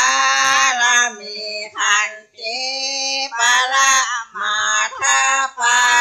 ลามิสัมปันโนอิติปิโสภะคะวะนาลาตาโตอุเบกขาปาลามิอุเบกขาอุปปาลามิอุเบกขาปาลามาทาปาลามิสัมปันโนอิติปิโสภะคะวะวิทุลโลสัจจปาลามิสัจจอุปปาลามิสัจจ ปาลามาทาปาลามิสัมปันโนอิติปิโสภะคะวะเวสันตาโลตานาปาลามิตานาอุปปาลามิตานาปาลามาทาปาลามิสัมปันโนอิติปิโสภะคะวะสิทธัตโตตัสสะปาลามิทัสสะอุปปาลามิทัสสะปาลามาทาปาลามิสัมปันโนอิติปิโสภะคะวะพุทโธอนันตะทิคุณโนวัตตะโสภะคะวะอิติปิ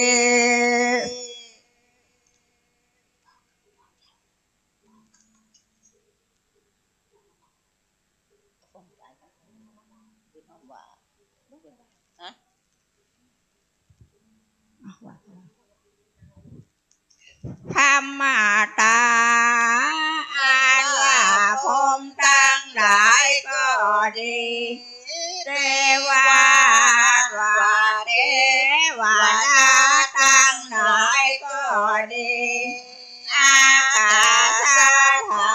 จารย์อยู่ในอากาศกลางหาวก็ดีนาคาราชาอันว่าพญานาคทั้งหลายก็ดีมาเทธิกาอันมีฤทธิ์อนุภาวาอนุโมทันตุจงอนุโมทนาปุญญังโนยังบุญแห่งตัวทั้งหลายละขันตัวจงรักษาศาสนายังศาสนาอนุรักษ์ขันตัวจงตามรักษาศาสนายังศาสนาที่รังเสียงกาละอันนั้นนั่นเตอเทวตาอันว่าเทวดาทั้งหลายละขันตุจงรักษา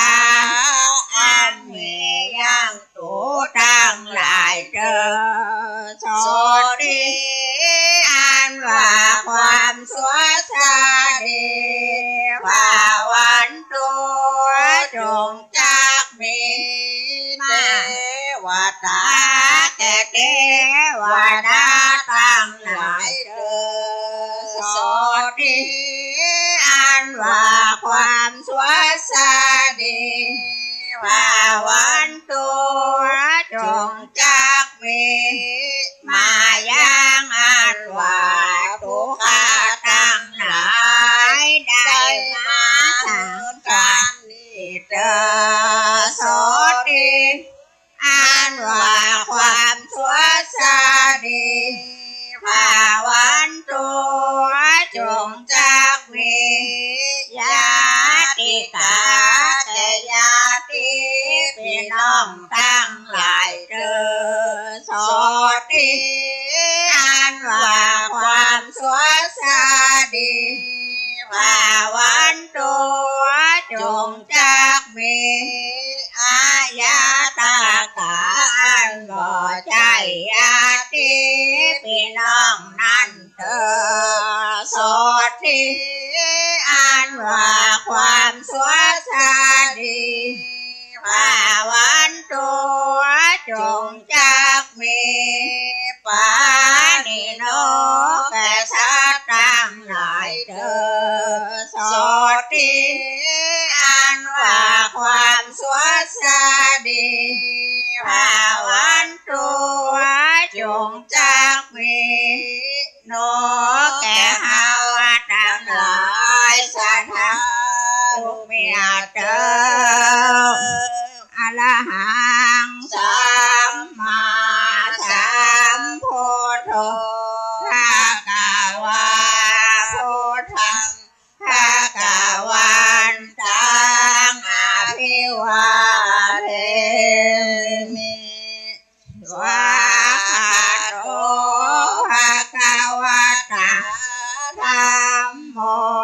ธรรมังนามาสามิสุปฏิปันโนภะคะวะโตสาวกสังโฆสังฆังนามามิจบละเจ้าขอบคุณเจ้าท่านละหาเจ้า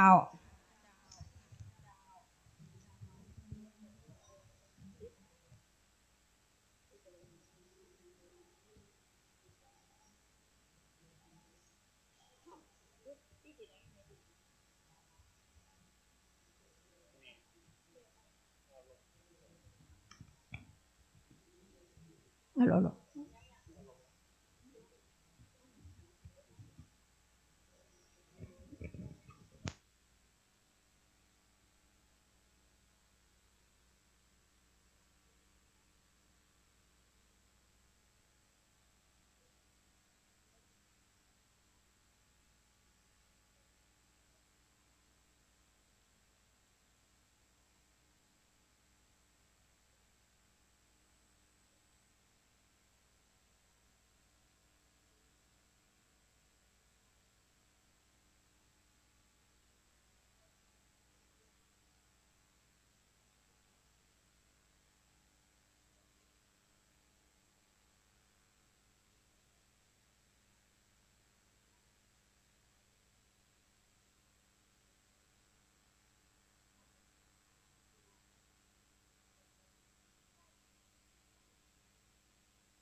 เริ่มพิธีเลยจะได้บัจจ้ากับพี่น้องหมู่เฮาบางพ่องก็มาจากเวียงป่าเป้าบางพ่องก็มาจากลำปางบางพ่องก็มาจากเมืองฝางวุ้นปัจจัยของไก่เนื้อสถาพี่น้องลำปางห้ามกลับก่อนนะก่อนจะกลับนะรายงานตัววันนี้จะแจกของทุกคนนะจะแจกรางวัลที่1หมดเลยทุกคนกราบนิมนต์ตุลุงเดี๋ยวผมจะเขียนชื่อเจ้าภาพก่อน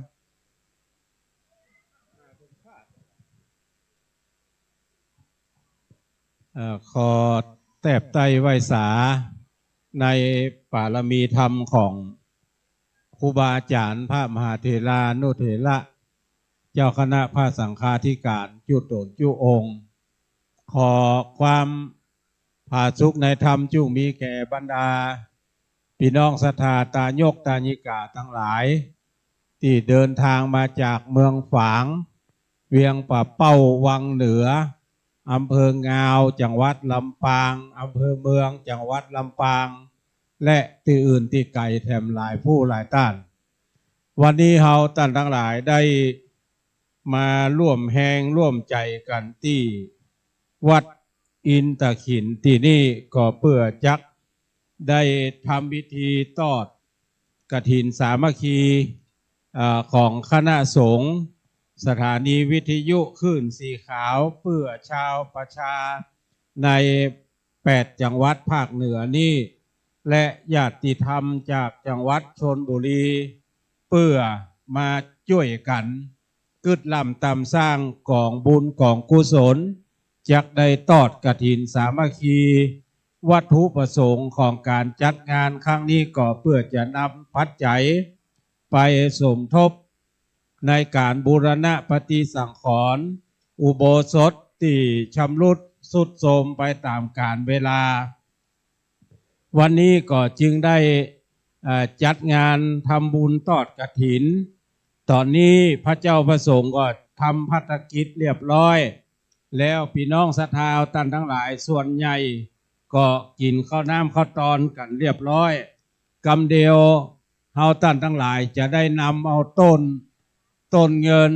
ต้นกฐินตลอดถึงองค์กฐินอันมีผ้ามีบาทมีตาลปัตรและบริวารกฐินอื่นๆเอาไปตั้งที่หน้าวัดกระเดียวก็อุ้มของไผ่ของมันไปตัวเนอในส่วนศรัทธาเก้าก็อุ้มกันของตัวเก่าไปเอาไปที่หน้าวัดแล้วเราจะแห่ทั้งพุ่นเข้ามานำโดยพระเจ้าพระสงฆ์แล้วก็จะเป็นองค์กฐินหลังจากต่อจากองค์กฐินก็จะเป็นต้นเงินและจังฟ้อนแล้วก็สลาแห่จะโดยก้นมาและในส่วนบริวารกฐินก็กระเดียวเขาไปว่ากันหน้างานพูดแหมรอบหนึ่งตอนนี้ก็ท่านทั้งหลายที่ได้ปักต้นมาได้เอามาจุกันที่หน้าวิหารเพชรเตื้อก็อยู่เต็มปื้นก็ลำไยก็เตรียมตั๋วไว้ด้านกระเดียวจะได้ออกไปแห่พร้อมกันละตอนนี้รอหมู่แห่กินข้าวสักกั๊มก่อนเนาะหมู่แห่มีหลายคณะมาจากเบียงป่าเป้ามาจากลำปางก็มีหลายท่านก็ได้ได้พบกันแต่เจ้าก็มีบางคนก็ฟังก็เสียงออกสถานีวิทยุบ่ได้หันตัวแต่วันนี้ตุเจ้าที่ออกรายการสถานีวิทยุก็มีตุลุงดอยหลวงปู่พระครูปฏิภาณธรรมทินวัดม่อนจอมพ่อก็เดินทางมาถึงละหลวงพ่อพระครูสังวรศิลาภิลักษ์วัดสายมูลอำเภอสันปะตอง ลืมอำเภอจะว่าหางดงก็ละกี้อำเภอสันปะตองก็เดินทางมาถึงละส่วนท่านพระมหาสมชาติชาตาปัญโยนี่ท่านทั้งหลายจะหันเปิ้นไล่สดอยู่ตลอดแต่ตุลุงดอยตุลุงพ่อครูสังวรศิลาภิลักษ์อาตมาภาพนี่บัลล่ำไล่สดจะเพื่อฟังกับเสียงและโทรเข้าไปอย่างเดียวออกรายการสถานีวิทยุเมื่อเจ้าพ่องเมื่อวันพ่องเมื่อแรงพ่องเมื่อคืนพ่อง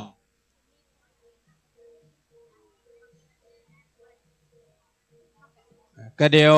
จ้างฟ้อนขันดอกเพื่อเตรียมตัวเนอะเราจะมาฟ้อนฮับกฐินกันที่หน้าวิหารนี่แห่งรอบหนึ่งคอยด้านก็ถ้าเอาเกิบไว้ทั้งหนึ่งทั้งไรก็ขัดใจซุปไว้หน้านี่มันเป็นพื้นซีเมนต์มันจะฮ้อนจะต้องไรซุปเกิบอยู่ซึ่งตอนนี้ก็อยู่ในช่วงระหว่างเตรียมการเนาะพระเจ้าพระสงฆ์ที่หลวงพ่อพระประพันธ์ประภัสโลผู้รักษาการแทนเจ้าวาดวัดอินทขินได้นิมนต์มาเป็นสงฆ์ฮับกฐินในวันนี้ถ้าว่าเดินทางมาถึงวัดอินทขินเรียบร้อยแล้วก็ขอนิมนต์นะครับเข้าห้องน้ำห้องส้วมทำภารกิจส่วนตัวให้เรียบร้อยแล้วก็ขอนิมนต์บนวิหารได้นะครับตนใดที่จะอุปโลกตนใดที่จะอุปโลกรูปที่หนึ่งรูปที่สองก็ได้จัดเตรียมกันไว้แล้วนะครับตอนนี้คิดว่าทุกอย่างพร้อมแล้วขอเจอเนอร์สะท้าวท่านทั้งหลายยกต้นไผ่ต้นมันไปเนาะไผ่เป็นเจ้าภาพต้นใดพ่องศรัทธาทุ่งโป่งลำปางที่เขียนติดท่านอันนั้นอย่างไร อยู่ไก่พอติดกับเป็นเจือบอะหันไม่ใช่ว่าบะหันแต่มันอาหารบัดได้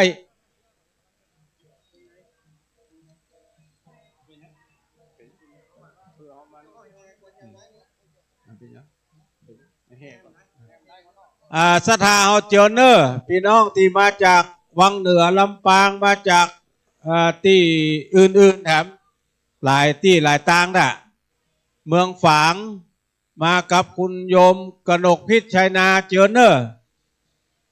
คุณแม่อมรวันเล่ากุลตัวคณะตัวหลายๆคณะวันนี้สายบุญต่างๆก็เจอแล้วเนาะอ้าวต้นไผ่ต้นมันเนอร์กำต้นไผ่ต้นมันไปหน้าวัดเลยคุณพันิตาจะเอาไผ่กำไต้ไผ่กำมาอย่างพ่องเจอเนอร์ญาติพี่น้องของคุณโยมพันิตาไปเสียบปุเลยเนอร์แม่คำแม่อุ้ยคำแต้มคมคุณทันพระสุดกิติบัญชาเจิญเลยเนาะนิมนต์นะครับพระเจ้าประสงค์ขึ้นสีขาวทุกตนทุกองค์นะครับนิมนต์เดี๋ยวเราไปแห่องค์กฐินด้วยกันนะครับ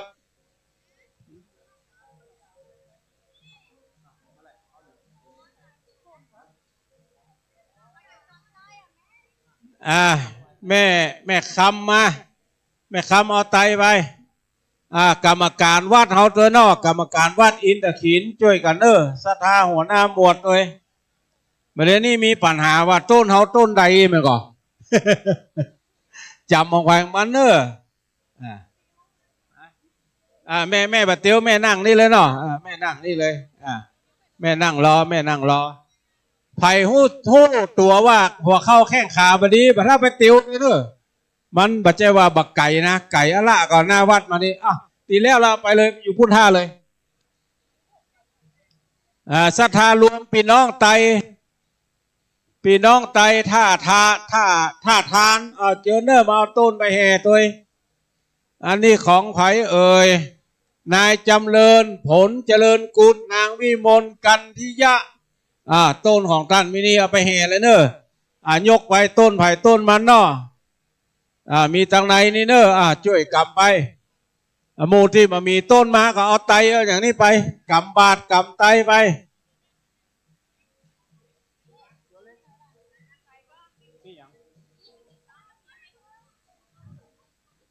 มาช่วยกันคนอันสองอัน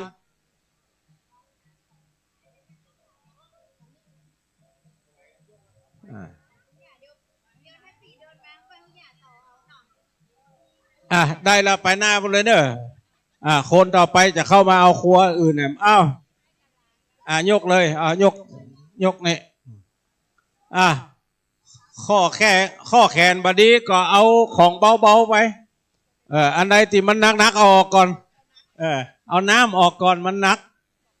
ช่วยกันเนอะพี่น้องบ้านอินตะขินบ้านหนองอันยังก็นี่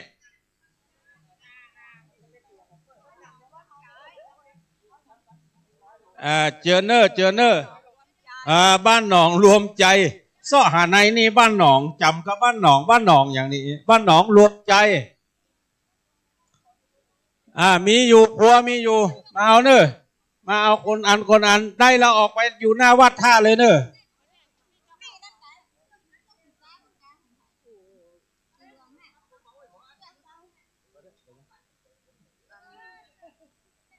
กำไปคนอันสองอัน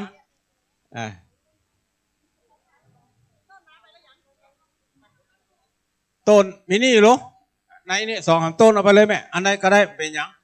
กำไปเลยเนี่ยที่ต้นกลางเนี่ยเอาต้นกลางไปผ้าไตคุณพันประธานมีไหนประธานคุณพัน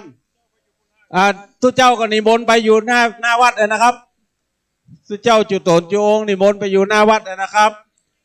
มีต้นสตางค์นี่แถม2-3ต้น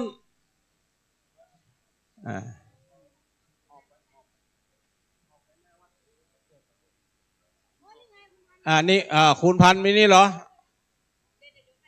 นี่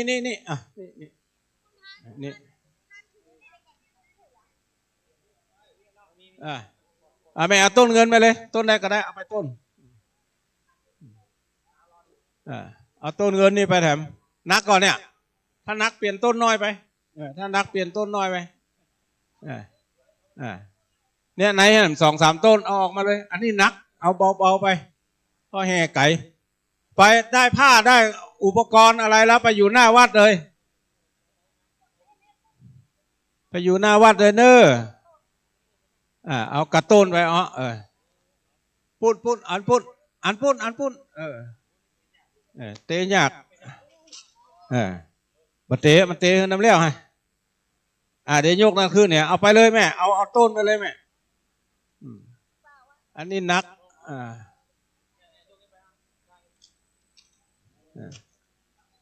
ไปยะขึ้นวางอย่างเก่าไปโอ้แล้วนี่หมอทงจะเข็บจะขาบจะเข้มังกรเอาตะวันเจอเอาทงออกกำทงถอดทงไปเลยทงซับปะทนขอปอดใจคนกลางซับปะทนตัวเจ้าตั้งหน้าบุญปอดใจอีก1ท่านเอาทงอย่างละอันเอาไปละเอาไม่ไหวแล้วมั่งต้นกล้วยเอาทงเอาทับปะทนไปอันแม่ทงบุญอันไปทงไปหน้าบุญนอไผ่เตี้ยวไหวอยู่นี่ท่าเน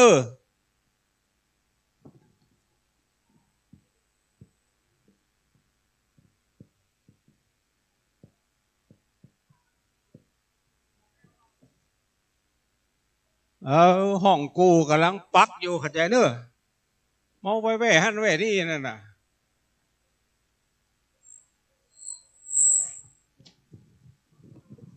ไปใจไปได้ตามนะเบ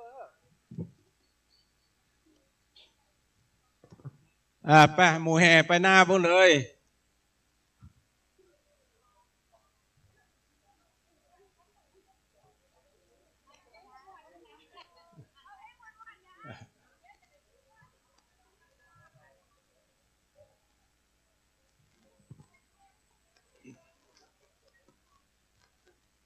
ไป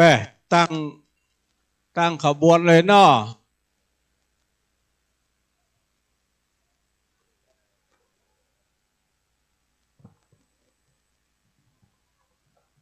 ไปไหนก่อน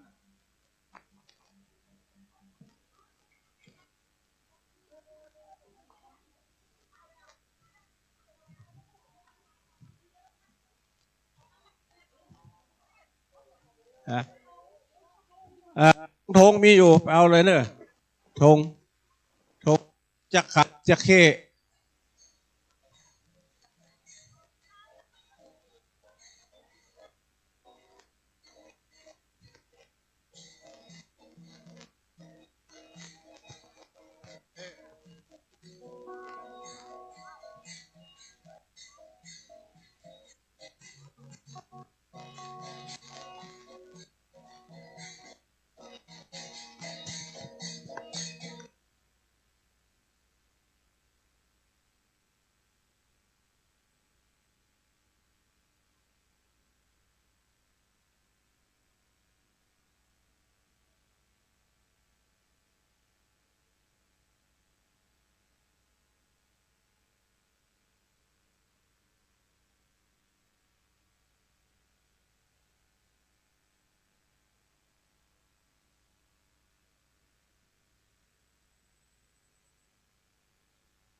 ล้นฝั่ง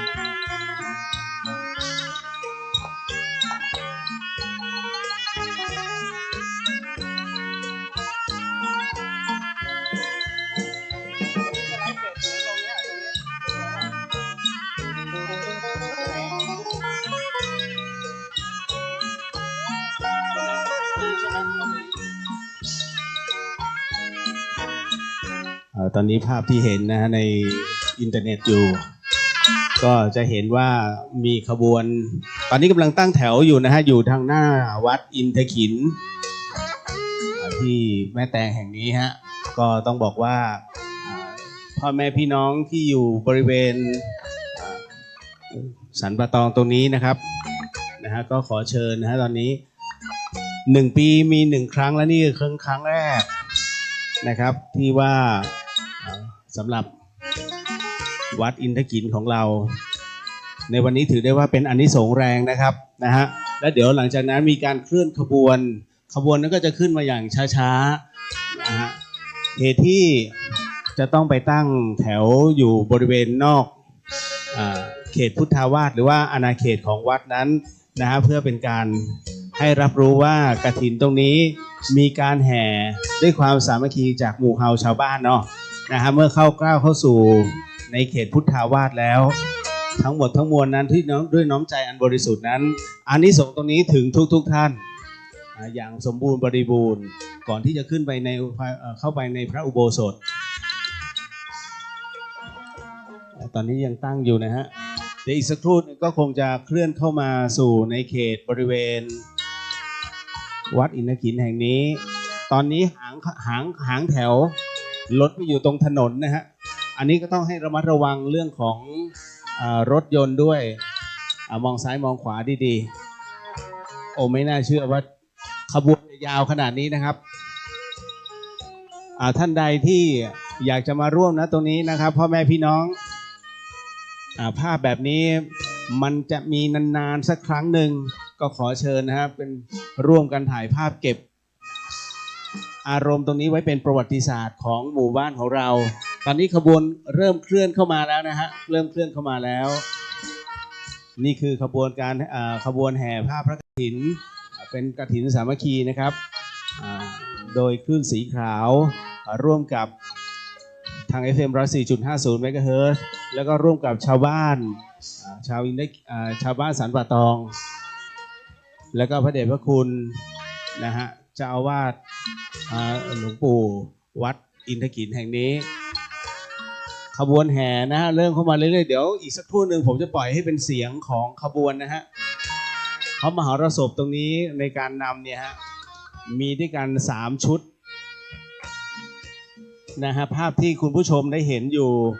ในช่อง YouTube ของวัดฝายหินสวยงามมากนะฮะขบวนเริ่มเคลื่อนมาอย่างช้าๆนะครับด้วยสภาวะตรงนี้สภาพอากาศทั้งหมดแม้ว่าจะร้อนแต่ว่าใจร่มเย็นนะฮะต้องปล่อยให้เป็นอีกสักครู่หนึ่งนะฮะเดี๋ยวให้เป็นน้ำมโหรีของขบวนนะครับอันนี้แค่เป็นเรียกว่าส่วนใหญ่นะส่วนน้อยก็ยังมีอยู่ที่บริเวณที่นั่งทั้งหมดทั้งมวลนะฮะตอนนี้ขอให้เป็นบรรยากาศให้คุณผู้ชมได้เห็นบรรยากาศนะฮะเต็มๆของขบวนกฐินสามัคคีนะตรงนี้นะวัดอินทขินนะอำเภอแม่แตงนะฮะบ้านสันป่าตองนะฮะขอชมภาพสดๆนะฮะ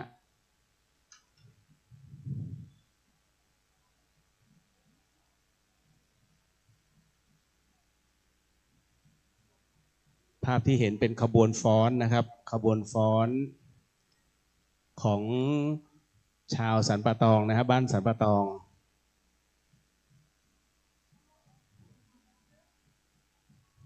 สวยงามมากครับนะครับ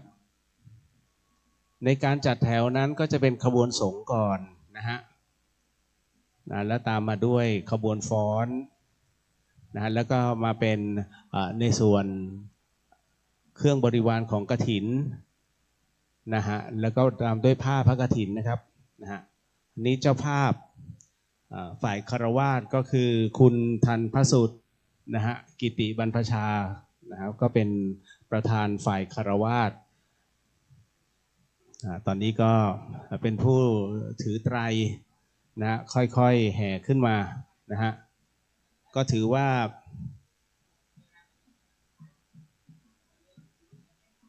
โอ้มีความสุขนะฮะทุกๆคนทุกๆหน้า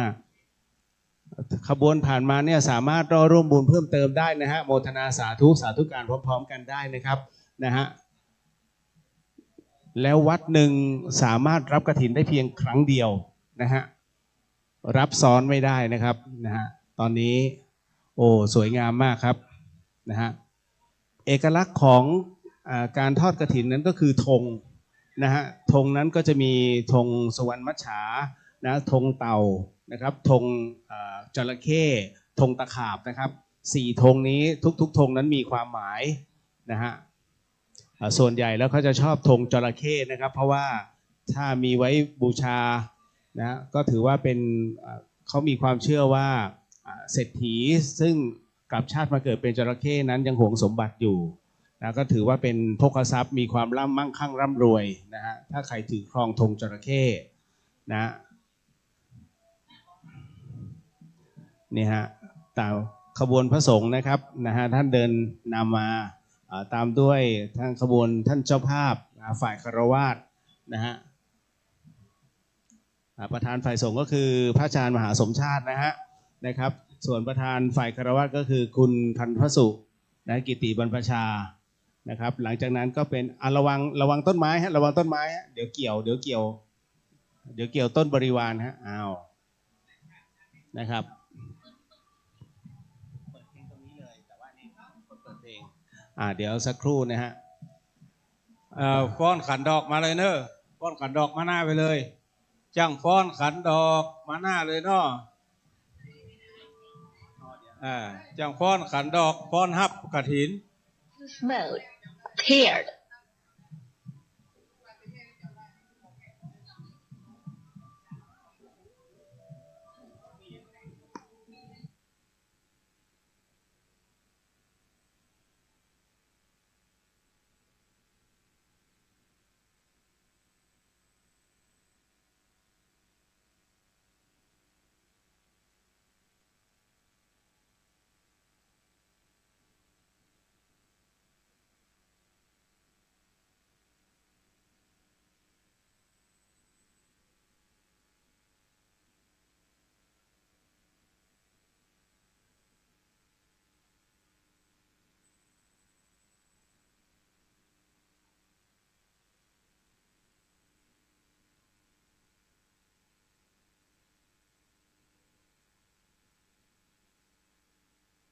Paired.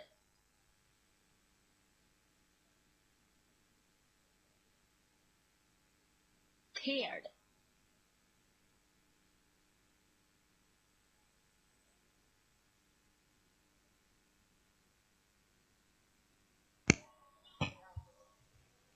นึ่งสองสาม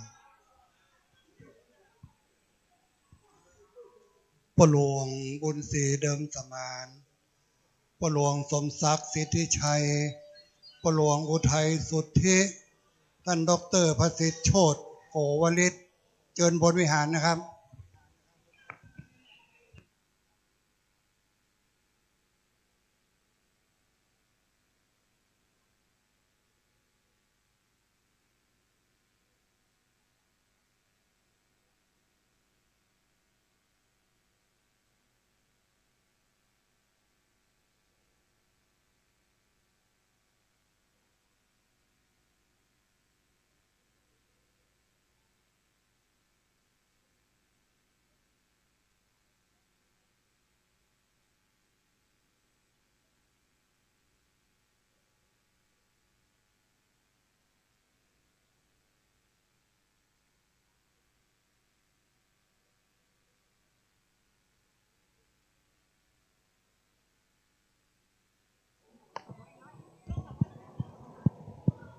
เดี๋ยวมาตั้งสังเวยนอ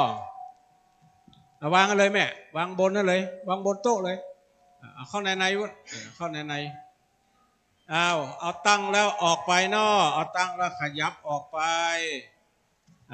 เวียนซ้ายอย่างเดียวเนอะ ห้ามปีกมาทางเดิมเวียนซ้ายอย่างเดียวช่วยกันเอาวางก่อนเดี๋ยววางตั้งเพชรเนาะใจเย็นๆแดดอันใดแรงห้อนห้ามห้อนตัวแดด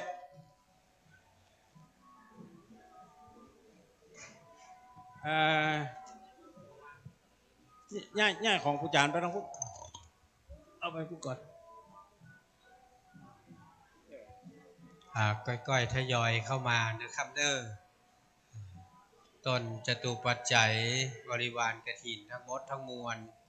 ก็ก้อยๆทยอยเข้ามาเสร็จแล้วก็ทยอยวนกลับไปนั่งนะครับตามที่นั่งรับรองนะครับ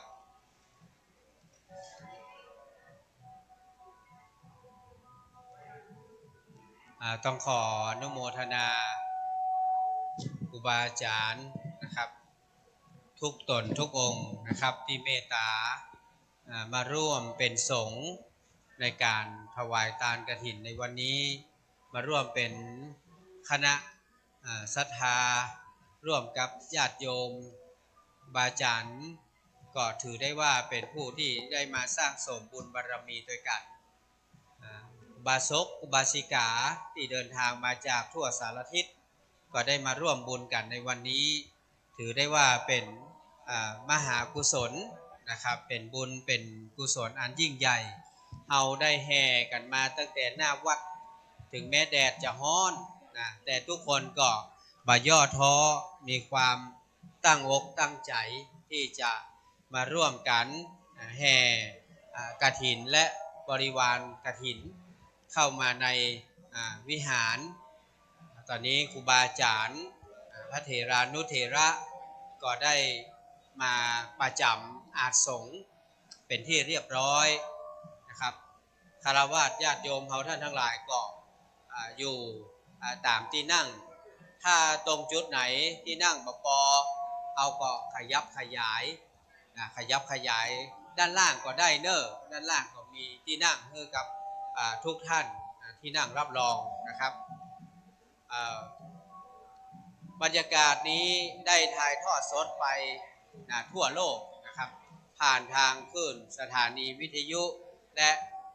ทางทีวีนะครับของทางฝ่ายหินทางคลื่นเครือข่ายของคลื่นสีขาวนะครับในวันนี้ก็ได้เห็นความสวยงามนะครับที่ทุกคนได้ร่วมด้วยช่วยกันตั้งแต่ตั้งริ้วขบวนเดินทางเข้ามาถึงในวัดเข้ามาจนถึงพระวิหารนะครับเดี๋ยวแหมสักกรรมหนึ่งนะครับก็จะได้เริ่มพิธีการนะครับในทางพระพุทธศาสนาเรื่องของการถวายกฐินนะครับเดี๋ยวถ้าทุกอย่างพร้อมแล้วนะครับก็จะได้ประกาศรายชื่อรายนามท่านที่จะเป็นตัวแทนของศรัทธาสาธุชนเฮาได้จุดเทียนธูปบูชาพระรัตนตรัยจะได้มีการไหว้พระสมาทานแล้วก็รับศีลจากนั้นก็จะเข้าสู่พิธีการน้อมถวายผ้ากฐินประจำปี 2567 ณ วัดสันปะตองอินทขินอำเภอแม่แตงนะครับโดยคณะศรัทธาทุกหมู่เหล่านะครับนำโดยท่านมหาสมชาตินะครับคลื่นสีขาวครูบาอาจารย์คณะศรัทธาทุกคนทุกท่านที่มาจากทุกทิศทุกทางได้มาร่วมกุศลผลบุญด้วยกันในวันนี้นะครับตอนนี้ท่านอาจารย์เพิ่นกำลังจดออนไลน์หมายเอาชื่อเจ้าภาพเจ้าศรัทธาที่จะเป็นตัวแทนในการที่จะได้นำตาลกับหมู่เฮาเจ้าข้าก็เพื่อนั่งสบายๆนะครับรับลมเย็นๆทำใจให้ร่มเย็นนะครับเพื่อนบอกว่าถ้าเฮามาทำบุญแล้วจิตใจต้องแช่มชื่นเบิกบานตอนนี้แม่อุ้ย เดี๋ยวสักกรรมนะครับแม่อุ้ยเดี๋ยวแป๊บหนึ่งเดี๋ยวรอสักครู่เดี๋ยวแม่อุ้ยแป๊บหนึ่งเนอะ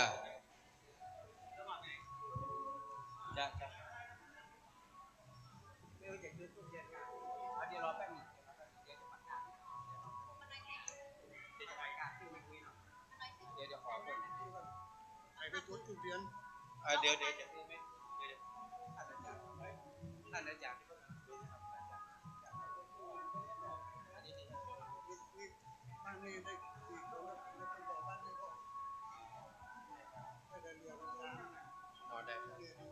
นี่จืดเทียนไหมก่อนได้ครับเดี๋ยวครับท่านอาจารย์พระมหาสมชาติอยู่ที่ไหนครับพอดีทางวัดเปิ้ลขอรายชื่อนะครับผู้ที่จะจุดเทียนนะครับ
นิมนต์ครูบาครับ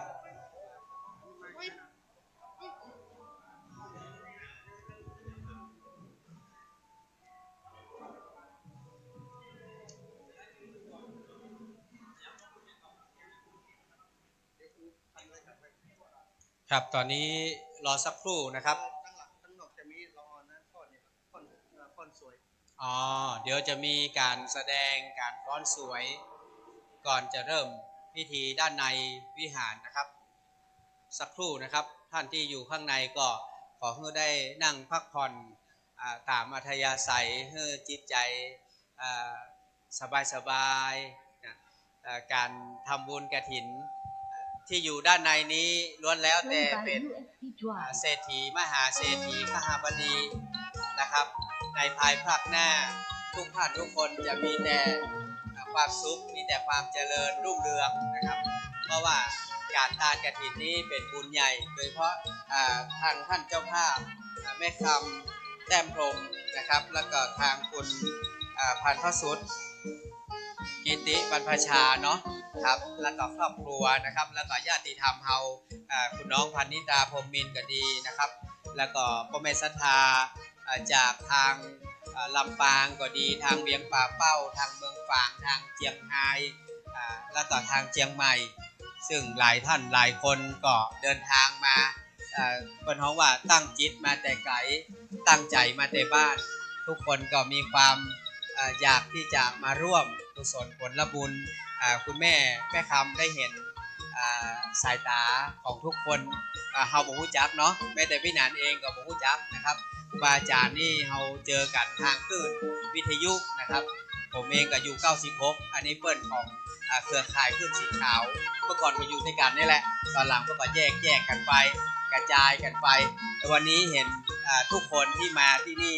ก็มีรอยยิ้มมีความสุขเพราะว่าทุกคนก็ปลื้มใจนะที่คุณแม่และก็ท่านเจ้าภาพได้ตั้งใจมาร่วมสร้างเพราะว่าพระอุโบสถมีอายุมากแล้วนะครับผ่านมาตั้งแต่ 2480 ปลายแล้วก็ถึงกาลเวลาที่จะได้มีการบูรณะปฏิสังขรณ์ถ้าเราจะอู้ไปนะครับ ใช่ว่าท่านจะมีโอกาสเพราะว่าอุโบสถเก่าแก่แบบนี้นี่คนมามีบุญหรือคนที่บ่เคยได้สร้างสมบารมีมาแม่ก็มีโอกาสนะแม่นะ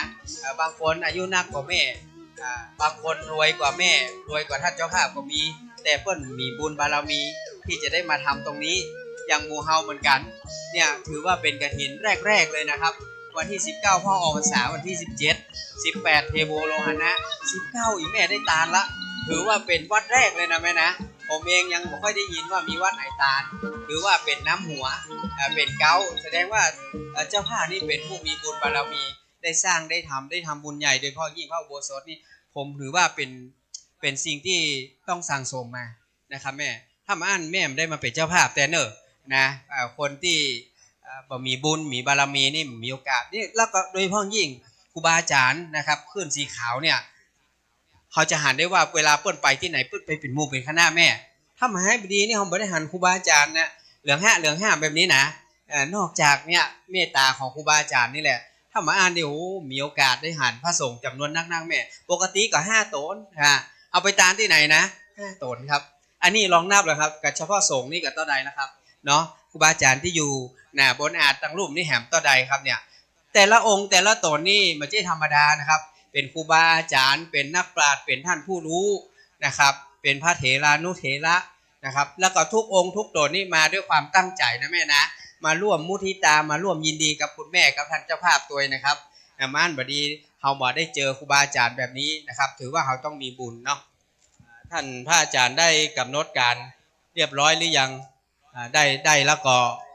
ได้แจ้งนะครับกำหนดการที่เราจะได้เริ่มตั้งนอกขอเปิดซีดีนะคือเปิดได้ฟ้อนได้อย่างเลยเนอะเริ่มเลยนะครับตั้งนอกนะเชิญเลยครับการแสดงเสร็จแล้วเราจะได้เริ่มพิธีการด้านในวิหารนะครับ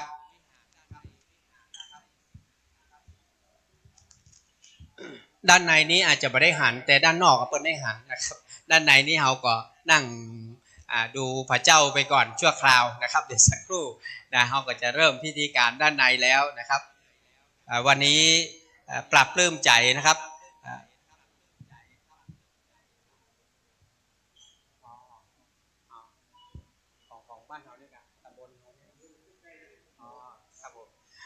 ทราบมาตอนนี้หลวงพ่อเจ้าคณะตำบล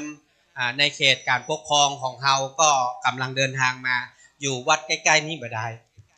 สักกรรมคงจะมาถึงแล้วก็คงจะพอดีกับการแสดงของน้องๆจบลงไปนะครับก็รอประธานสงฆ์แป๊บหนึ่งนะครับเราก็จะได้เริ่มพิธีการความจริงการตานกฐินนั้นไม่ได้มีอย่างยุ่งยากเลยเป็นการตานที่ง่ายๆแม่คือพระพุทธเจ้าท่านทรงบัญญัติไว้นะมีข้อกำหนดกฎเกณฑ์ไว้ก็เพียงแค่คือเจ้าภาพนะได้จัดเตรียมผ้าไตรนะมาไว้ที่ณมณฑลพิธีมีพระสงฆ์อย่างน้อย5 รูปขึ้นไปนะครับจะเป็นผู้รับนะครับได้อนุญาตโปร่งปันให้รูปใดรูปหนึ่งเป็นผู้ครองผ้ากฐินนะครับส่วนหมู่เฮา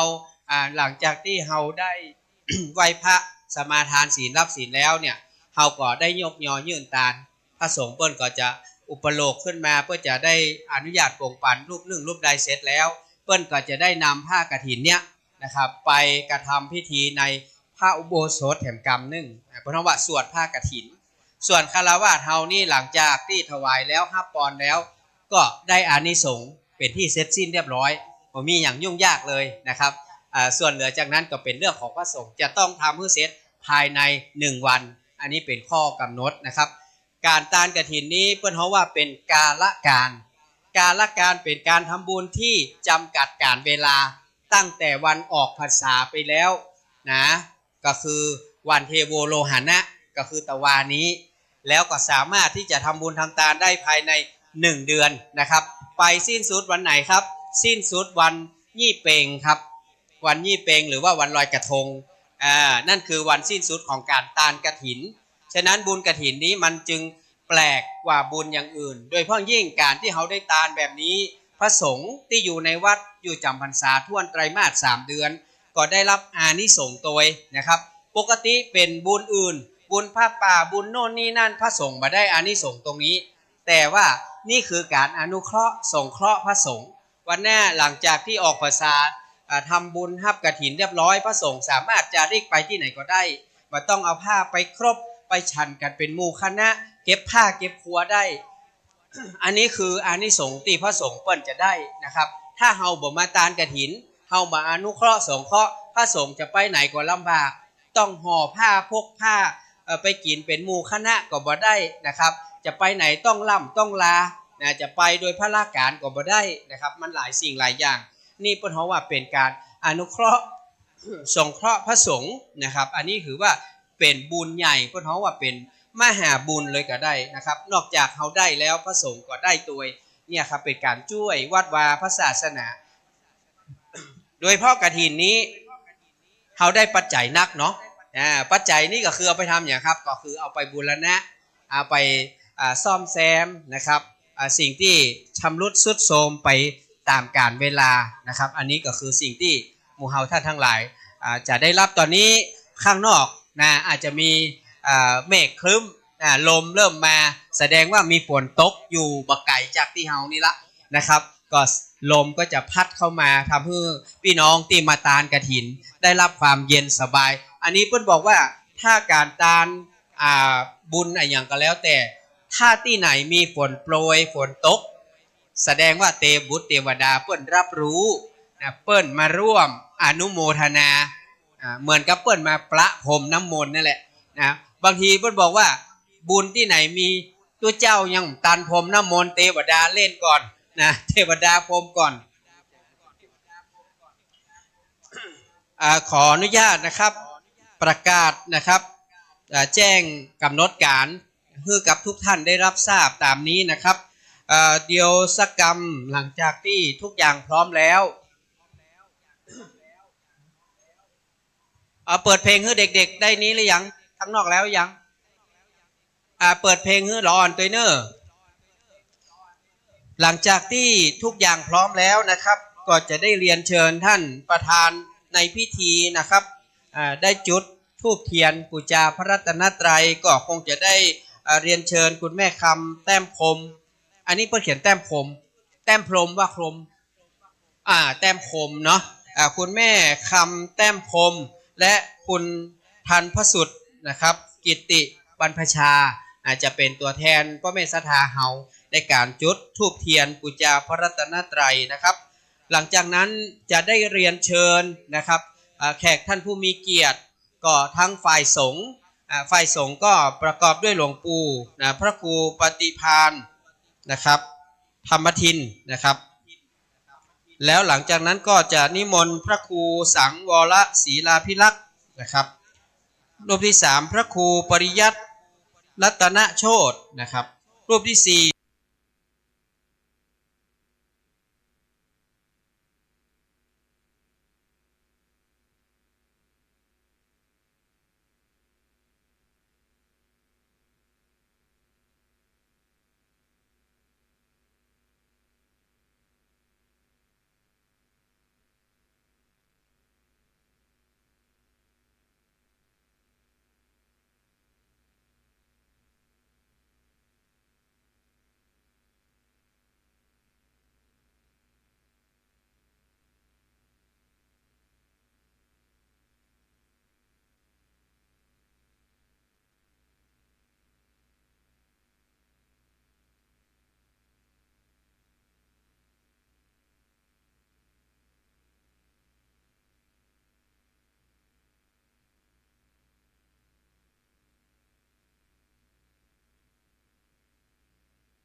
ได้มาถวาย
เป็นเล่มที่6นะครับฝั่ง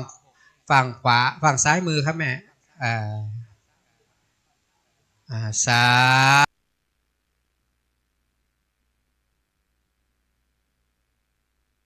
ธุเล่มที่7ขอเรียนเชิญแม่สาลี่นะครับทองสอนจากลำปางครับขอเรียนเชิญครับเป็นตัวแทนพี่น้องชาวลำปางอยู่บนต่อมาก็คือคุณแม่อมรวรรณเล่ากุลนะครับสันทรายครับคุณแม่เชิญครับรู้จักกันดี เมื่อตอนกลางวันนี้ยังแซวกันอยู่ว่าพี่หนานไม่ทักทาย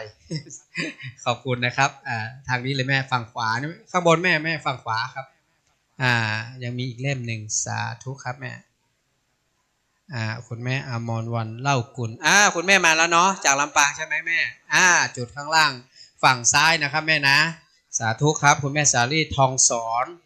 จากลำปางฝั่งซ้ายครับแม่ซ้ายมือแม่เลยครับ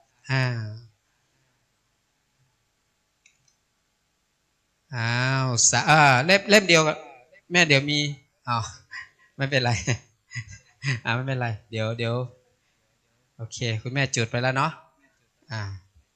เรียบร้อยนะครับเดี๋ยวจะขอเรียนเชิญนะครับท่านพ่อกำนันธัญพัฒน์ปาเขื่อนตะนะครับจากเวียงป่าเป้าอยู่ไหมครับอยู่ไหนครับคุณพ่ออยู่ไหนครับอยู่ไหมพ่อมาเลยครับพ่อเดี๋ยวเอามาพ่อมาประเคนขันศีลดีกว่าเนาะ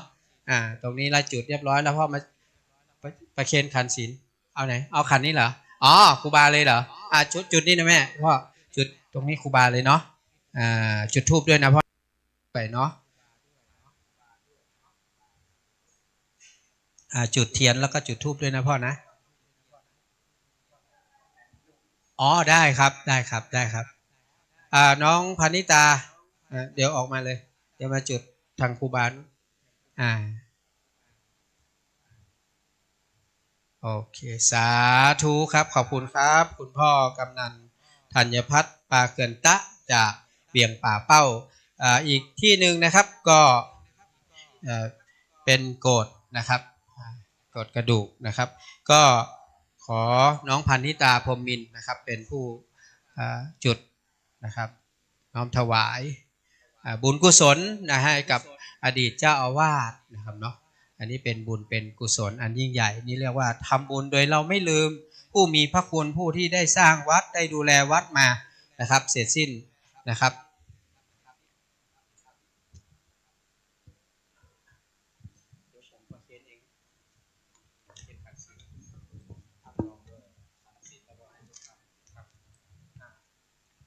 ขอเชิญท่านเจ้าภาพเนาะคุณธัญพัฒน์นะครับทานพระสุดคุณทานพระสุดขอเรียนเชิญเดี๋ยวถวายพัดรองนะให้กับทางท่านนะเพื่อที่จะได้ให้ศีลนะครับตอนนี้คุณธัญพัฒน์นะครับกิติคุณทานพระสุดนะครับกิติบรรพชาจะได้ถวายพัดรองครูบาอาจารย์นะครับอันนี้ด้วย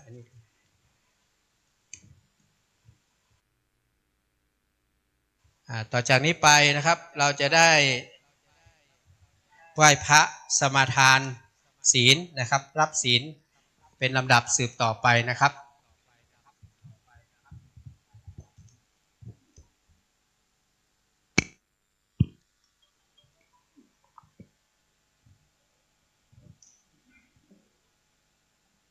ก่อนที่จะเข้าสู่ห่วงพิธีกรรมในการเข้าถึงพระรัตนตรัย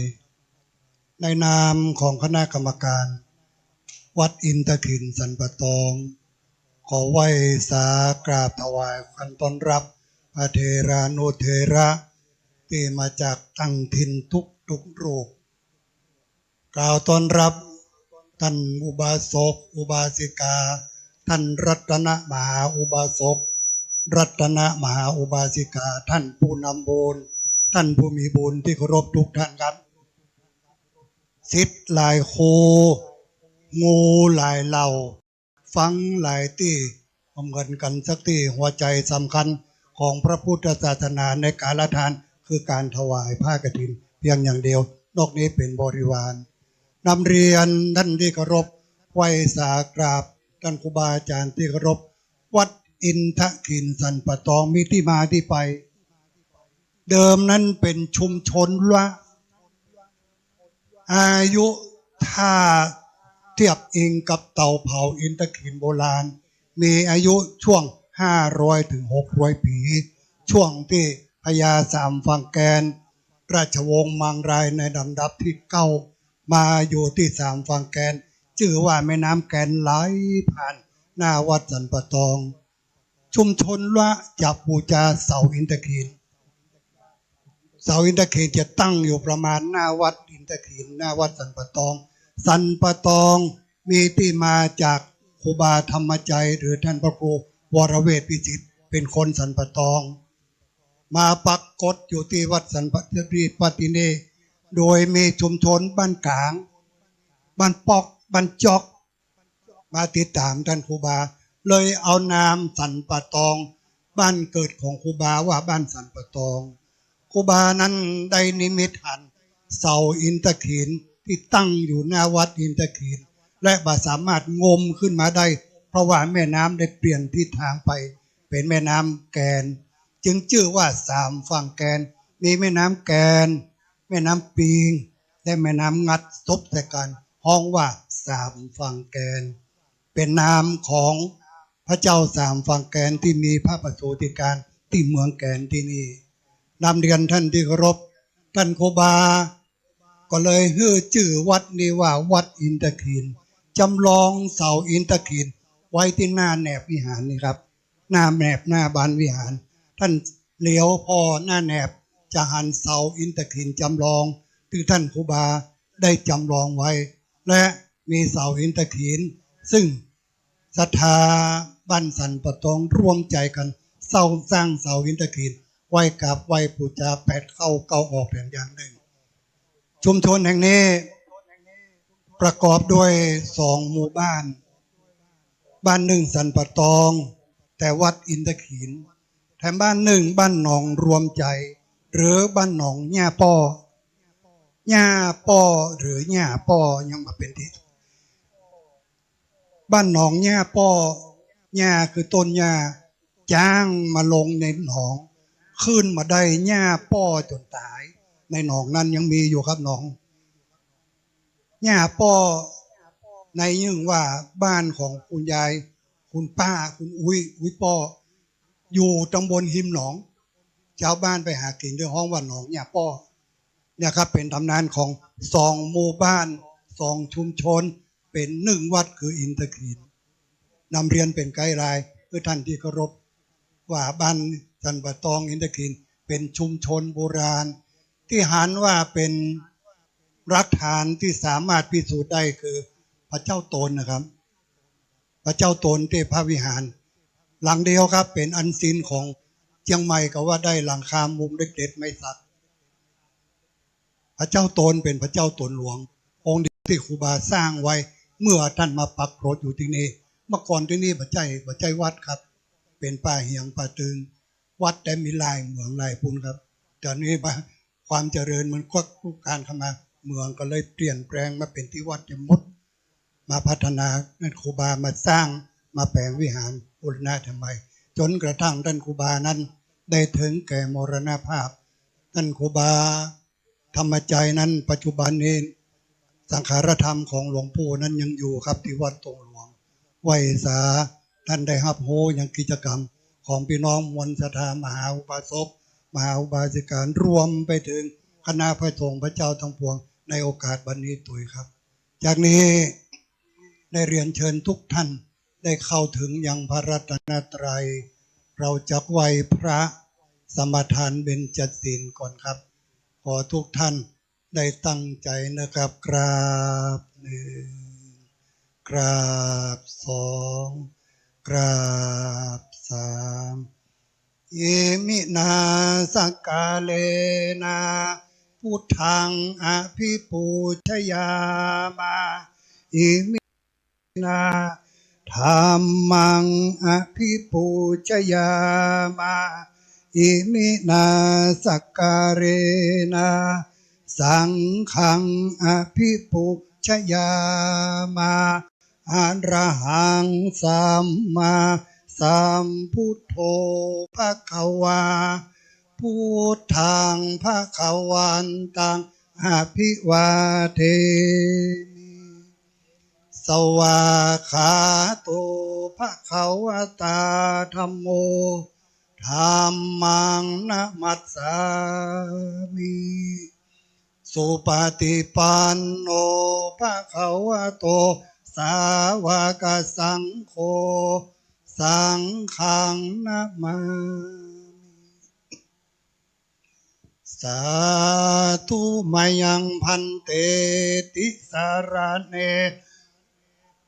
ปัญจศีลานิยาจามาทุติยัมปิมะยังพันเตติสารานาสาหาปัญจศีลานิยาจามาตติยัมปิมะยังพันเตติสารานาสาหาปัญจศีลานิยาจามานะโมตัสสะภะคะวะโตอะระหะโตสัมมาสัมพุทธัสสะนะโมตัสสะภะคะวะโตอะระหะโตสัมมาสัมพุทธัสสะนะโมตัสสะภะคะวะโตอะระหะโตสัมมาสัมพุทธัสสะนะโมตัสสะภะคะวะโตอะระหะโตสัมมาพุทธัสสะนะโมตัสสะภะคะวะโตอะระหะโตมาสัมพุทธัสสะนะโมตัสสะภะคะวะโตอะระหะสัมมาสัมพุทธัสสะพุทธังสรณังคัจฉามิพุทธังสรณังคัจฉามิ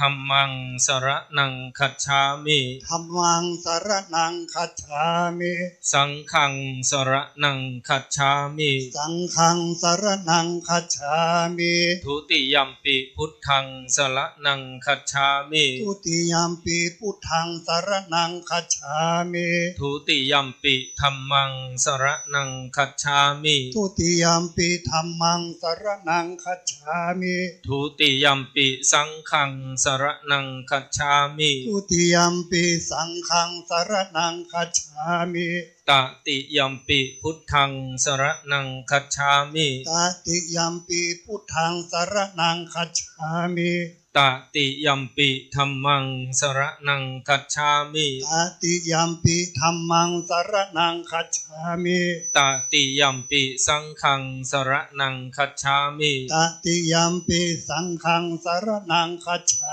มิปานาติปาตาเวละมณีสิกขาปะทังสมาธิยามิปานาติปาตาเวระมณีสิกขาปะทังสมาธิยามิอทินนาทานา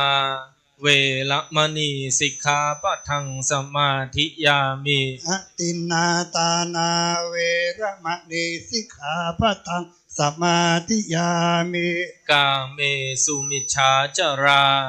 เวละมณีสิกขาปะทังสมาธิยามิกาเมสุมิจฉาจาราเวระมณีสิกขาปะทังสมาธิยามิมุสาวาทาเวละมณีสิกขาปะทังสมาธิยามิมุสาวาทาเวระมณีสิกขาปะทังสมาธิยามิสุราเมรยมัชฌะปมาทัฏฐานาเวละมณีสิกขาปะทังสมาธิยามิสุราเมรยมัชฌะปมาทัฏฐานาเวระมณีสิกขาปะทังสมาธิยา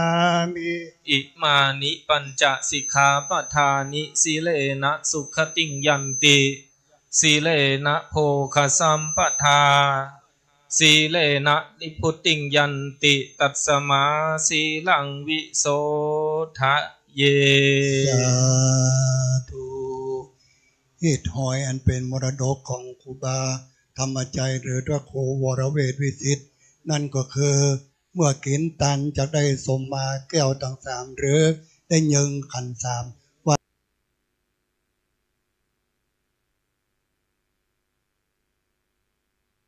ครับ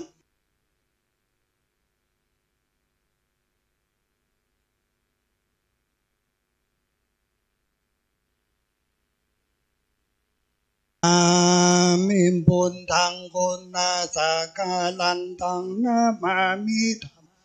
มูนาไลจาเตสิตังนามามิสังฆังมูนิรา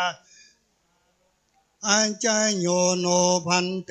อาจารกรรมายะถาบาเลยะถามุลลายะถาอากุสเลญิมะยังสังฆาเตสุติรัตเนสุอาทิเตวะปัญจุปันเนวะอวิวาระโหวะกายเยนาวาวะจายาวามัณนาสาวะปะมาตังวาระวังวาอากาสิมหาทิสวายะธาธัมมังปฏิกโรโนพันเตพุทธาธิรันตนาปัญจตังอุปาทายะอัจจยังอัจจยะโตปฏิคันหันตุขามันตุสัพพังโตสังอายะติงนิสามานานุติวังการิสามาสันจิจะโตสังอสันจิจะตาโตสังสัพพังโตสังขามันตุโนได้สมมาขอทานก่อนแล้วก็กล่าวถวายทานนะครับเด็กคนไว้เด็กยังขันน้ำส้มป่วยกันนะครับ สาธุอิตังโดนตุมปาปุภาลาจาตานังกตินาจีวาลาตุสาตานังนิปานาปัจจโยหุนตุสาตุโอคัสสะกันแดมบันทันไลที่รันตานาพันเบลพระแก้วเจ้าทั้งสามบัดนี้จันดาปูกาทั้งหลายได้ตกแต่งห้างดาตานกตินาตานก็เป็นการบูรมวลดีพร่ำพมถึงที่จักนบน้อมฝ่ายตานมีตังบุภาบานดวงดอกมีเข้าตอกวางยองลอนว่าจัตตาผู้กาตั้งหลายในแต่งห่างดาตานลอนมีใจบ่จื่นบ่บานมัวมืดได้กล่าวกำลังเลิดโมโหนับปัลโลออกปากเป็นคำกายาบวาจีกรรมกลัวพิษจากกองทำสามสิ่งคือบุพาภากเจตนายิ่งร้อนว่าได้หือตานแล้วบ่มีใจจงชื่นยินดีบ่มี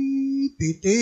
ใจตื่นตองยังห่วงกองด้วยรูปามัจเจลธรรมสัจจาผู้การตั้งหลายก็กลัวตู้สกรรมติดแผดจึงจับแฝดขอสมมาขอสัพพะวัตถุดานาภายโพดสัพพะโทษหมู่เวรกรรมอย่าได้เป็นนิวรณธรรมกรรมอันจักเป็นบาปอันจักหับลาบตั้งจันฟ้าและนี้ละปานแก่เจ้าเก่าเงามูราศรัทธาผู้การตั้งหลายอันจักได้ถวายทานในวันนี้ว่าสันนิษแต่ดีเลกายะตัวเลว่าจีตัวเลมาโนตัวเลสันจิจะโตสัง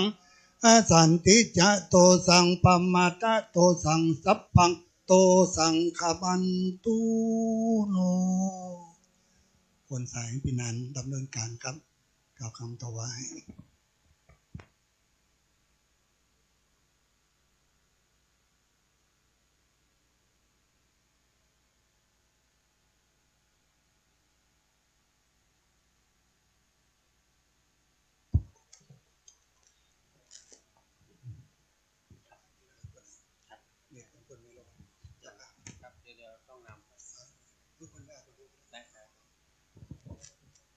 ตอนนี้นะครับกำลังประพรมของกินของทานนะครับจตุปัจจัยไทยธรรมทั้งปวงที่ท่านเจ้าภาพและมูลศรัทธาหมู่เฮาท่านทั้งหลายได้น้อมนำมาก็จะได้มีการประพรมเพื่อให้จะได้ใสสะอาดบริสุทธิ์เป็นบุญเป็นกุศลนะครับในส่วนของผ้า ที่เราจะได้ยกยอยื่นตาในส่วนของผ้าที่เป็นไตรประธานหรือว่าไตรเอกก็จะมีคุณทันพสุทธิ์กิติบรรพชาและคุณแม่คำแต้มคมจะเป็นผู้ที่ถือนะครับผ้าไตรตรงนี้นะฮะแล้วก็หลังจากนั้นนะครับก็จะมีคุณแม่อมรวรรณเล้ากุลและคุณกนกการปัญญาช่วยอันนี้จะถือไตรรองนะครับไตรรองที่หนึ่งแล้วก็ไตรรองที่สองคุณกนกพิษชัยนาและคุณน้องพันนิตราพรหมมินทร์ก็จะเป็นผู้ถือไตรรองที่สองนะครับทั้งหมดก็จะมีตามนี้นะครับขอทางท่านที่มีรายชื่อรายนามนะครับได้ออกมายืนพร้อมกันเลยครับด้านหน้าพระเจ้าตรงนี้นะครับ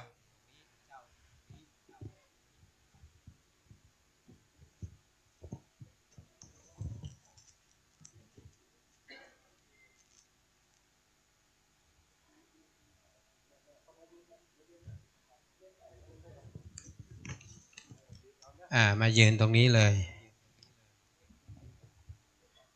ยืนไว้ก่อนเชิญนะครับไตรรองที่หนึ่งไตรรองที่สองขอเรียนเชิญนะครับ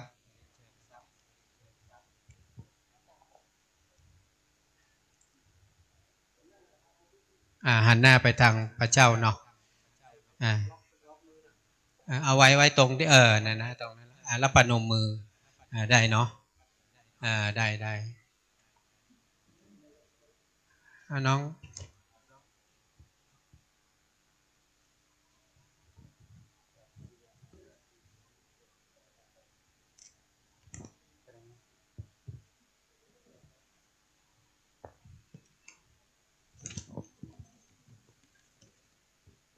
เห็นก็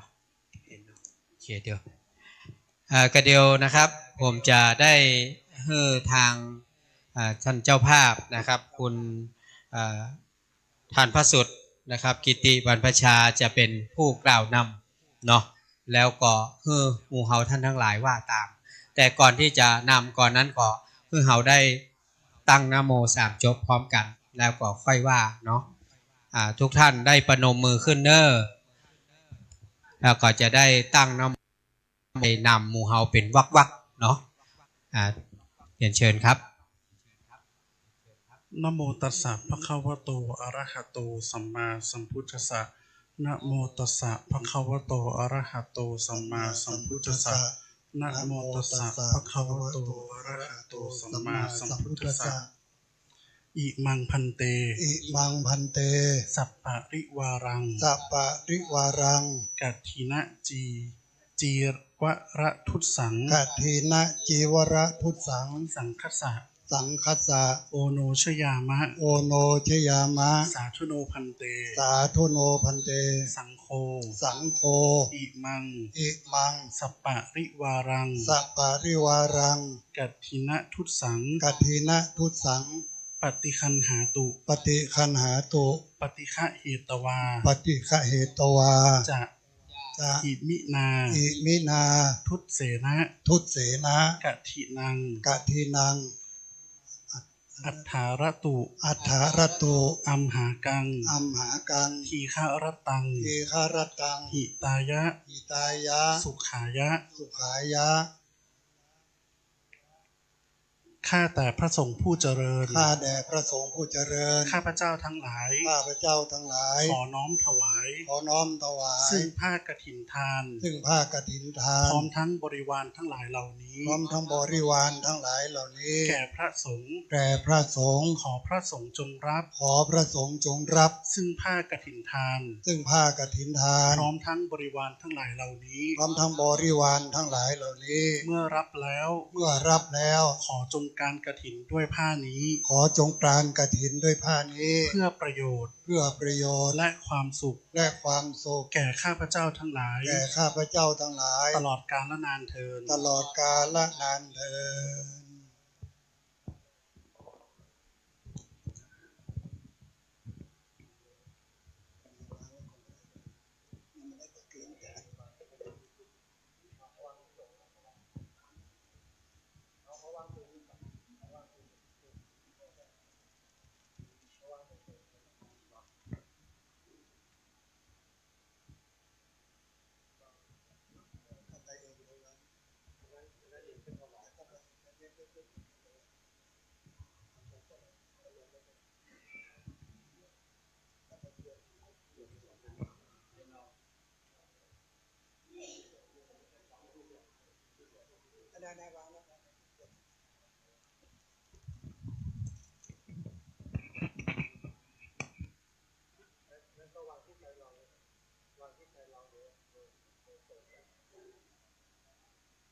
นะโมตัสสะภะคะวะโตอะระหะโตสัมมาสัมพุทธัสสะนะโมตัสสะภะคะวะโตอะระหะโตสัมมาสัมพุทธัสสะนะโมตัสสะภะคะวะโตอะระหะโตสัมมาสัมพุทธัสสะผ้ากฐินทานกับทั้งผ้าอานิสังสบริวารทั้งปวงนี้เป็นของโยมแม่คำแต้มคมพระมหาสมชาติชาตปัญโยคุณทันพระสุดกิติบรรพชาจากเชียงใหม่พร้อมด้วยคณะศรัทธาสาธุชนทั้งหลายผู้ประกอบด้วยอุตสาหะพร้อมเพียงกันนำมาถวายแด่พระภิกษุสงฆ์ผู้จำพรรษาถ่วนไตรมาสในอาวาสนี้ก็แลผ้ากฐินทานนี้เป็นของบริสุทธิ์ดุจเลื่อนลอยมาโดยณภาอากาศแล้วหยาดลงในท่ามกลางสงฆ์มิได้จำเพาะเจาะจงแก่พระภิกษุรูปใดรูปหนึ่งมีพระบรมพุทธานุญาตไว้ว่าให้พระภิกษุสงฆ์ทั้งปวงยินยอมอนุญาตให้แก่พระภิกษุรูปหนึ่งซึ่งมีจีวรอันเก่าหรือจีวรอันค่ำคร่าหรือมีสติปัญญาสามารถอาจจะกระทำกฐินทารกิจให้ถูกต้องตามพระวินัยนิยมบรมพุทธานุญาตได้บัดนี้พระสงฆ์ทั้งปวงจะเห็นสมควรแก่พระภิกษุรูปใดจงพร้อมกันยินยอมให้แก่พระภิกษุรูปนั้นเถิดผ้ากฐินทานกับผ้าอานิสังสบริวารทั้งปวงนี้ข้าพเจ้าพิจารณาแล้วเห็นสมควรแก่พระประพันธ์ประภัสสโรเป็นผู้มีสติปัญญาสามารถอาจกระทำกฐินทารกิจให้ถูกต้องตามพระบรมพุทธานุญาตได้ถ้าพระภิกษุรูปใดเห็นไม่สมควรจงทักท้วงขึ้นในท่ามกลางสงฆ์ถ้าเห็นสมควรแล้วไซร้จงให้สัทธสัญญาสาธุการขึ้นให้พร้อมกันเถิดสาธุ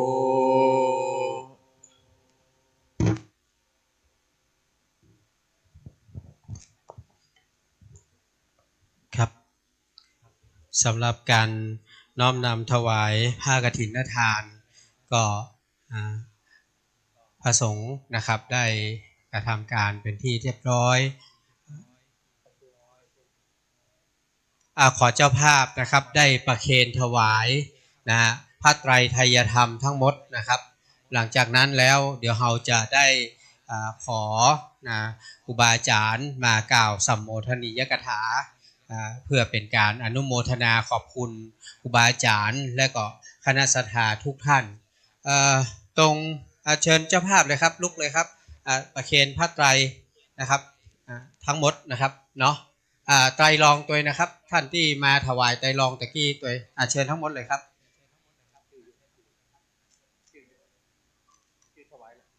อันถวายอันนี้มันถวายไตก่อนถวายไตก่อนที่ตรงถวายไตก่อนนะพ่อเนาะเดี๋ยวถวายไตก่อนไตไตนี้อันนี้ไตเอกครับยกประเคนทั้งหมดเลย2 คนแม่ลูกเลยครับช่วยกันเลยแม่สาธุไตรรองครับไตรรองตรงไหนไตรรองเมื่อกี้สองเจ้าภาพเชิญเลยครับน้องที่ไตรรองคุณแม่คุณทางโน้น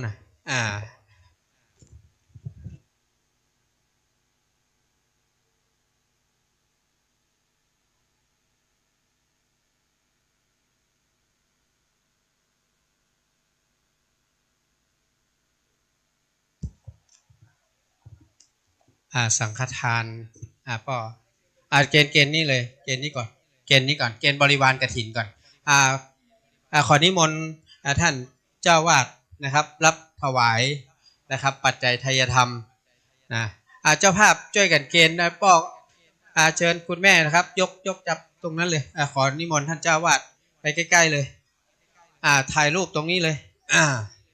ยกประเคนเลยครับประเคนพร้อมกันเลยทุกท่านครับสาธุสาธุสาธุเสร็จสิ้นครับขอนิมนต์ท่านเจ้าวาดขึ้นสู่อาสงฆ์นะครับต่อไปนี้ก่อนที่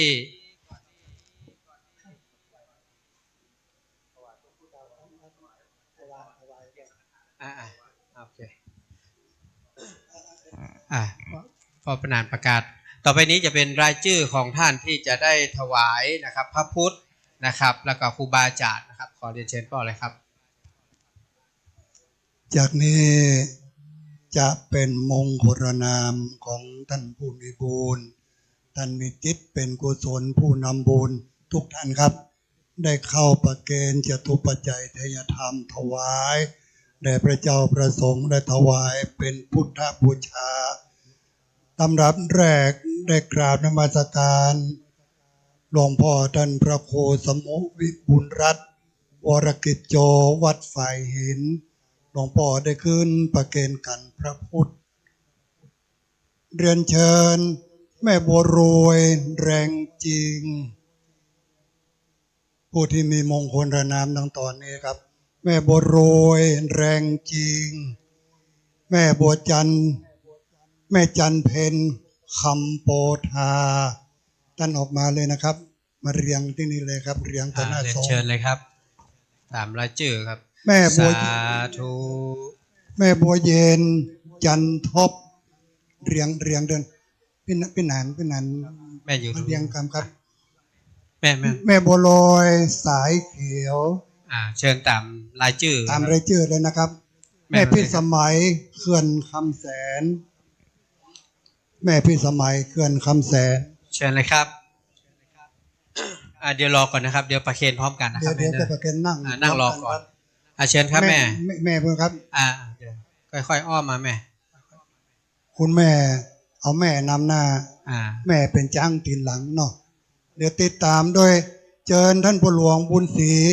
เดิมสมานต่อไปพูดเลยครับแม่ผู้หลวงบุญศรีเดิมสมานแม่นั่งลงเลยครับต่อพูดเลยครับนั่งลงผู้หลวงสมศักดิ์สิทธิชัยต่อผู้หลวงสมศักดิ์สิทธิชัยต่อเลยนะครับคุณแม่ต่อเลยนั่งลงก่อนผู้หลวงอุทัยสุทธินั่งก่อนท่านสทอุทัยสุทธิขึ้นมาก่อนครับเชิญเลยครับอุทัยสุทธิเนาะครับอีก2ครับอีก2นะครับคุณพระสิทธิ์โชติโกวลิตอยู่ตรงนี้ไหมครับคุณพระสิทธิ์โชติ ประสิทธิ์โชติเชิญเลยครับอ้อมไปทางหลังก็ได้ครับสังัดแดงวิเศษไปทางหลังไปทางอ้อมก็ได้อ้อมทางหลังก็ได้ครับแล้วมีปฏิกะละก็อาจารย์น้ำหนึ่งท่านครับครับผมพอสังวรก็ได้ครับพอสังวรตัวแทนของเนี่ยบ้านสันปะตองเดี๋ยวเราจะได้ประเคนพร้อมกันนะครับประเคนนะครับเตรียมพร้อมเข้าใกล้ๆเข้าใกล้ๆครับเข้าใกล้พร้อมหรือยังเดี๋ยวรอคนสุดท้ายจับเลยครับจับสังฆทานนะครับยกประเคนพร้อมกันครับสาธุสาธุสาธุอนุโมทามิไปก่อยลูกนะครับไปที่น้องรับรองเดิมนะแม่เนอร์ที่เดิมนะครับพี่น้องรับรองก่อนที่จะได้รับพรอนุโมทนาจากคณะพระเจ้าประสงค์ได้ไหว้สาหลวงพ่อท่านพระครูถาวรสังฆกิจประธานสงฆ์ได้กล่าวสัมโมทนียกถาอนุโมทนาแก่เจ้าภาพเพียงเล็กๆน้อยๆไหว้สากราบนิมนต์ครับ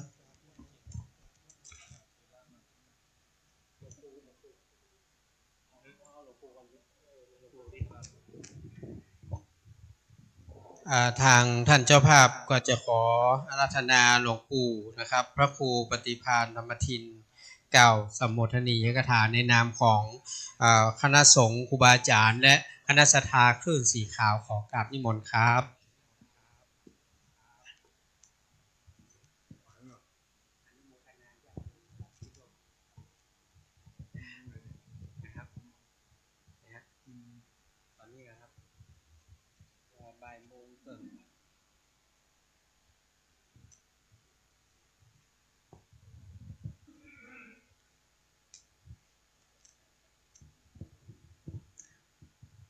ก็กราบคารวะครูบาอาจารย์พระสงฆ์สังฆเจ้าทุกรูปทุกตนทุกองค์เจริญสุขเจริญพรญาติโยมสาธุชนผู้มีบุญทั้งหลายทุกท่านในวันนี้เป็นวันมงคลของหมู่เฮาทั้งหลายที่ได้มีโอกาสมาร่วมกันทำบุญทอดกฐินสามัคคีในเครือข่ายของคลื่นสีขาวพุทธบริษัททุกหมู่ทุกเหล่าทั้งภายในและภายนอกก็เป็นกฐินวันแรกที่หมู่เฮาทั้งหลายได้เริ่มต้นกันในวันนี้และข่าวคราวของการทำบุญทอดกฐินนั้นก็คงจะมีแต่หลายวัดหลายวาอยู่บางวัดก็อาจจะตึงตันถึงหมู่เฮาทั้งหลายไกลสุดเหนือสุดแล้วก็ไกลสุดถ้าที่ไหนมาตึงถ้าเรามีเวลาก็ควรจะไปร่วมตามกำลังของเราทั้งหลายเดี๋ยวเรายังมีกำลังอยู่เมื่อไปได้มาได้ก็ให้ไปเมื่อไปบ่ได้จะได้นั่งกึดนอนกึดว่าเสียดายเนาะกูไปบ่ได้แล้วถ้าถึงเวลานั้นมาแล้วเขาก็จะเสียดายแต่เมื่อเขาได้ร่วมกันทำมาด้วยตลอดเท่าที่เขามีโอกาสไปได้เขาจะมีความภาคภูมิใจว่าที่ไหนเขาก็เคยได้ไปร่วมทำบุญกับเพิ่นจะนักจะน้อยนั่นบ่สำคัญไผจะหอมนักหอมน้อยหอมเท่าใดก็ได้จะมีอันอย่างไปบ่มีอันอย่างไปก็แล้วแต่จะกึดได้แล้วก็จะเนี่ยได้ทำได้บ่มีอย่างเลยแฮงก็ไปร่วมกิจกรรมกับเพิ่นร่วมสามัคคีเมื่อเพิ่นได้หันหน้าหันตาแล้วก็จะได้ทักทายปราศัยกันทำให้มีอายุมันยืนยาวขึ้นไปแทนสุขภาพร่างกายที่อ่อนแอก็จะแข็งแรงขึ้นในเมื่อได้ไปพบไปปะกับพลังของคนหมู่มากก็จะทำให้เรามีพละกำลังวังชามีความสดชื่นมีความแจ่มใสอย่างกับที่เราได้ยินปอนของท่านพระคุณเจ้าตอนท้ายเป็นลงด้วยว่าอายุวันโนสุขังปะลังก็คือจะได้มีอายุมั่นยืนยาวเพราะบ่มีอารมณ์เครียดอยู่กับบ้านกับจอง มีผิวพรรณดีพอทุกลุงดอยเนี่ยงาม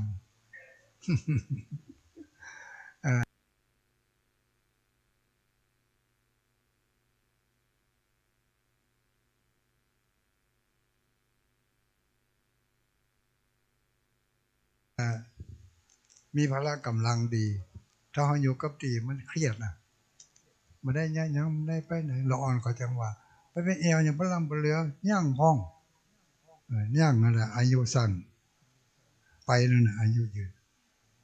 มีพละกำลังไปได้มาได้พอทุกวี่วัดศรีไซมูลสัมปทองทุกงานหันเปิ้นทุกที่เอวดีไปไหนป้าหัน อายุวันนะนั่นแหละสุขะมีความสุขกายสุขใจมาเดือนนี้ทุกคนมีความสุขได้กินยังได้กินยังยูมได้มีความสุขแต่ถ้ามาด้วยใจเต็มใจนะมีความสุขนะแต่ถ้าลากมายู่มาเขมาเนี่ยนักแก่พองแทนที่จะมาได้บุญขึ้นสวรรค์ตกมโนหกพอบอกไปก็มาได้เขาเขไปจำเป็นต้องไปฮะนั่นอย่างเองบอกกันอะไรสุขะพละอายุวันโนสุขังพลังเกาะขออนุโมทนากับทุกคนทุกท่านทุกสายบุญที่มาร่วมกันในวันนี้ทั้งพระสงฆ์องค์สังฆเจ้าทุกรูปทุกตนทั้งคณะศรัทธาญาติโยมทุกคนทุกท่านตลอดถึงพระสงฆ์องค์สังฆเจ้าที่มาเป็นปฏิฆาหกโพธิเมตตาของคณะศรัทธานักศีลนักบุญทั้งหลายที่นั่งอยู่บนอาสนะในเวลานี้ทุกตนทุกองค์ก็ขอ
ในนามของคณะพระสงฆ์สังฆเจ้าก็ขอให้ท่านทั้งหลายมีความสุขกายสุขใจสุขภาพสมบูรณ์แข็งแรงเหมือนกันทุกคนทุกท่านเทินกราบขอบพระคุณหลวงปู่นะครับต่อไปท่านอาจารย์พระมหาสมชาติท่านบอกว่าจะมีข่าวดีแจ้งให้กับคณะศรัทธาบ้านเฮาได้รับทราบเรื่องของบุญในปีหน้านะครับขอนิมนต์ครับใครมีประกาศจดไว้เนอะ269ออกไปละงวดแล้ว จะออกแห่งปีหน้าที่จะบอกเนาะมีความดีใจได้หักปากโยมน้องสาวพนิตาพรหมมินทร์ซึ่งครูบาอาจารย์ติมานีทั้งหมดมาในนามแม่หญิงตัวน้อยๆคนนี้ มีงานครอบครัวขึ้นสีขาวไปทุกงานไปทุกงานมีความเสียสละไปลำปางอาตมามีงานขับมืดก็ไปหลวงปู่มีงานที่จอมพอก็ไปขับมืดมีงานที่พุทธศรีคีรีบัสบายก็ไป เป็นคนที่มีน้ำจิตน้ำใจศรัทธาญาติโยมพี่น้องมาจากเชียงใหม่มาจากที่ไหนก็มาด้วยบุญของ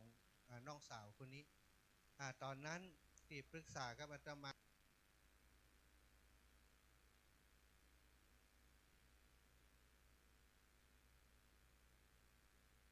ทางสถานีวิทยุว่าเป็นคลื่นสีขาวไปทั้งหมดเก่งใจน้ำท่วมอย่างกาใช้จ่ายสูงสาบกันเอาสาบกันบอกกันเท่าที่หู้อันนี้สาบกันมาได้เกิงวัดนะที่หู้กันนี่คือใจถึงกันแล้วก็มาหากัน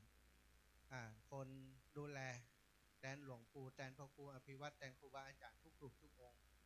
ขอบคุณกับสถานที่มาในวันนี้ทุกท่านทุกคนลำปางมาเจ็ดกันรถตัวจะมาจุมา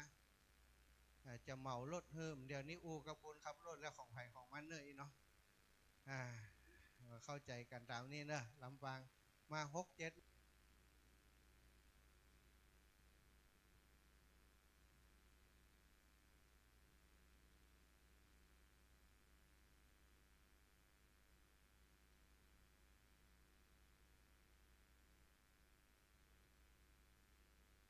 อ้วนนะวันนี้ได้มากราบผ้าไตรประทานกับโยมแม่คือโยมน้องท่านพระสุดกิติบรรพชาโดยท่านอาจารย์พระครูสมุวิศวัตรวรโจเมตตาแนะนำว่าญาติโยมคนนี้เป็นมิใจบุญหุ่มสร้างวัดสร้างพระพุทธรูปและเป็นคนที่มีจิตใจประณีตละเอียดอ่อนนำพระพุทธรูปองค์หนึ่งไปถวายไว้ที่วัดฝ่ายหินศรัทธาไปพอเถอะราคาประเมินกาบ่ได้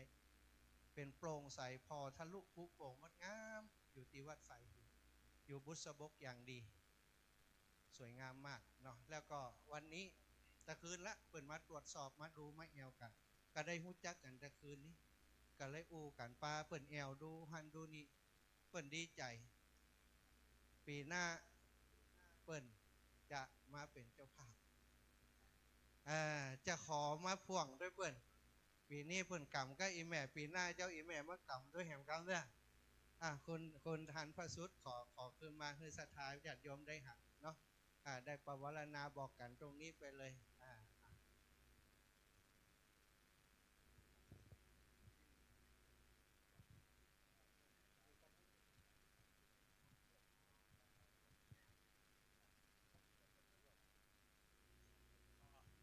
เดี๋ยวยังไงปีหน้าก็หวังว่ามีโอกาสได้ร่วมบุญกันอีกครั้งหนึ่งนะครับผมก็หวังว่าทุกท่านในที่นี้วันนี้ปีหน้าจะมาพบกันอีกนะครับผมอนุโมทนาด้วยครับสาธุครับขอบพระคุณครับก็ขอบพระคุณเนาะได้เจ้าภาพเก่าแล้วเนอะปีหน้าอีล่ำต้องโทรหาทุกปีเนอะยกข่าว ก็จะมาช่วยกันเยอะๆเนาะแล้วก็ขอบคุณก็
ว่าได้นักได้น้อยเลยบอกให้กล้ากัน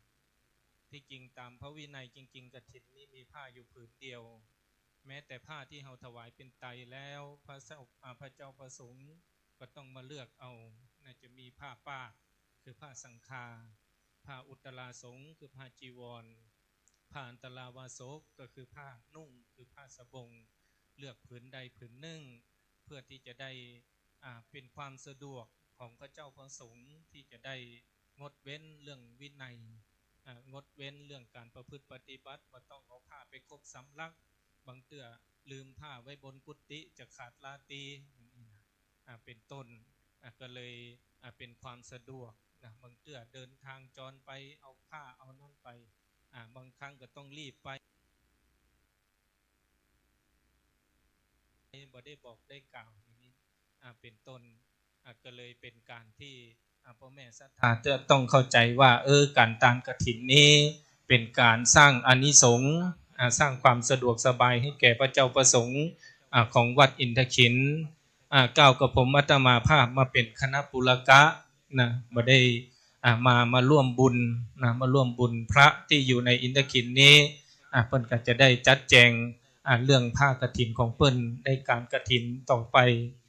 บุญใดกุศลใดอันท่านหลวงพ่อครูบาอาจารย์สมณศรัทธาและมูลศรัทธาได้มาร่วมกันท่านเจ้าอาวาสเพิ่นก็ได้เล็งเห็นว่าบางครั้งก้าวกับผมอาตมาภาพนี้ได้มานั่งเป็นอุปชาอยู่ที่วัดอินทขินนี้อุโบสถหลังเก่าเนี่ยก็เริ่มหัวนกก็เริ่มยึดเริ่มมาแล้วก็สุดโทรมไปตามกาลเวลารอหลวงปู่หลวงพ่อครูบาอาจารย์รอคณะศรัทธาสายทานจากคณะศรัทธาทุกที่ทุกทางได้มาร่วมกันได้บูรณะเพิ่นฮ้องว่าสร้างพุทธเขตพุทธจักรไว้ในพุทธศาสนาอาณาจักรคือบ้านเมืองพุทธจักรคือในวัดในวาคือเขตวิสุงคามสีมาวันนี้ก้าวกับผมอาตมาภาพก็ขอกราบขอบพระคุณแทนท่านเจ้าอาวาสแทนคณะศรัทธาญาติโยมวัดอินทขินสันปะตองที่หลวงพ่อหลวงปู่ครูบาอาจารย์ได้เล็งเห็นความสำคัญของการได้มาทอดผ้ากฐินก็ดีได้มาร่วมทอดบริวารกฐินเป็นผ้าป่าก็ดีพ่อแม่ครูบาอาจารย์คณะศรัทธาญาติโยมที่มาร่วมก็ดีเพื่อที่จะได้บูรณะปฏิสังขรณ์วัดอินทขินให้มีความเจริญรุ่งเรืองสืบต่อไปเพื่อสืบต่ออายุพระพุทธศาสนาสืบต่อไปกล่าวกับผมอาตมาภาพก็ขออนุโมทนาในบุญและกุศลของพ่อแม่ครูบาอาจารย์คณะศรัทธาญาติโยมทุกคนทุกท่านบุญใดกุศลใดอันพ่อแม่ศรัทธาพ่อแม่ครูบาอาจารย์ได้บำเพ็ญมาแล้วในอดีตก็ดีในปัจจุบันนี้ก็ดีบุญนั้นกุศลนั้นก็ขอให้ได้มาเป็นตบะเป็นเดชะเป็นภรวะปัจจัยเป็นนิสัยตามส่งให้ท่านทั้งหลายได้มีความสุขความเจริญกันคู่คนนึกคิดสิ่งใดอันเป็นไปด้วยชอบได้ทำแล้วไซก็ขอให้จุงพันสำริดจุงพันสำริดจุงทุกประการขอโอกาสพระมหาเถระได้ให้พรเป็นลำดับต่อไป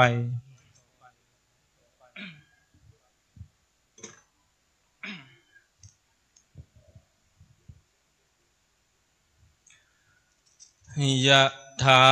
วาลิวะหาปุลาปาลิปุเรนติสาคะลังเอวะเมวะอิโตทินังเปตานังอุปกัปปติอิชิตังปฏิตังตุมหังคิปะเมวะสมิชันตุสัพเพปุเรนตุสังกปาจันโทปนรโสยะธามณิโชติลาโสยะธาวิวันชันตุสัมภโลโควินัสสตุมาเตภวันตารายโยสุขีทียุโกภวสัพพิติโยวิวันชันตุสัมภโลโคมาเตภวัตวันตารายโยสุขีที ยุโกมภวสัพพิติโยวิวันชันตุสัมภโลโควินันเตมภวัตวันตารายโยสุขีทิคายุโกมภวะอภิวันทนาสิเลนจังวุนทาปจายิโนจันตารธรรมวันทันติอายุวันโนสุขังภาลังกาเลทัทธันติสปัญญาวัฏันโยเวมกาเลนะทินนางอลิเยสุอุจุภูเตสุตาทิสุวิปัสสันนมนาตาสวิปุลาทักขินาเยตาทะอนุโมทันติวายาวาจังกะโลติวานเตนะทังโอนาเตปิปุญญาสัพพะคิโนตัสมาทัเทอปติวานาจิตยาทัทินังมหาพลังปุญญานิปัลโลกัสมิงปฏิทาโหนติปาเตอายุวัฏฐโกธนวัฏฐโกสิริวัฏฐโกยสวัฏฐโกพลวัฏฐโกสุขวันทโกโหนตุสัพพทาทุกขโลกพยาเวลาโสกาปันทวาอเนกาอันตรายาปิวินาสันตุจเตชะสาชัยสิทธิทานังลาโสทิภาคยังสุขังพลังสิริอายุจวันโนจะโพคังจะยสวาสัตวัสสะจะอายุจะชีวสิทธิภวันตุเตภวะตุสัพพมังตุสัพพเทวตาสัพพพุทธานุภาเวนัสทธาโสทิภวันภวะตุสัพพมังคะลังลาคันตุสัพพเทวตาสัพพธรรมานุภาเวนัสทธาเทียมภวันตุเตภวะตุสัพพมังคะลังลาพระเทวตาสัพพสังฆานุภาเวนัสทธาโสทิภวันตุเตสาธุสาธุสาธุจากนี้เรามันร่วมกันตั้งคำปรารถนาแล้วก็ได้แผ่เมตตาไปถึงเทวปุตรเทวดาก่อนครับเอตังตานากัมมังนิปานาปัจจัยโยโหนตุอีตังศีลากัมมังนิปานาปัจจัยโยโหนตุโนนิอีตังภาวนากัมมังนิปานาปัจจัยโหนตุโนนิจังยังกินจิโกสาลังกัมมังสัพเพหิกะเตหิกะตังปุญญังนุโมตันตุสุนันตุพนโตเยเตวะอาสามิงทานอติกาตาติขายุกาสัตตาหุนตุสัพพสัตตาสุขีอัตตานังปาริหารันตุมาตาสุขิตาหุนตุตุขปามุนจันตุสัพเพญาติกาตาหุนตุตุกาปามุนจันตุสัพเพอญาติกาสุขิตาตุกาปามุนจันตุสัพเพปิสาสัพเพยัคขาสัพเพเปตาสุขิ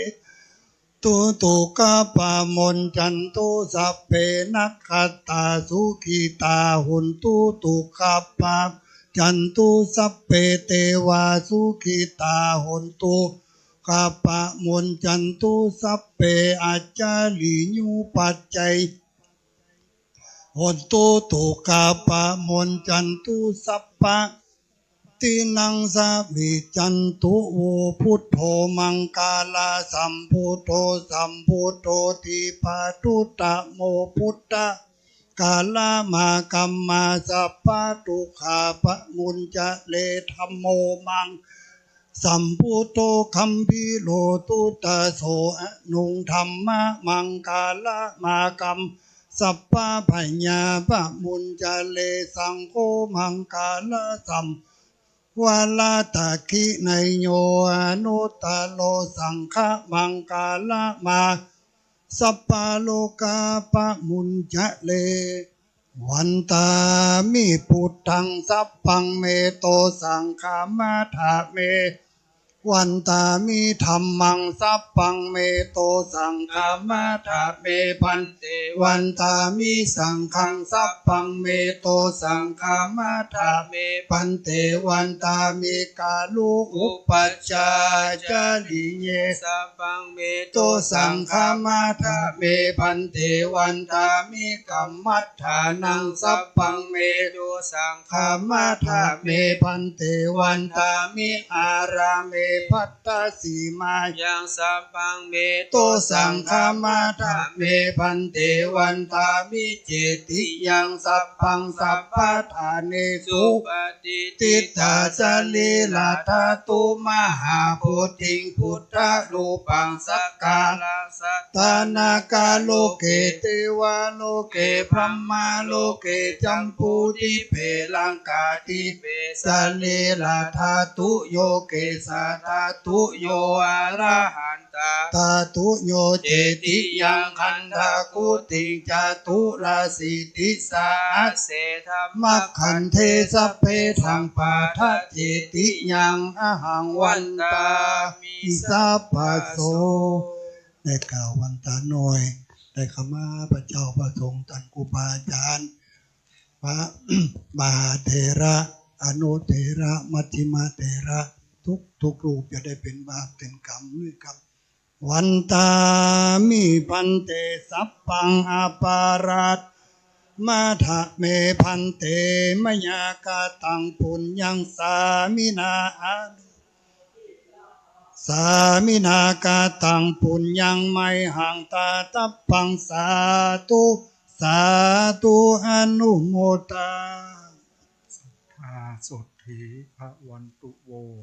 อายุวันโนสุขังพลังสาธุอันมาลาพระเจ้าก่อนเนื้อครับปฏิพันธ์เนาะเอาได้ยินชื่ออยู่แล้วแต่ว่าไม่ได้แล้วท่านมหาสมชาติก็ได้ยินชื่ออยู่เนาะวันนี้ก็ได้มาพบปะกันแล้วก็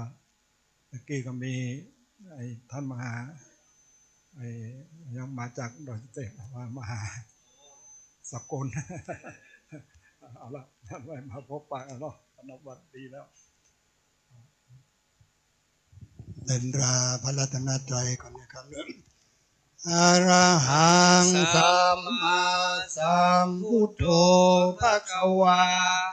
พุทธังภควันตังอภิวาเทมิ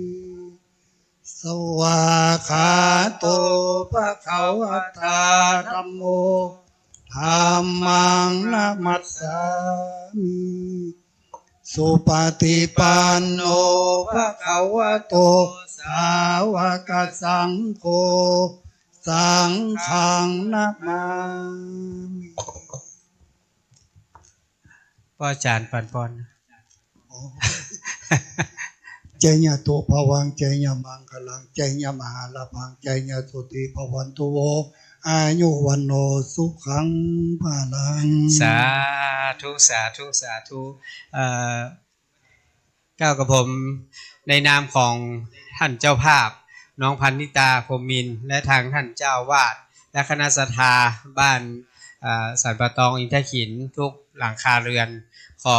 กล่าวขอบพระคุณอนุโมทนาบุญกับครูบาอาจารย์และพ่อแม่ศรัทธาทุกท่านที่ได้เมตตาเดินทางมาร่วมถวายกฐินทานณวัดของเฮาเพื่อบูรณะพระอุโบสถในปีนี้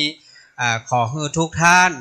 นะครับจงเจริญด้วยอายุวันนะสุขภละคิดมุ่งมา่ปรารถนาสิ่งใดที่เป็นไปโดยชอบประกอบด้วยธรรมขอให้สิ่งทั้งหลายเหล่านั้นจงได้พลันสำเร็จจงได้พลันสำเร็จจงได้พลันสำเร็จเฮงเฮงรวยรวยเหมือนกันทุกคนทุกท่านด้วยเทิน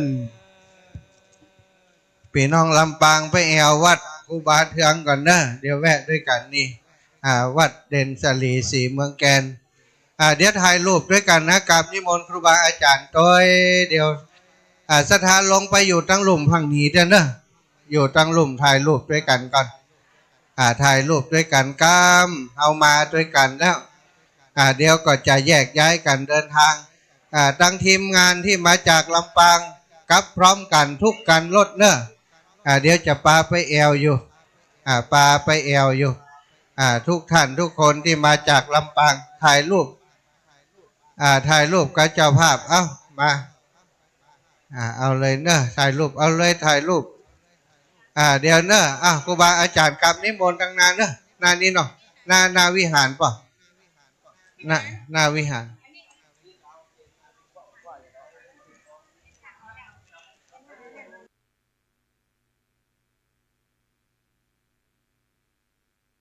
เอาเนอะศรัทธาอยู่ตั้งหลุมครูบาอาจารย์ยืนบนเนี้ยช่างภาพเตรียมไว้เลยเนอะช่างภาพเตรียมตัวเลยช่างภาพเตรียมตัวได้เลยเนอะเอาสำหรับอันดนตรีตีอันลูกแม่เหมาะมาถ้าจะโชว์กับโชว์เหี่ยตอนนี้กำก็เดียวก็จะได้เดินทางกลับละ